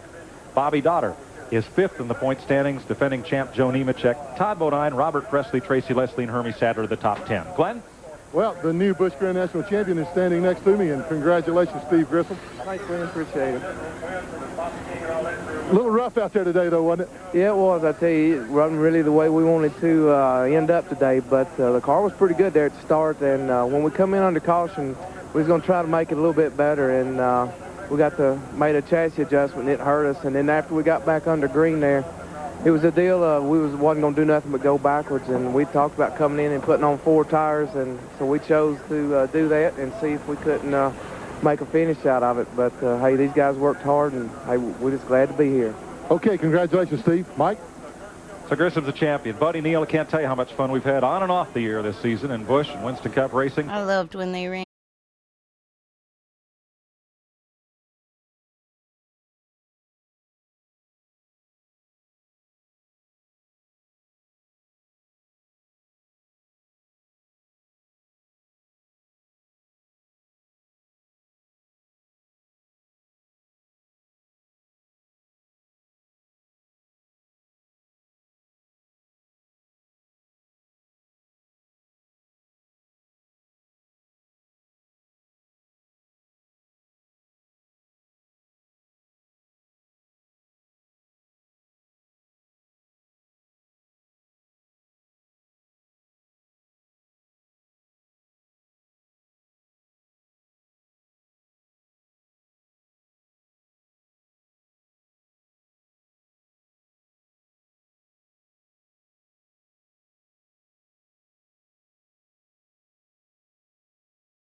No question this young man's sanity when he spurned some offers from some of the best college football programs in America to become a race driver.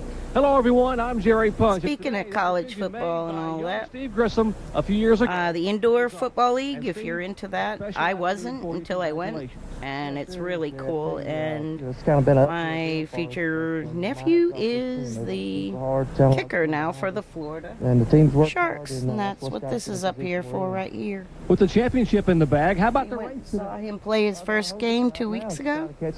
They won last week, and I'll watch him out of the points and stuff. Out of town next week. Day, and we can run as hard as we can and have fun. Well, this Saturday. That's the champion, Steve Grissom. Now, Batesville, Arkansas's Mark Martin. That's to look it up. Today for the 10th time in his career. But you might say his Busch Grand National season has been a good news, bad news story. The bad news for Mark Martin's Busch Grand National team is that they have failed to finish 6 races in 1993. The good news is that every time they have finished, they have won. That translates into a phenomenal 7 wins in just... This is old Atlanta. How incredible is that?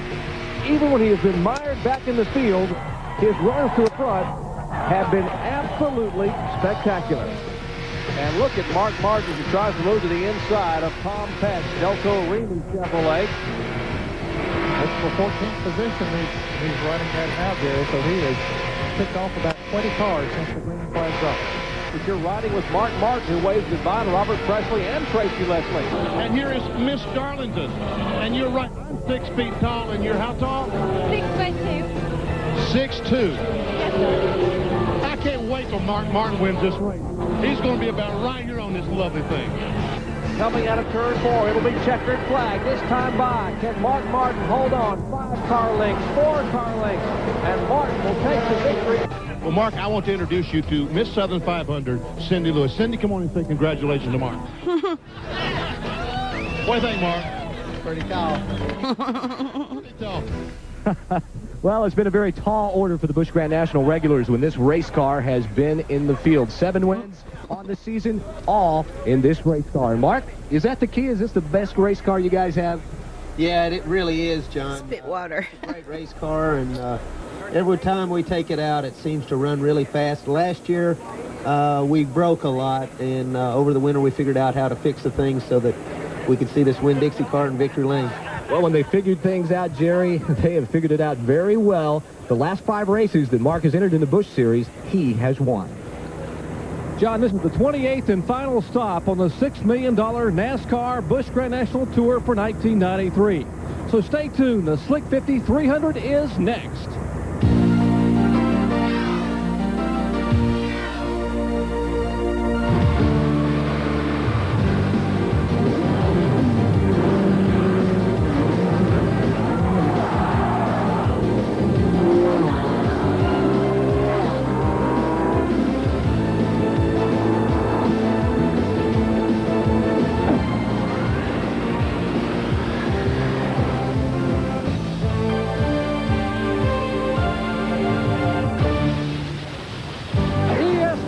The world's leader in motorsports coverage is pleased to welcome you to round 2 of our Triple Championship weekend. Today from Atlanta Motor Speedway, it's the NASCAR Busch Grand National Series Slick 50 300. Now to call the play-by-play for this segment of Triple Championship weekend, here's Bob. I wasn't at this track, but that's car was. Hi, everyone. As was the case yesterday in round 1, the championship is already decided. However, there's a lot at stake for other drivers. We're going to show you the top 20 in points. Notice in the top 5, Ricky Craven is in 4th, but only 45 points out of second. The second 5 are separated by a total of 111. Oh, 7th even. Matter of fact, within the top 20, no less than 50. So we're only racing boat on. Depending on finishing position, and of course, each position you move up is worth a little more money. The lineup for this race was actually determined last March, a long time ago, and Ned and Benny, that means a lot of changes have taken place, and the lineup is jumbled. Why? It really is, Bob. Hard to believe, but 30% of the drivers in the field today are in cars they didn't qualify here for the Slick 5300 here this afternoon. As a result, they have to go to the rear of the field. And look at Oh, it's from the March snow out. of the championship tomorrow. Neil Bonnet's going to take over. Ernie Irvin not in the 4 car anymore. Jeff Purvis takes over. Dennis Setzer has replaced Robert Presley. We go to the next page and we'll find Presley has taken over for Rick Mast. Phil Parsons has bought the ride that Dave Mater had. Joe Ruttman is out. Randy LaJoy is in, and the ASA driver Johnny Benson is now taking over for the Jack Sprague car. And there's That sponsor stayed with his car's been driven Johnny for a while. And Coach Jerry Glanville, we see him, he's busy this weekend, so Ronald Cooper's going to drive the car. And add to that, Joe Nemechek and rookie Tim Fedowa crashed their cars in practice here on Friday, so they got to go to the rear. Well, we don't have a championship battle. Oh, that's not good. We're not going to finish good if we crash the primary car. I mean, they only had like 7 whole cars ever. Back of the pack. Bob? All right, thank you very much, guys. The field is down on pit road, setting the scene for what is promising to be a very exciting Busch Grand National race. An ESPN Speed World is being brought to you by Smooth Busch Beer and Easy Drinking Busch Light. Busch, the official beer of NASCAR. And by Haviland Formula 3 Motor Oil. Add more life to your car. The cars begin to roll off of pit road for a couple of warm-up laps before the green flag for the Slick 50 300 Busch Grand National race. And Anheuser-Busch Aerial Ambassador Bud 1 airship, being powered by twin Porsche 930 engines, is above and providing the overhead shots. Now, Atlanta Motor Speedway is a 1.522-mile oval. The pole speed was 174.2 at a time of 31.4 seconds. We'll go 197 laps. And there's a look at Atlanta Motor Speedway. It is... Let me put this mango away. I'll be right back. Turns 1 and 2 are banked at 24 degrees. Down the backstretch, it is banked at only 5 degrees. And the length of the backstretch is just over 1,300 feet. Same as turns 1 and 2, turns 3 and 4, also banked at 24 degrees. The pits, by the way, are only on the front straightaway here. And the front stretch also banked at 5 degrees and the same length as the back stretch. And you talked about being all corner. You're right. The turns are over 2,600 feet long, where the straightaways just over 1,300 feet. So the turns twice as long as the straightaways. Okay, let's take a look at the starting lineup now for today's race. The pole sitter is Mark Martin from Batesville, Arkansas, in the Winn-Dixie Ford. Bill Elliott alongside in the Budweiser Ford, car number 11. In row number 2, it's Ken Schrader in car number 52 and Ward Burton in number 2. By the way, this is the way they will line up, not the lineup that was good for last March's race. The third row consists of Todd Bodine in car number 34 and Joe Bessie in 97. Going to row number 4, it's Ricky Craven in car number 99 and the number 7 machine driven by Harry Gant. The 5th row will consist of Terry Labonte and Jason Keller. The 6th row, Mike Wallace and Chuck Bound. 7th row, Jim Bound and Michael Waldrop. Shauna Robinson and Chad Little occupy row number 8. In the 9th row, it's Larry Pearson and Tracy Leslie. Richard Lassiter and Steve Grissom are in row number 10. Grissom, of course, has already been crowned the champion. The 11th row, Ed Barrier and Hermie Sadler. In the 12th row, it's number 6, Tommy Houston, and number 08, Bobby Dotter.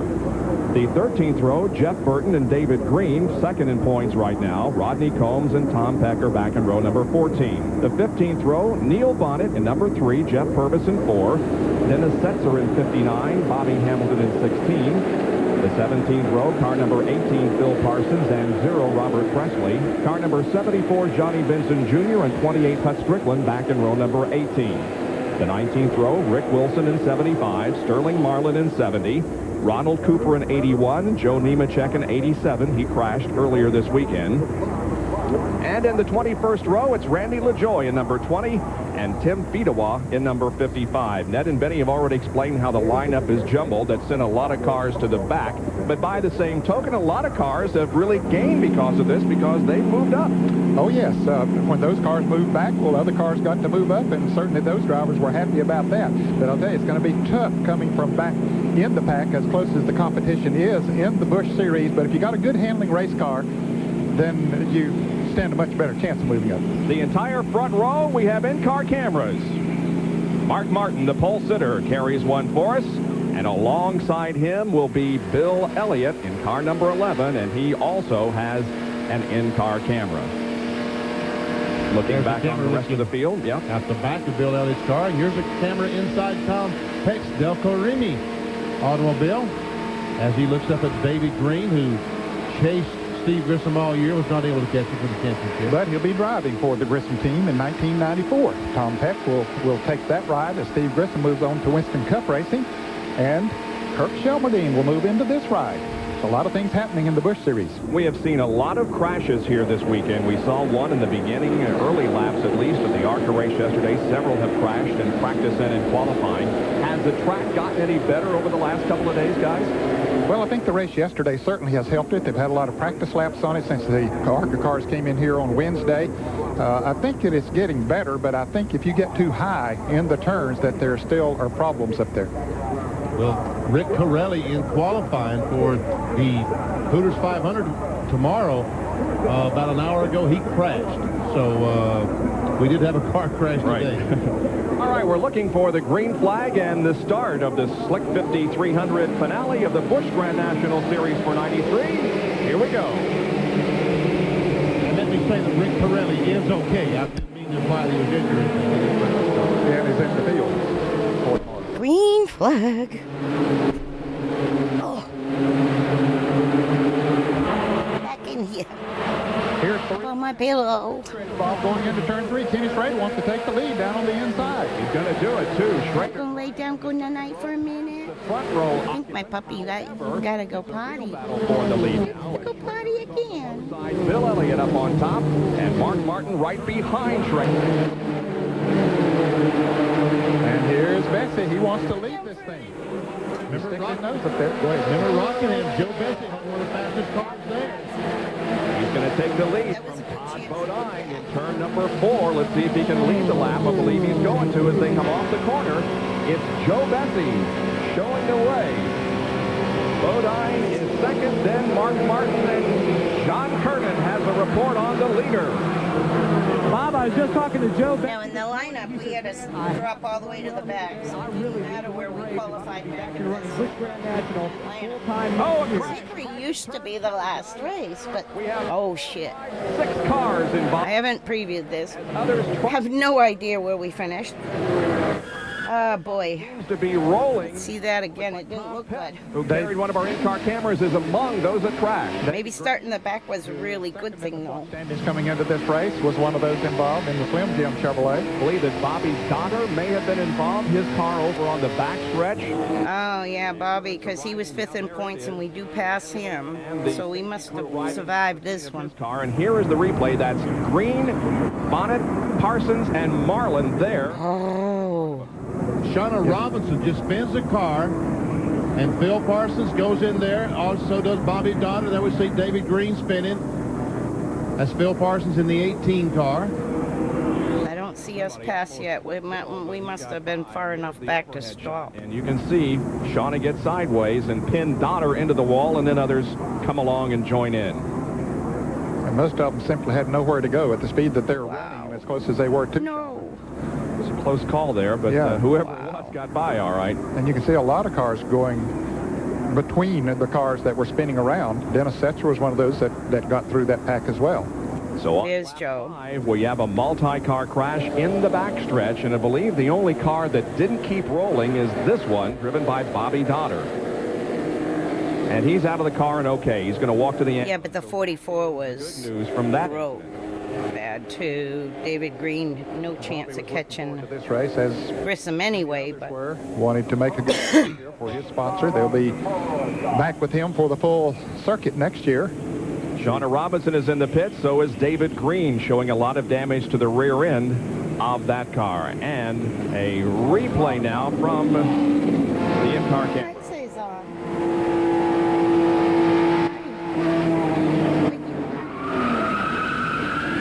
Oh, can't see nothing. Flaps come up.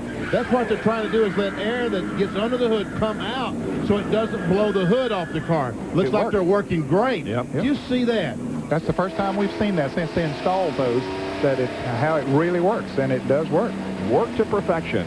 Tom Peck pulls the car. Mommy, watching the races? We'll have that car checked over before we go green. We're cautioned for the first time this afternoon because of an incident out in turn number 2. Joe Bessie, the leader of the Slick 5300. Yeah, is it hot outside? Did you come in the house? Did the kitty come in the house? Is Kitty hungry? In one more lap, we'll be going back to green flag racing in the Slick 5300 from Atlanta Motor Speedway. We're cautioned because of a multi-car crash. One of those behind the wall as a result is David Green and John. Caution anyway. Caution anyway, monkey. Slim Jim Chevrolet, and David, it looks like got a lot of work to do on that left rear. Too hot to be here. Pretty bad, you know. 300-mile race, first few laps. I went to the outside right there, and Shauna, she was all over the racetrack and spun right there in front of us, and I got slowed down a little bit. It might hit me in the left rear, but you know, I don't know. I hope Polaroid got a snapshot of that one because that's been a problem all year long. Here we are, 300 laps in the race, and turns it around. So that's the way it goes. Well, it's a tough way to end the year, but I know you guys are going to try and get back out to try and maintain that second points position. And you know, for your first year with this team, after taking a year off from racing and working back there in Bobby's shop, you guys had a pretty remarkable year, didn't you? That's true, you know, and I've learned a whole lot of things, what not to do and what to do different next year. But thanks to Slim Jim, Bobby Labonte Racing, we got a new 2-year contract, and we're going to be here for a few years. And I'm tickled to death. With a little bit of luck, we might hold on to second, but it's going to be a long day. Well, they will continue working down here in the garage area. David Green out of it right now. So that's the story of David Green. We are about to go green now and resume this race. My little natives are getting restless. Joe Bessie will lead them down. Todd Bodine running in second position. Pole sitter Mark Martin is in third as the green does come out, and we resume the competition. This is a 197-lap race.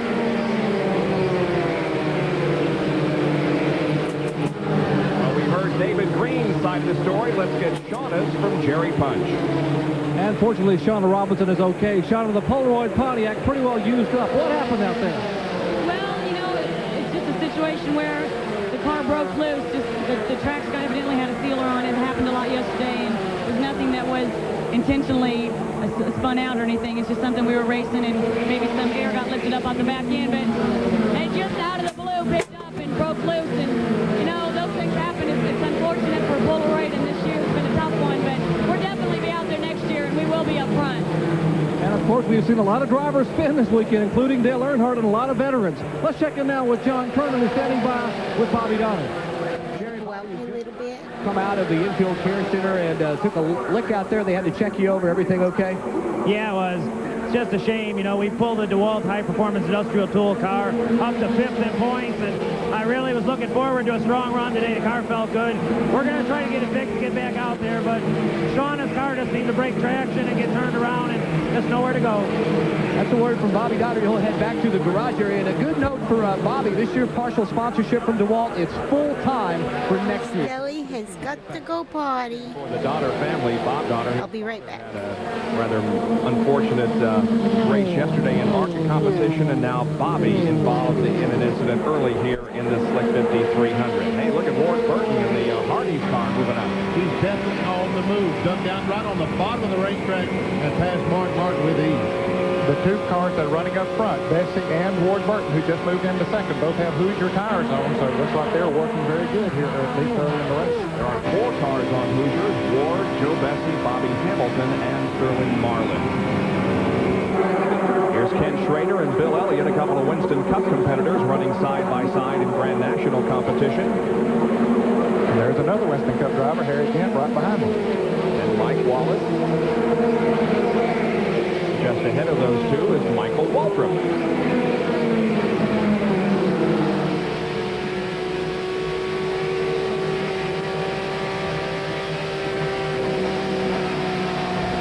It's not that we're just picking on the Western Cup drivers to show you them. That's the best racing right now as they jockey around 4 positions because Joe Bessie has moved out to a pretty decent lead, and Ward Burton beginning to close in a little bit on him, but still a lot of action right in this area here.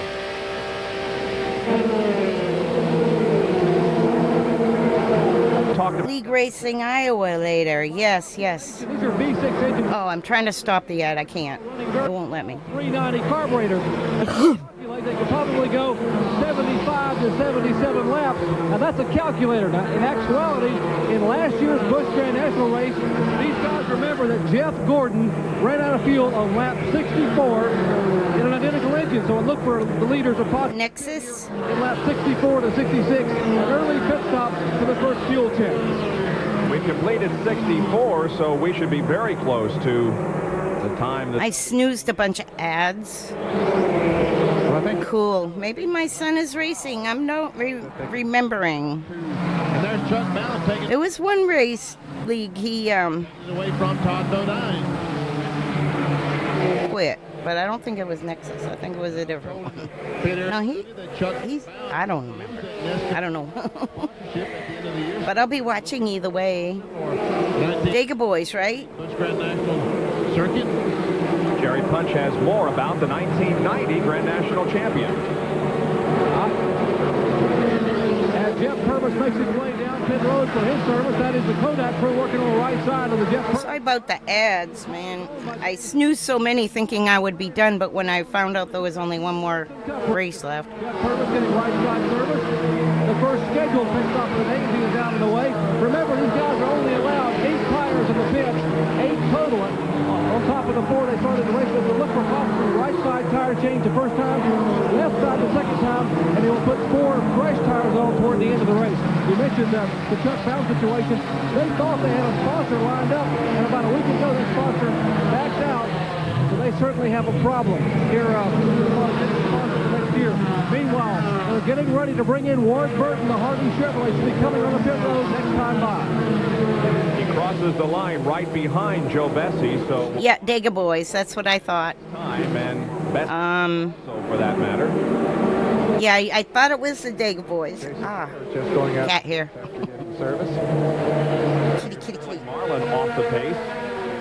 Anyway. Out there. What was I saying? Yeah. Drop the car. I was gonna just end after the. This is actually Atlanta. Well, Bob, I know it says Martinsville, Rock, and Hickory. I did all them earlier, but this was the last race of the season. That way, next time I stream, it can start right at 94. Brings it in for right side tires and tank of fuel. I also think for Throwback Thursday, Below the 55 mile an hour speed. R.J. Williams might be running his 2000. He's doing watch parties of the 2000s on YouTube. That might start tonight too, and I mod him too, so I'll have everybody up. I'll have you up on there, and it will change now. Left. Dega Boys and RJ. Like I got it set up. Green flag up, and Joe Bessie. They're good kids. I hope I meet them in person someday. Going to work. Try to make Dega one day when they're there. 26.7 seconds. Let's check in with John Turner. We're anticipating a 4-tire change for Joe Bessie. They will also make a chassis adjustment. This Joe Bessie, my dad. Oh, there's a crash on the back section. Oh, he got hosed. Bessie is headed down pit road. Whoa, he almost clipped Joe. Caution flag come out. Bessie heads down pit road. Well, there are several cars involved back there. I think that Randy LaJoy is one of them, and Herbie Sadler. Bessie will drive that car. Randy will go to base. The question is, did Bessie? I'm talking like 90. I would say the 2-car did. 95. Full pit stop, and he was in for 26 plus seconds. So I think Randy stays at that team, but then I would say that Bobby Hillen comes in when Randy goes to base, and my dad helps with the Bobby Hillen, Joe Bessie, Dennis Setzer, and too hard. Then back down across. I believe Sadler had backed off the gas or jumped out of the gas because someone had told me that Spencer, Jimmy Spencer's the other dude. did that. It caused his car to spin out. Here it is from the blimp. Sadler spinning off corner number 2. And he too slides down the track, crosses it, and narrowly misses somebody else. And look how fast those cars are going by Sadler as he's practically stopped. It's our second caution of the day. There is Randy LaJoy with a flat on the left front. I think one of the rear tires is... That's Dick Moroso's team. Robbie Moroso got killed the year before. On that replay. I think. 91. Here comes Mark Martin. Early 92, maybe. Of course, Mark had taken over the lead when Betsy and Ward Burton had come in. Timed it just right. Dick passed away. He got diagnosed with cancer. Is also in, so is Todd Bodine. Larry Pearson. And Chuck Bell did not stop at his pins. That's what I thought. He did not stop at his pins. I don't know what happened now. He's got to go back around the... Missed it. But Mark Martin did. He's beginning to get service on the right side of that car. Boy, that's going to hurt. See the Dentine banner in front of him. That's my dad's pit. Those are Brian and Mikey's toes. Or Brian and Red. Jeff Croxer, the jackman, waiting. The car is full of fuel, 17.7 seconds, and he's back out. Now, Joe Vesey did come in again. Here's a replay on Bound, who I think just lost where he was in the pit area. He sees the pit stall, but knows that he's going too fast, and so he just cuts. He couldn't get under. Wow. I think he was blocked by Todd. Second caution of maybe afternoon, a spin. Coming in, I mean. Randy LaJoy and Hermie Sadler at Atlanta Motor Speedway. We'll be right back. He kept trying to brake. You could see the puffs. Tomorrow, two drivers. Dale Earnhardt tries to become a 6-time champion. Rusty Wallace wants to become a 2-time champion. Who will win the 93 NASCAR Winston Cup? Find out tomorrow in the Hooters 500. Wow. Live coverage here on ESPN begins at 12:30. That's a flashback. Tomorrow afternoon. Triple Championship Weekend on ESPN. Cars are lining up for a restart, but first a report on Mark Martin's pit stop from Jerry Punch. Gentlemen, his pit stop is a prime example of the NASCAR Busch Grand National tire rules in effect. Now, they're allowed 8 total tires under caution, 2 per position.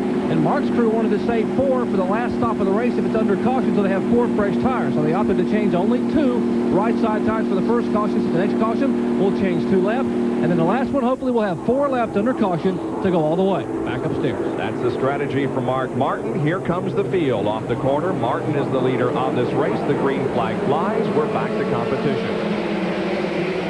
Now the cars on the lead lap are down on the inside. We see Ward Burton, the second car, up on the outside. He did go a lap down on his green flag pit stop. Man, he needs to get by these guys and get a lap back. But I tell you what, he's having trouble getting back to the inside. Sure is. Here goes Neil Bonnet blowing by him. He's up to 5th. Neil Bonnet is. Larry Pearson is in the 3rd position in the black and yellow car. Number 92. Hi, how are you? Now, fans might wonder if they saw Betsy's car in the pit just as the caution was coming out. Series. Road, oval, dirt. Now, Nemechek is a lap down. He is in the 7th position. Dirt. He's the first car. Road. I think they have a dirt road. There's 6 cars still on the lead lap. That 59 car is being driven by Dennis Setzer from Newton, North Carolina. Oh, well, yeah, cool. Barrier has come back into the pits. Apparently went out too fast. Had to come back in for a stop-and-go penalty. You can see I live near Volusia. they're coming out, so it has gone another lap down now. Can you see that? Leads this race. That is not the car I don't know if you can or not. here. That's the World of Outlaws. There's a koozie from Volusia. Now being pressured by Mark Martin. And World of Outlaws written there. If you can recognize the logo from... Tires on his car. Well, I think... Mark's car during one of the pits. Since 78, and... It appears as if he has it more... This is a sprint tour, I believe. Chevrolet. Jump inside. 2021. When I first come down. Race summary. Ward Burton has led 30. Yes, they are. 110. I watch them on YouTube sometimes. Changes and We were friends with the Gustafson boy, Hot Rod Hunter. Joe Vesey, Ward Burton, Mark Martin, Todd Bodine, Ken Schrader, Harry Gant, and Michael Waltrip have all led at least 1 lap. And the cars that are out of the race include Sean He runs the UMP. And others, many of those involved in modifieds, not sprints. The World Outlaws come down here a couple times a year. Ed Jarrett, you mentioned they made an adjustment on the Mark Martin car. What's going on here? I'm just watching the last half of the 93 season. A round of fight in the rear of the car. car. My dad is crew chief on the 87 Joe Nemechek car. They came off of the championship in 92, so now I'm watching the 93 season. This is the last race. And then when I stream next time, I will be watching 94 season starting in Daytona. And the reason is I'm doing research from my dad's book, so it's all like getting all the history in the order in my mind. Both of them. Who was running what? Put him another lap down. Barriers back in the pits. He got another black flag. Apparently went too fast out of the pit. Very cool, Chase. This time, he's having a heck of a time. I'm glad. Pro driver on iRacing's awesome. Are you Once again, inside the Winn-Dixie Ford as he tried. pro in road or pro in Hardy Chevrolet. Cup? I'm wondering. Mark Martin has won 7 times. Burt Or Mark Martin which division and or have come at dirt oval. Very cool. Darlington. So these guys are all, you're all like Volusia County guys. My dad ran Volusia County when it was still paved. Actually, it started out dirt, went paved, and then they went back to dirt.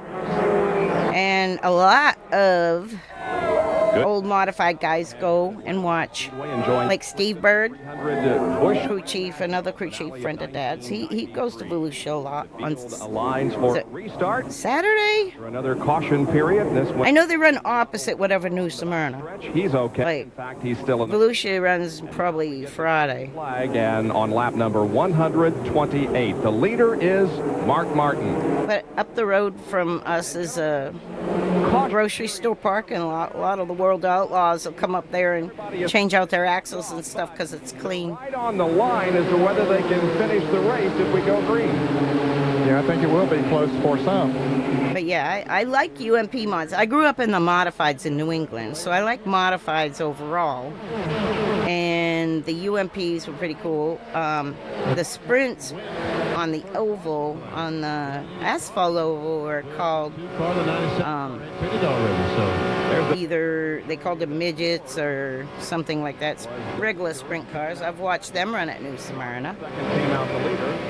And like I said, most of my background is modifieds. Dan stayed in 5th. Jerry Punch has more on Wartburg. That's what they were called up in New England. If you look up, they had Badgers and then the regular torpedo type. Laps. The most he has run today is 68. Their calculations, they make it 73 and change. 73 and change. Okay, cool. Sputtering, coming off of turn 4 toward the checkered flag. That is close. That's neat when you have a racing family. Off on lap 126. Because my dad, of course, got in it when I was born, before I was born, and he now moves to the inside. Still dabbles. He builds shocks. He likes to custom build shocks for compression and rebound. Side of Michael Walker. Michael maybe pushed up a little bit in that turn and positions. Yep. Again, takes the spot away, and we go to John Kernan on pit road. That is very cool. I met Michael way back. That means they are okay. And my dad knows them guys. And another thing, I watch a little bit.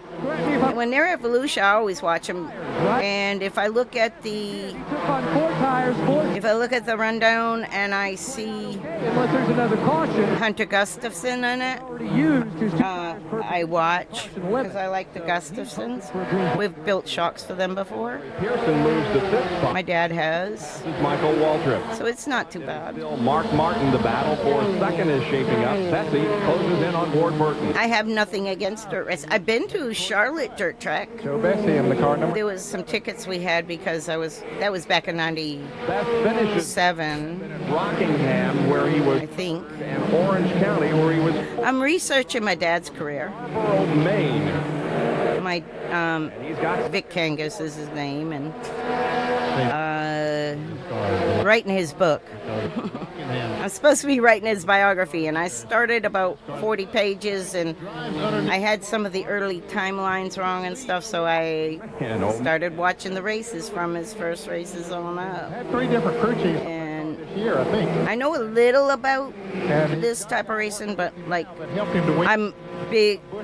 Grand National I was a races. They seem to work well together. And so I was a team scorer in Cup for a couple of years, like a backup scorer. I went the second half of the year in '96, second half in '97, Hazen, who was with him up north. and '96 I worked for Lake Speed, and '97 I worked for Jeff Bodine, By just 6 and actually Tim Brewer, and rookie of the year earlier. then I got out of it. Before that, I grew up in the modifieds at Stafford and Thompson, and then the tour, you know, before it was a tour. And Dad worked with a lot of cars back then, so that's a lot of the modified stuff is a little screwy. This stuff here, and then he was only with Joe this season, so it's easy. But it's helping me put the pieces together, like who was working for whom and what when. Because my dad would end up working with like Joe Bessie, for example, and that was at Moroso. What sanction? Modified, what they would call the Tour Modified today, Asphalt Tour Mod. It was NASCAR sanctioned. it only took on fuel. And in third, At Stafford Springs, like you got it on the sim, Stafford Springs, but it's an oval track in Connecticut. Mark Martin is working the high lane. But we're leading now. We're flying. out front has gotten back in the lead lap. He is in 7th position, 6 cars on the lead lap. How do we lose a lap now? He can stay out there and get a caution. Betsy is slow. I never saw that. A little bit. I don't know if he has a problem or what the We had to start at the end, so that might be why. Well, it went from first to third. It's now Larry Pearson at the front of the field. I think the Martin got on the outside of him. But, flying away as he Hi, Stelly. But nice. Stelly's looking. No, Mark, take this spot away. Seekonk was ARC sanctioned, Auto Racing Club, and that was in the 60s. And then in 71 we went to Stafford. Well, 72. Wrong position, had to back. Because he won the championship with Ronnie Bouchard at Seekonk Speedway in 68, 69, 70, and 71, 4 years in a row. And then they moved over to Stafford and ran a few open shows, and Ronnie went to drive for somebody else, Bob Johnson in the Purple 17 Pinto, and Dad went to work for Ray Hendrick, and Still side by side with Bessie off of 4. that was with the red number 1, and he still raced with Ronnie some. So those cars have been pretty. But that was all NASCAR since then. Gets the advantage. All the short tracks in New England are NASCAR sanctioned for the most part. Larry Pearson will try to do likewise. And off of 2. even here in like Bowman Gray, I think just got NASCAR sanctioned in real life. Been running good since then, but he was that lap down and was not able to get it. We were a lap down, now we're back a lap down. Taking over second. Yep, down to the inside of Pearson. And Michael Walton was right on the back bumper of Joe Bessie. And it was carried over from a spring snow out. Side of Mark Martin. And he had crashed in practice, so he had to start in the back. He's going to try to somehow got a lap down. Martin slides up the racetrack, and yes, Ward Burton goes to the front. When it ran green for a while, I guess. There was a wreck. Joe had to pretty much stop to avoid. Ward Burton, but also he might have got damage in it. I couldn't tell really, because of course, like these 93 tapes are so blurry. Joe to worry about now for second position as Sterling Marlin. It looks skippy, but that's on the incoming too, pretty good. Inside of Ward. Turned it down to 360p. He lost him during a green flag pit stop early in the race. He had run with the leader since then, but simply has not been able to make it. It is skippy on that wide-angle camera. For any long period of time. How about Joe Bessie? He came out of the pits in 6th place. That's a little better. He is already up there battling for second right now. But Mark, I think they're messing with my... for the lead again with Ward Burton as he falls in behind Sterling Marlin. I think they're messing with the Spectrum. Using the draft off that car of Sterling Marlin to take the lead. Here comes Ward Burton back on the outside. Okay, we got down a lap early because so did everybody. See that? Boy, what if that was the last lap? And it could be this way at the last lap. We're in P7 a lap down. Another field summary showing you where your favorite driver was running last. Oh, not cool. Into the wall. No. Okay, now come down and let other cars get by. It's amazing. We've seen a number. I think Joe might get his lap back. And everybody gets by. And we see Mark Martin moving around. He's calmly taking the steering wheel off. Here's the race back to the caution flag now. Nah, we didn't get it.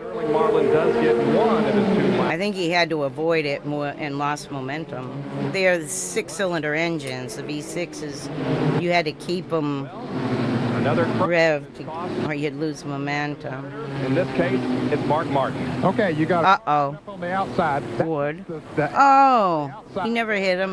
Net code. Behind him taking the air off the rear, he just didn't have much down pressure on the back of that Winn-Dixie Ford, and it simply got out from under him. Oh, God, I hate when that happens. One airship. We'll take a look overhead, flying about 1,000 feet in the air. Here's how it looked. See what Ned's talking about, the car, the 2 cars on the outside, the 97 car. Oh, they bumped one time. I'm not so sure. Downforce off the back of that Winn-Dixie Ford, and around it goes and backs in the wall. I think the 2 car up on the outside did more damage as far as taking the air away than the 97 car back there did, and Mark there wasn't anything he could do about it. He really was in a position, and round she went. Well, Mark Martin is okay. He got out of the car under his own power, took a look at it. Always running on the He'll have to go edge for the mandatory checkup. Now, Todd Bodine has been taken to Georgia Baptist. Okay, there's my kid. Race on his. These guys race dirt. No further update than that. He is being looked at. Phil Parsons will drive his Winston Cup car in the final practice this afternoon and could run it tomorrow. Here's from Mark Martin's in-car camera.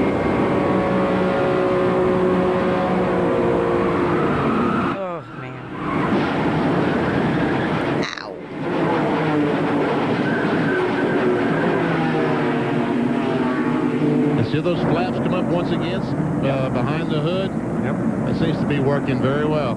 So Mark Martin to the infield care center, but he is okay. He's out of the race, however, as we are once again on caution with 164 laps completed in Bob Jenkins, Ned Jarrett, Benny Parsons, John Kernan, Dr. Jerry Punch back at Atlanta. We're about to go green in one more lap from a crash that... He added you, Chris. Ward Burton is out front. Benny, see if you can talk to him on the radio.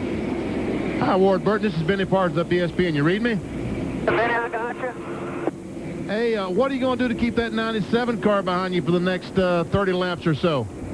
I tell you what, that's a real good question. He's running awful good. They seem to run a little bit better than I do. And this Hardy Chevrolet, when I got my tires cold, I'm just hoping we'll go the rest of the way on the green. Is there anything you can do? Can you run a different line or anything to make your car better? Not really, Benny. I'm running low now to try to free it up a little bit. Freddie took a little bit of fight out of it and it helped it some. I just need a lot of green flag laps and it seemed like the tires work a little bit better for me. All right, good luck, buddy. Thank you. That's Ward Burton, and now we go to John Kernan, who's with Victory Racing there in the chat. He hovers around a 3K. Yeah, I'm okay. A little higher sometimes, a little lower sometimes. You really run fast in these. He's trying. He'd get close to 4K once. You know, I'm just looking forward to tomorrow. Maybe we'll have another shot at it. We were in contention today, and the Winn-Dixie car was fabulous, handled great. The Goodyear tires were working good. Those guys were going to be hard to beat. And I had one on the outside of me pulling the air off of me and one behind me pulling the air off of me, and I should have just let up, but I was trying to win, so. Well, that's what you do. When it's time to go, you go. And so the streak is broken. He will not win every race he has finished in Grand National competition. We're green on lap 170. Ward Burton in the lead. Come on, Joe. Oh, man, that car ain't going to do it. Get a lap back. Now there are only 5 cars in the lead. He'll have to cross down, cross down, cross down. By the way, Mark Martin will start 33rd in tomorrow's Hooters 500. A rare bad qualifying. Got to use gravity. To come up towards the front. He won't, the car won't hug the bottom. The car's got too much of a push in it, so he won't spin out. We talked about the top. Because he wrecked it in practice. Did sure he finished the race he won? Well, his streak still holds. If he finishes the race, he wins. Had to go to a backup car, so this is their backup car. 1-7. So I'm impressed. That's still a good average, isn't it? Not too bad. You take that. Yeah. Here comes Bessie.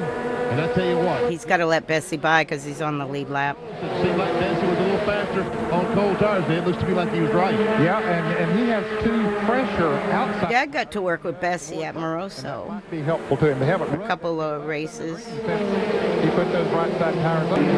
So it's Ward Burton. For just a couple weeks, then Joe Bessie for a couple weeks, then Cars on the lead lap. I think Setzer, and then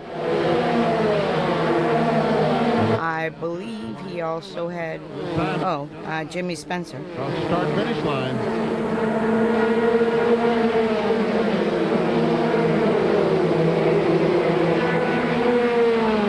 Joe Nemechek A running little longer stream than I normally have, but one lap down. Dennis Setzer having I usually do 2 races, but I'm doing 4 running in 8th place. today because they were short track races and quick. Snapshot on Joe Bessie. And this ends the season, so I can start next time on 94. This race. And that's when it gets complicated because Dad was working with Joe on his Matter of fact, he has led 56. Bush car, his Cup car with Larry Hedrick, the Meineke car a little bit. He has led 58. And then I think he went and he helped Moroso some. And that was on lap 71. Steve Grissom, then Moroso, I think. Bumper. Might be the order. We're going to see. And then he became kind of a suitcase Jake kind of guy. Some of these drivers probably not familiar with this Atlanta Raceway. Oh, here comes Bessie on the inside. Takes a look. He stays to the... That would be really cool if Bessie won because he's a Bush North driver. I saw him run They go through the turn. a little bit up there. Working good in that second group. He just stayed up the way he said he was trying to run. Looking to see who's on that team. He went through that turn well that time. We just saw Joe Bessie's crew. This is Ward Burton's crew as they both have their eyes glued on the racetrack and their drivers. My dad would know their team because These guys, when it's a northern Bush team, and Dad helped these fellas not familiar with it. Kenny Bouchard up there a little bit. The Bush cars have run here. So they're running across some serious problems late in the evening here. Entering turn 3 and driving right into the sun. Less than 22 laps to go. It's still a battle between Burton and Bessie.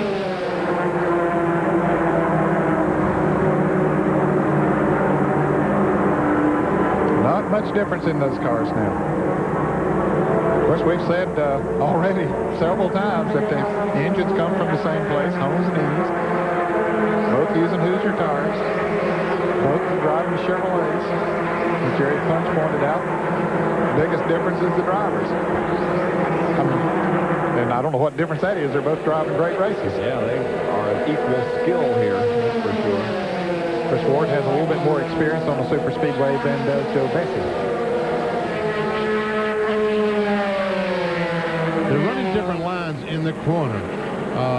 Bessie is able to close in a little bit on Ward as they go in the corner. Looks like Ward is able to get that advantage back as they come off the corner. Yeah, Bessie's car is handling better. He can wrap it lower. At this moment are Ward Burton, Joe Bessie, Michael Waltrip. Harry Gant was fourth, but he's off the pace. Yes, he is slowing in the French's mustard. Puffs of smoke there. Has happened to the engine. And I tell you what, that has happened Poor Harry. to Harry Gant in French's car this year. Yep. So he relinquishes fourth position. Larry Pearson moves to... Yeah, we grew up in New England, like with all the modifieds and all that. Before they were officially a tour, we toured. But then they became the Federalite Tour, and then they became the Wheeling Tour. Problem. And I still watch them. I still watch them on Flow. I watch Stafford every Friday night, Hickory every Saturday. Let go, but Harry and radio back in. And I watch. He's going to try and drive it to plan on staying out there until they start seeing smoke coming out of the car. At the tour, wherever they're at. All right, so I'm watching the race and trying to talk. he has dropped back significantly. Ward Burton still leads Joe Bessie in the closing laps of the Slick 5300 from Atlanta. Bessie finished third. Well, we're running 6. We're still on a lap down. Slick 5300, Joe Bessie in 97 now putting some heat on Ward Burton for the lead. This is only half over. The corner. Taking a look. Oh, and they made some time. 5:35. I gotta. Oh no, Ward, why? How many times have we seen this weekend? Joe Bessie got the lead and then lost it. Oh, that's too bad. Going for the biggest win of his life. Boy, oh boy. What a great run he had here today. Gotta see the replay before we file the protest. Right up there all afternoon until now. Well, as Benny said, Before we cuss anyone out, gotta see the replay. and with Ward directly behind him, here it is again. As they go into the turn, you see it looks like the right rear of Bessie's car might have caught the left front of Ward's car. Yeah. He comes up on the car to put a lap on the 81 car there, and got unstable, and then he couldn't let up for the other guy. When you get around, when he touched the brakes, it was like game over. You're on the edge so bad. Cars than they've had in the past. They started at Charlotte when they raised the cars up a little bit and smaller spoilers, and you see it just the back end gets out from under him. Ward does a good job of moving down to the inside. He barely missed him, I'll tell you that. Yep.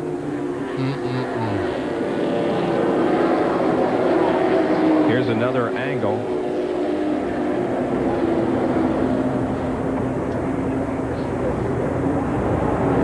We can see just how close these guys are. And see the 81 car, he had to move up the racetrack just a little bit. He moved up right in front of the 2 car. Boy, that was so close. Yeah, the air that the 2 car took off the rear spoiler. Well, that stinks for poor Bessie. And it was close.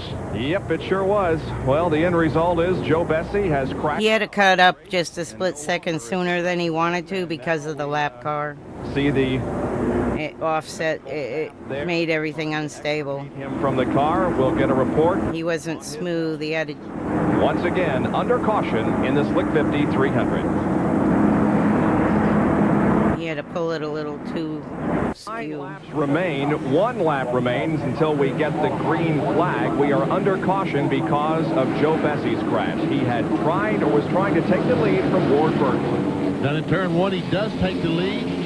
He goes up right in front of Ward, and as he tries to avoid the 81 car, the slower car, and Ward comes up, takes the air off the rear spoiler, and Joe Bessie spins, hits the wall, and ends his day. And then, what a bitter disappointment has to be for this young man. Oh, it has to be, and there he is at being taken out of the ambulance. They brought him back, but you can see he's standing, walking, so apparently okay, but very, very disappointed. Yeah, he is disappointed, a little bit shaky, but it looks like he's okay. Here's Jerry Punch. Talked about what an impressive job Joe Bessie did. Remember, he is a rookie on this series, a rookie driver, and he will finish 3rd behind Hermie Sadler and Timmy Fedewa in the rookie points. So the Busch Grand National Tour certainly has a very bright future with young stars like that coming up. I would imagine his mental being right now is a lot worse than his physical being right now, even though he did take a very hard blow over there. He has to be awfully disappointed because he did have a great race car. He and the crew to be complimented for a great race car this afternoon. And I think he'll be a young man to be reckoned with in the future in this business. Well, now Ward Burton is the leader. Michael Waltrip is in 2nd spot. Larry Pearson is in 3rd. Here they come down for the green flag with 8 laps remaining. Harry Gant is 4th, the only other car on the lead lap. Harry has been in and out of the pits as they've worked on that problem that he had, which slowed him a little bit. We'll see if they got him fixed or not. He's still in 4th. Let's see where we're going. We thought it was an engine problem on Harry Gant. Looks as though it might have been an ignition shorted out, and he's back running again. The number 70 car there, Sterling Marlin, now just 1 lap down, is in 6th. Well, he just got past. Well, now he's coming back up. This is Dennis Setzer in the car number 59. They're battling. No, yes, Dennis Setzer. Now it looks like Marlin might have the advantage. Well, no. Now Setzer comes back on the inside. Good battle between those two. Yeah, good run for Dennis Setzer. First time. No. 7 to go? Here at the Atlanta Motor Speedway. Ward Burton. Oh, it was a holy crap, it's a fast race. 2nd place, Michael Waltrip. Right now, I think Michael Waltrip would be satisfied with finishing 2nd because it's obvious he can't catch Ward Burton. But there's cars behind him who can catch him. Oh, there's a crash. Oh, jeez. Number 23, that's Dennis Setzer. We were just talking about it there a moment ago, and that's Chad Little in the car number 23. Both of them are going to drive on, but the caution comes out. Looks like Setzer may not be able to continue. They will race. Get your lap back. Get your lap back. Get your lap back. Check would like to get around Ward Burton and get a lap back, but come on. Ward is going to try to keep him back there. Ward don't want him passing. Told him, okay, the track's clear. Come on around. It's okay. Yeah, Setzer is well off the racetrack. The car is not moving, but it is down by the inside wall past the exit of pit road, and here is the replay. No luck whatsoever. Looks like he gets tapped from behind by Chad Little. It looks like there was a little bit of a tap from the 23 car, and we see Larry Pearson barely getting by these fellas. I think maybe Pearson had some damage on the front end of that car, so he may have gotten into Chad. Anyway, it has resulted in Little and Setzer against the wall. Here it is from our speed shot. How about that? How about that? And from Bud 1, the airship. Well, you can see they work, and you're right, Bob. I think Larry Pearson did get into the back of Chad Little. So those three cars were running very tight coming off the turn and got together. And a good run stopped here for Dennis Setzer, who's scheduled to drive that car full-time next year, replacing Robert Presley. There we see Dennis Setzer. That's him taking his helmet off as he looked at the right side of the car. Just see how much damage was done. It has been a wreck-filled race here at Atlanta Motor Speedway. It isn't over yet. It might be Dennis Setzer that had drove a couple times up Moroso as well. ESPN Speed World being brought to you by Valvoline. People who know use Valvoline. The Bud 1 airship, which has used its eye-in-the-sky camera at more than 50 events this last year, is traveling throughout the country on a national tour, and cameraman George Shafsma has brought us some great shots from the Budweiser Bud 1 airship this afternoon, and we thank him and captains Tony Stevenson and Russ Adams. Well, we're set to go back to green now. They'll get the green flag at the completion of lap 195, so we're only going to have 2 more laps of green to determine who's going to win this race. Right now, it would appear that Ward Burton has pretty much things in hands, although Michael Waltrip is in second position and will try to take the lead from Ward. Here's green. Harry Gann is third. 2 laps to go. Joe in the lead lap. Ward gets a good jump again. Is still a lap down, but he's not going to fight with nobody. He's got a problem. Well, nobody's nearby. He might as well try to get that lap back, but it's not really worth it. Because they race for that position. Everybody else up there racing for other positions. And it's like danger. And there's Larry Pearson coming, trying to take the spot away. You know, during the caution, Michael Walker was running down on the flat. He might have been close to out of gas. Wonder if it took off for him when they dropped the green flag. White flag, 1 more lap to go. Burton in the lead. Here's the battle for second. 3 cars go for second. Larry Pearson. And he had the power rubbing on the right front. You saw that smoke there a little bit as he went into the turn. But can he hold Michael Walker off? They passed Harry Gant now. That's probably from the incident that he was involved in with Setzer and Chad Little. But he has second spot. Waltrip third, Gant fourth. There's Ward Burton, who's going to win this race, it appears. Sterling Marlin is right behind him, but a lap down. Burton off of corner number 4. He wins. The second place battle goes to Pearson, third Waltrip, and fourth Gant. Ward got to win one anyway. He hadn't won in a while. Fourth Busch Grand National career victory today, his third in 1993. The last time he won was in Martinsville in May. Ward Burton wins the 650-300 here at Atlanta Motor Speedway. We'll be right back with more right after these messages. Good job. Good job.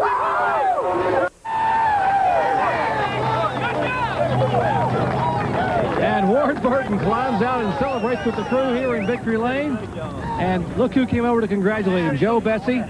Joe Bessie here to congratulate Ward. Congratulations on an outstanding effort. Thanks a lot, Jerry. I tell you, my team is the one that deserves this, and they've been working with me all year. And you know, we've had our down times, but they keep on working together as a team. And that's what makes it work. There were some close calls out there for you, including a couple of near rubs. Yeah, it really was. When Mark lost it, Mark's such a great driver. I tell you, if I ever get to be driver he is, I'll be something. But he lost it and was able enough to keep it off of me, and I think that was a turning point in the race for me. You can hear his voice cracking. An emotional win here, probably the biggest in his career. Ward Burton takes home the lion's share of a $292,000 purse here at Atlanta Motor Speedway. Our congratulations to Ward Burton on a fine, fine race this afternoon. Let's take a look at the unofficial results. You can see that Larry Pearson finished in second position. And gentlemen, championship weekend triple. Two of the races that we have seen so far have been absolutely tremendous. Yesterday's ARCA race was very competitive, and today's race was outstanding. It was a great race, and both times the champions have not had very good days. That's right. Steve Grissom, of course, was crowned the champion of this division. I'm going to raid out to somebody. He did not have a good race here this afternoon. Finished ninth place, as a matter of fact. We've seen Neil Bonnet here back in the... Sorry about that. Let me mute that little thing. Shauna Robinson finished in 42nd. Now the Caught me what I was doing. part of the show about how positions could be changed. Well, they did. Craven to second. Nemechek goes to fifth, picking up 2 positions. Well, we finished 5th in points that year. That's not too bad. Picked up 2 positions. This is a really cool guy I'm raiding out to, so stick around, okay? Shop Talk featuring Jeff Gordon. And tomorrow, we'll settle the next... His name's Jordan. Cup Championship. Will it be Dale Earnhardt or Rusty Wallace? We'll settle it in the Hooters 500 live at wrong thing. Eastern Time here on ESPN. For Ned Jarrett, Benny Parsons, John Kernan, and Jerry Punch. This is Bob Jenkins. So long, everyone.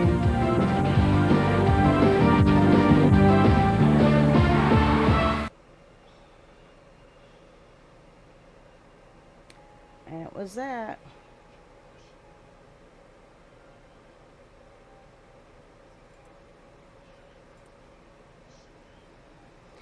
And let's go. Rage you out. There's me scoring at Talladega with my friend Lori. She was a scorer for Bobby Labonte. And search. Okay, they changed the raid stuff pretty much. Here we go. You like this guy. Give him a follow. He's really great. He's funny.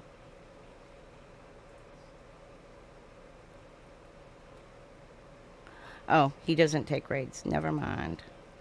Anyway, let me raid somebody else.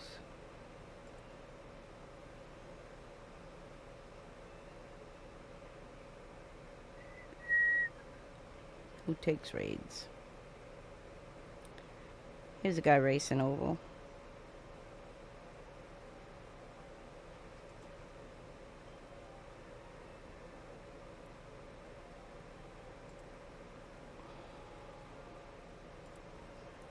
All right, Outsider 420. There you go. 2 raiding. Sorry. And I'll catch y'all later. Bye.